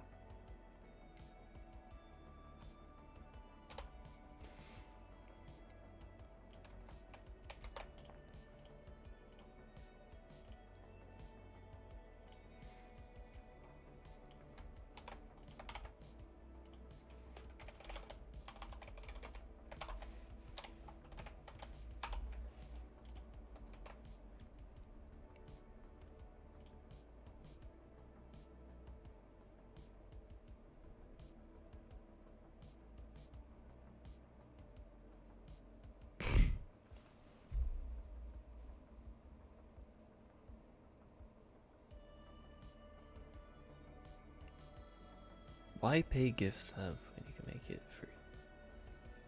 Is their API that bad that you can gift subs? That you can hack that?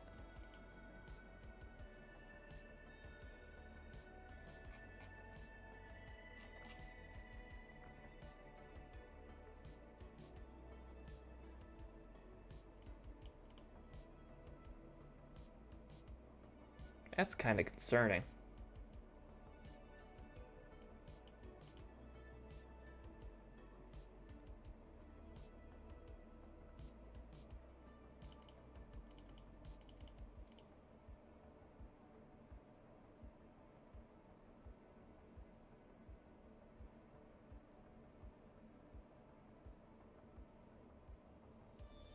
Ah, okay.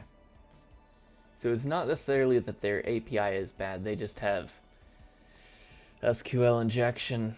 Because I was like, wait, they don't check to. Yeah. Right.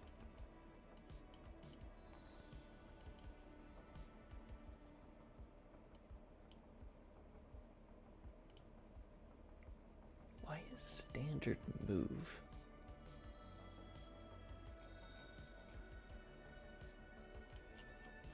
not showing up? That's super weird. Anyway.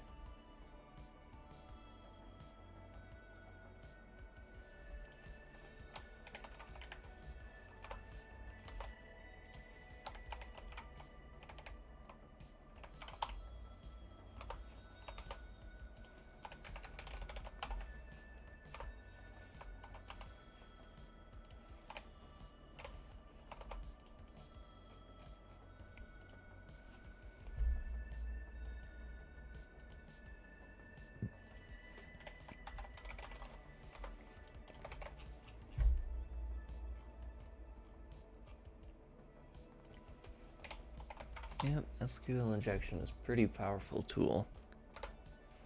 Somebody's using string append in SQL statements.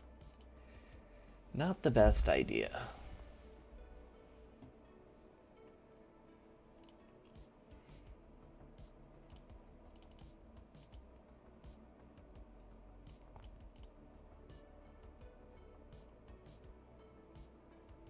See, so this is the move operator,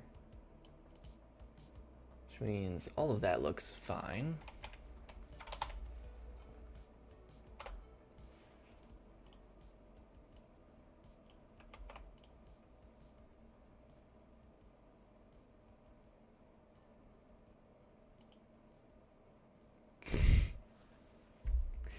So you've already been caught, but they caught you doing a thing that you can use to uncaught yourself. Just don't get me banned, man. That's all I ask. Got like affiliate like 4 days ago.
Hmm.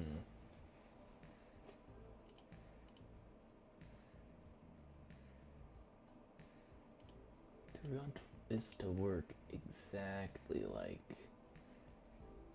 how it works?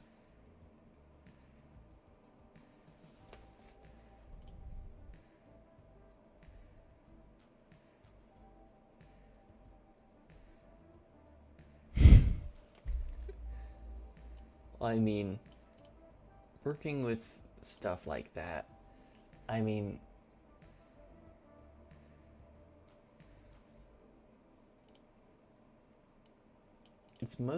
it would be mostly string appending stuff, wouldn't it? Just, and then reverse engineering how their database works and whatnot.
Oh, so you use the SQL injection to, I guess, scan the server and get it to send you the schema?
How is it like that?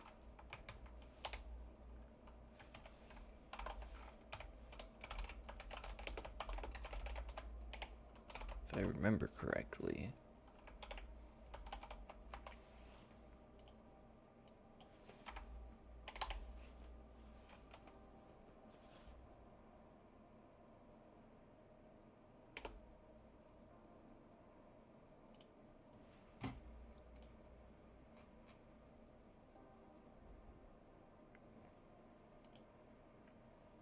Yeah, I've done stuff like this before.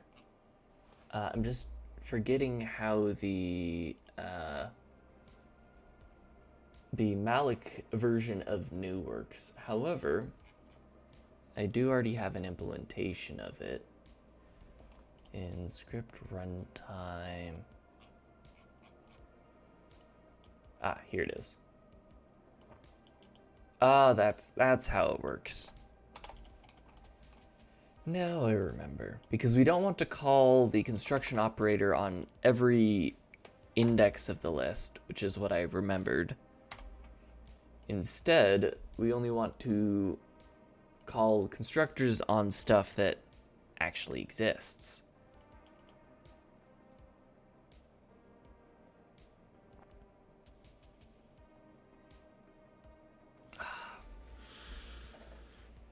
I just realized we have to code this on the BraneScript side as well. It's just, I don't have copy constructors for native types.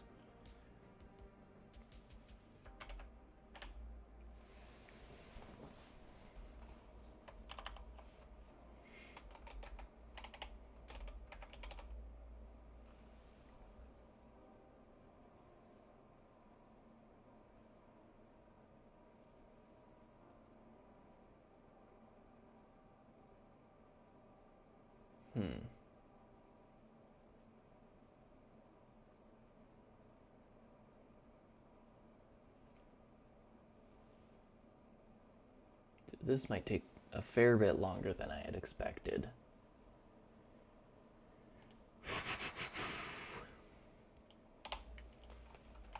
But we can at least implement this C++ side.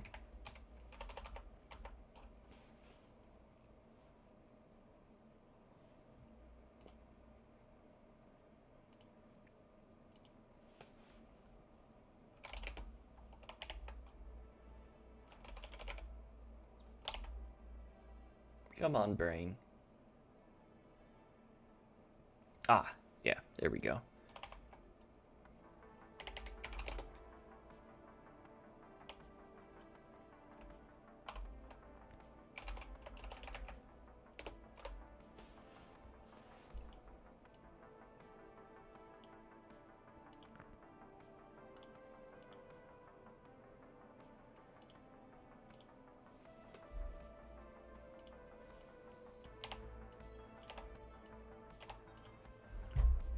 We call the move constructor, and we call the move constructor there on that.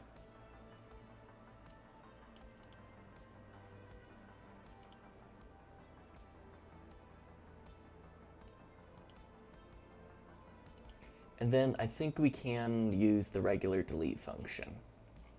No, wait, we can't, because the entire array is not allocated. So instead, we have to say for that.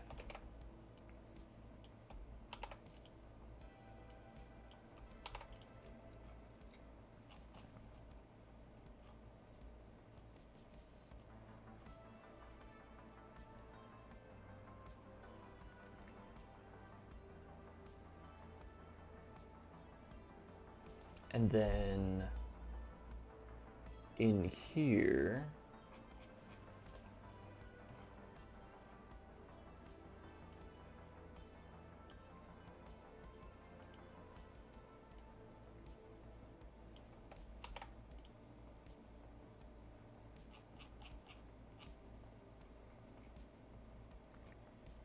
in resize,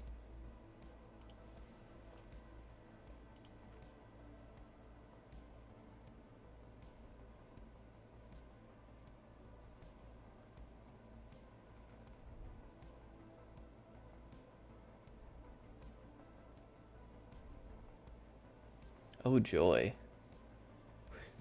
We now have contraband data on this stream.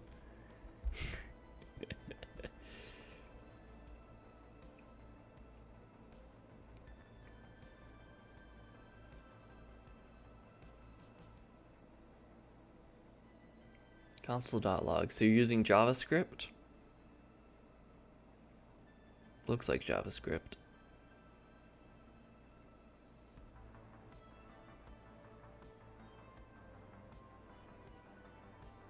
Oh, are you literally just pasting this into the browser inspector?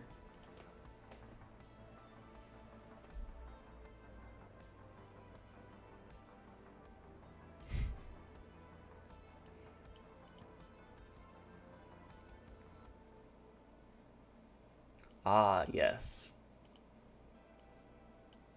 Oh, do you mean like what are we talking about here? Like command line? Like a true Chad? Or we talking Control Shift I, this console?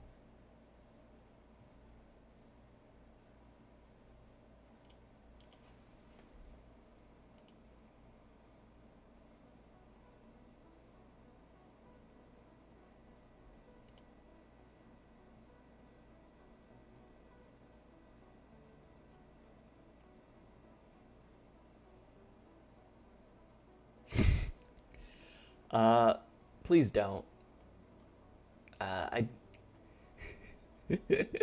this live stream probably, like, if anybody hears about it, it's already getting taken down.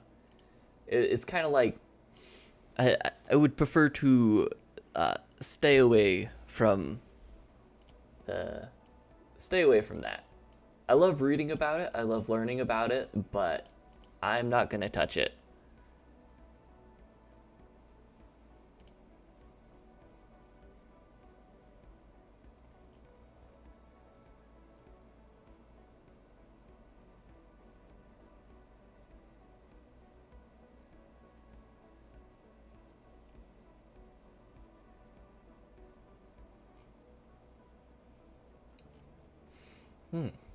Brain.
Oh, I just realized we forget to. There we go. So let's do this systematically.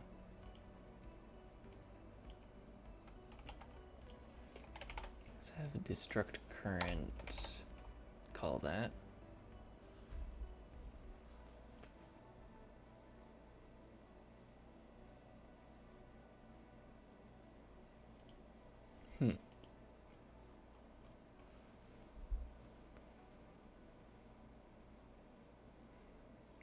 So is that like a mode in the SQL itself, or there's just a way to turn off logs like that? That's just a thing.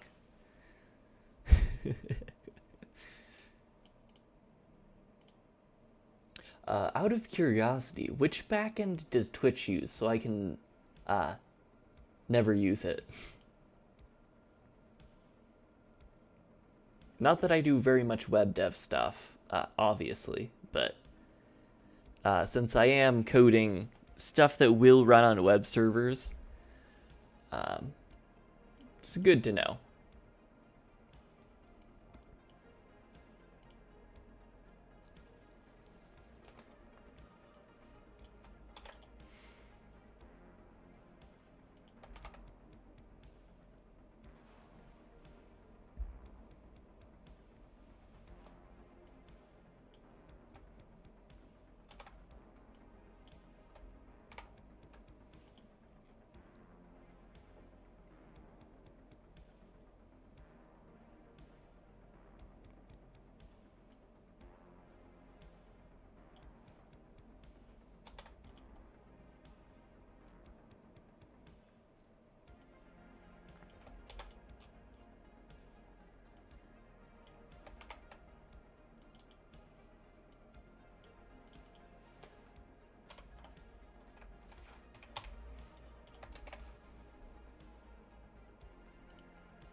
XML is a data storage format. I didn't think it was like, it's a markup language, but I didn't think that's like a whole backend. I mean more of like, which database system do they use? Like MongoDB, some version of MySQL, like that sort of stuff.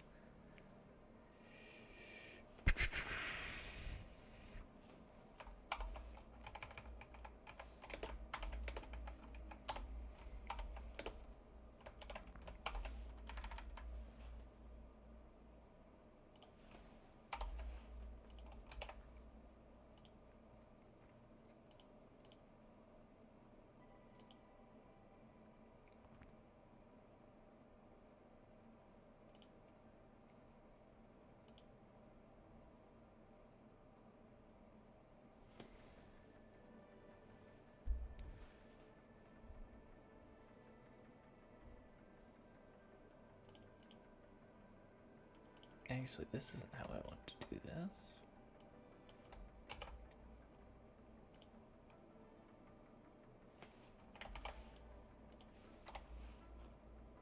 We want to keep the delete operator separate. That way, we call the destruction operator regardless.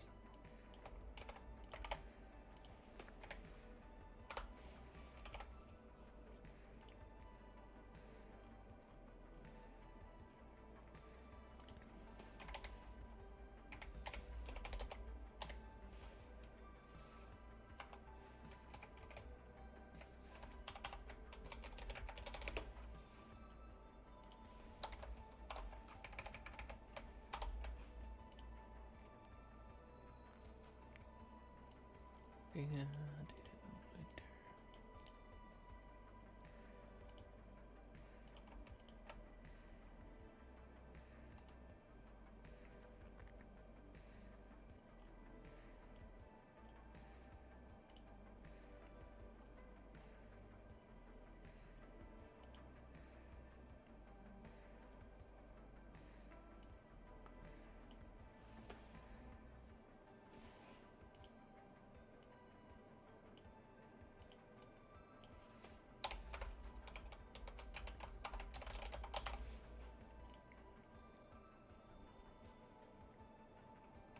actually, grow currently doesn't account for,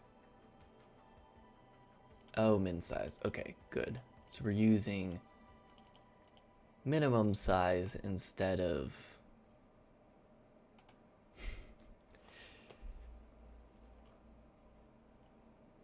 current size. Okay.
Great, that looks good.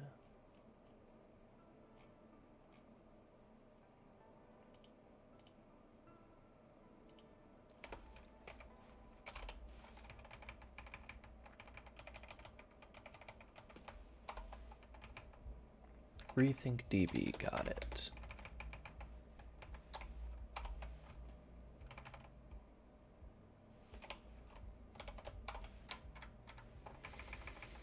Note to self, don't use Rethink DB. SQL injection.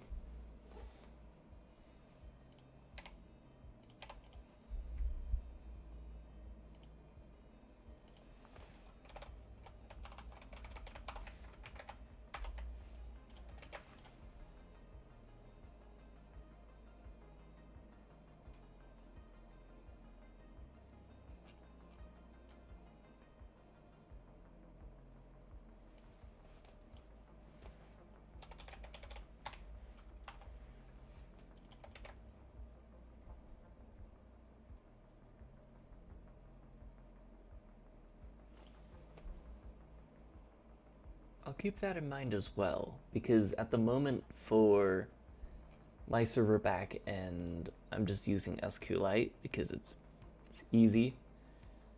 But yeah, in the future, I'm probably going to need to upgrade that.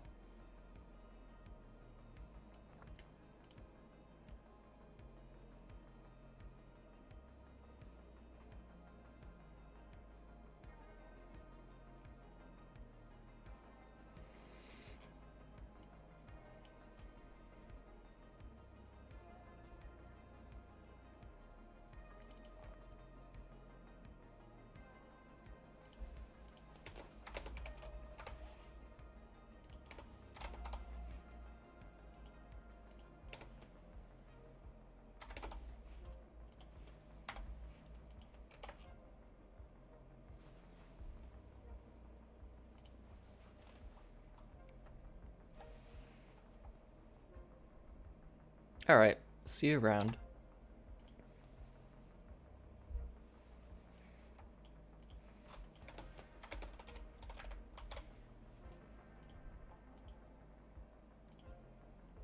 All right.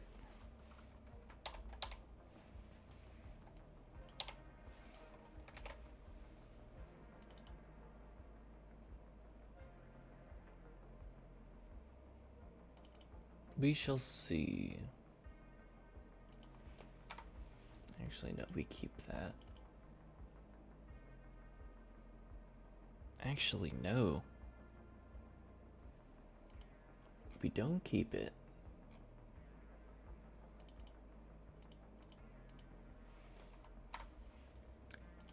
Because this has to be a template. That's the only way that we do it. Therefore, we can't use a native library for it. We can't use the string method. We just can't. Which means I need to add...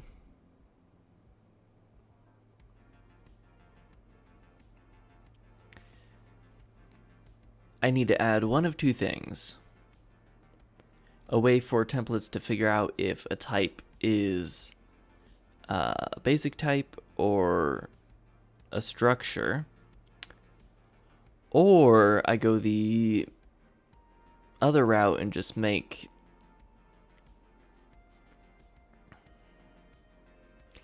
I make native types like int, bool, or whatever.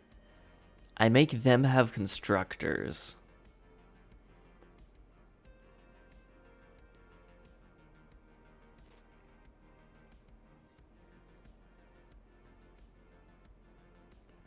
Which is... wouldn't be too hard to do.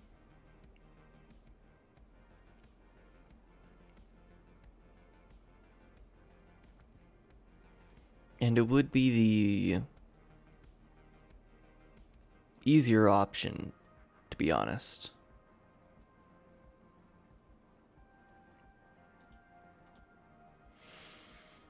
So basically, we re-implement all of this in the language as well. So we basically, on the C++ side, you use this, and on the BraneScript side, you use this, and then you can pass the pointers between the two, and it's the same thing.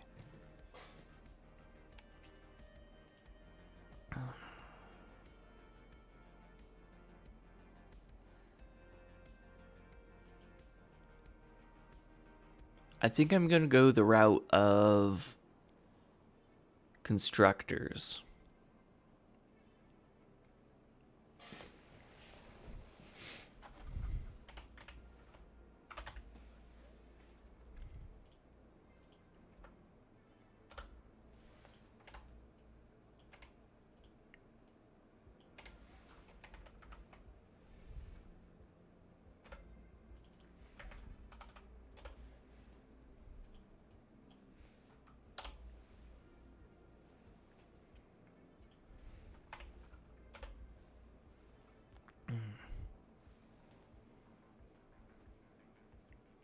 Well, it's getting really late. Really late. And regardless of the name of this stream being not sleeping until I get this working. It is 3 a.m.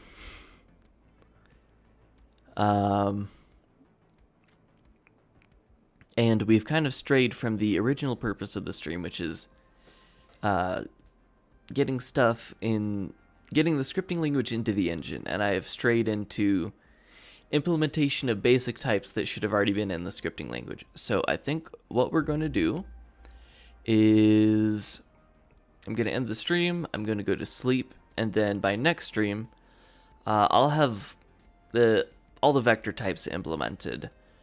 I'll probably stream next on Monday. I don't know if I'm going to stream tomorrow, because there's some VR chat raves that I want to go to. But yeah, I think that's the end of the stream today, because that's weird. I'm not touching anything. It's just... okay. It's gone. We had a ghost scroll there. Anyway, that's the end of the stream for today, because I don't think people want to watch me re-implement this again over here, and also do like the weird constructor stuff. So I'm gonna end it here.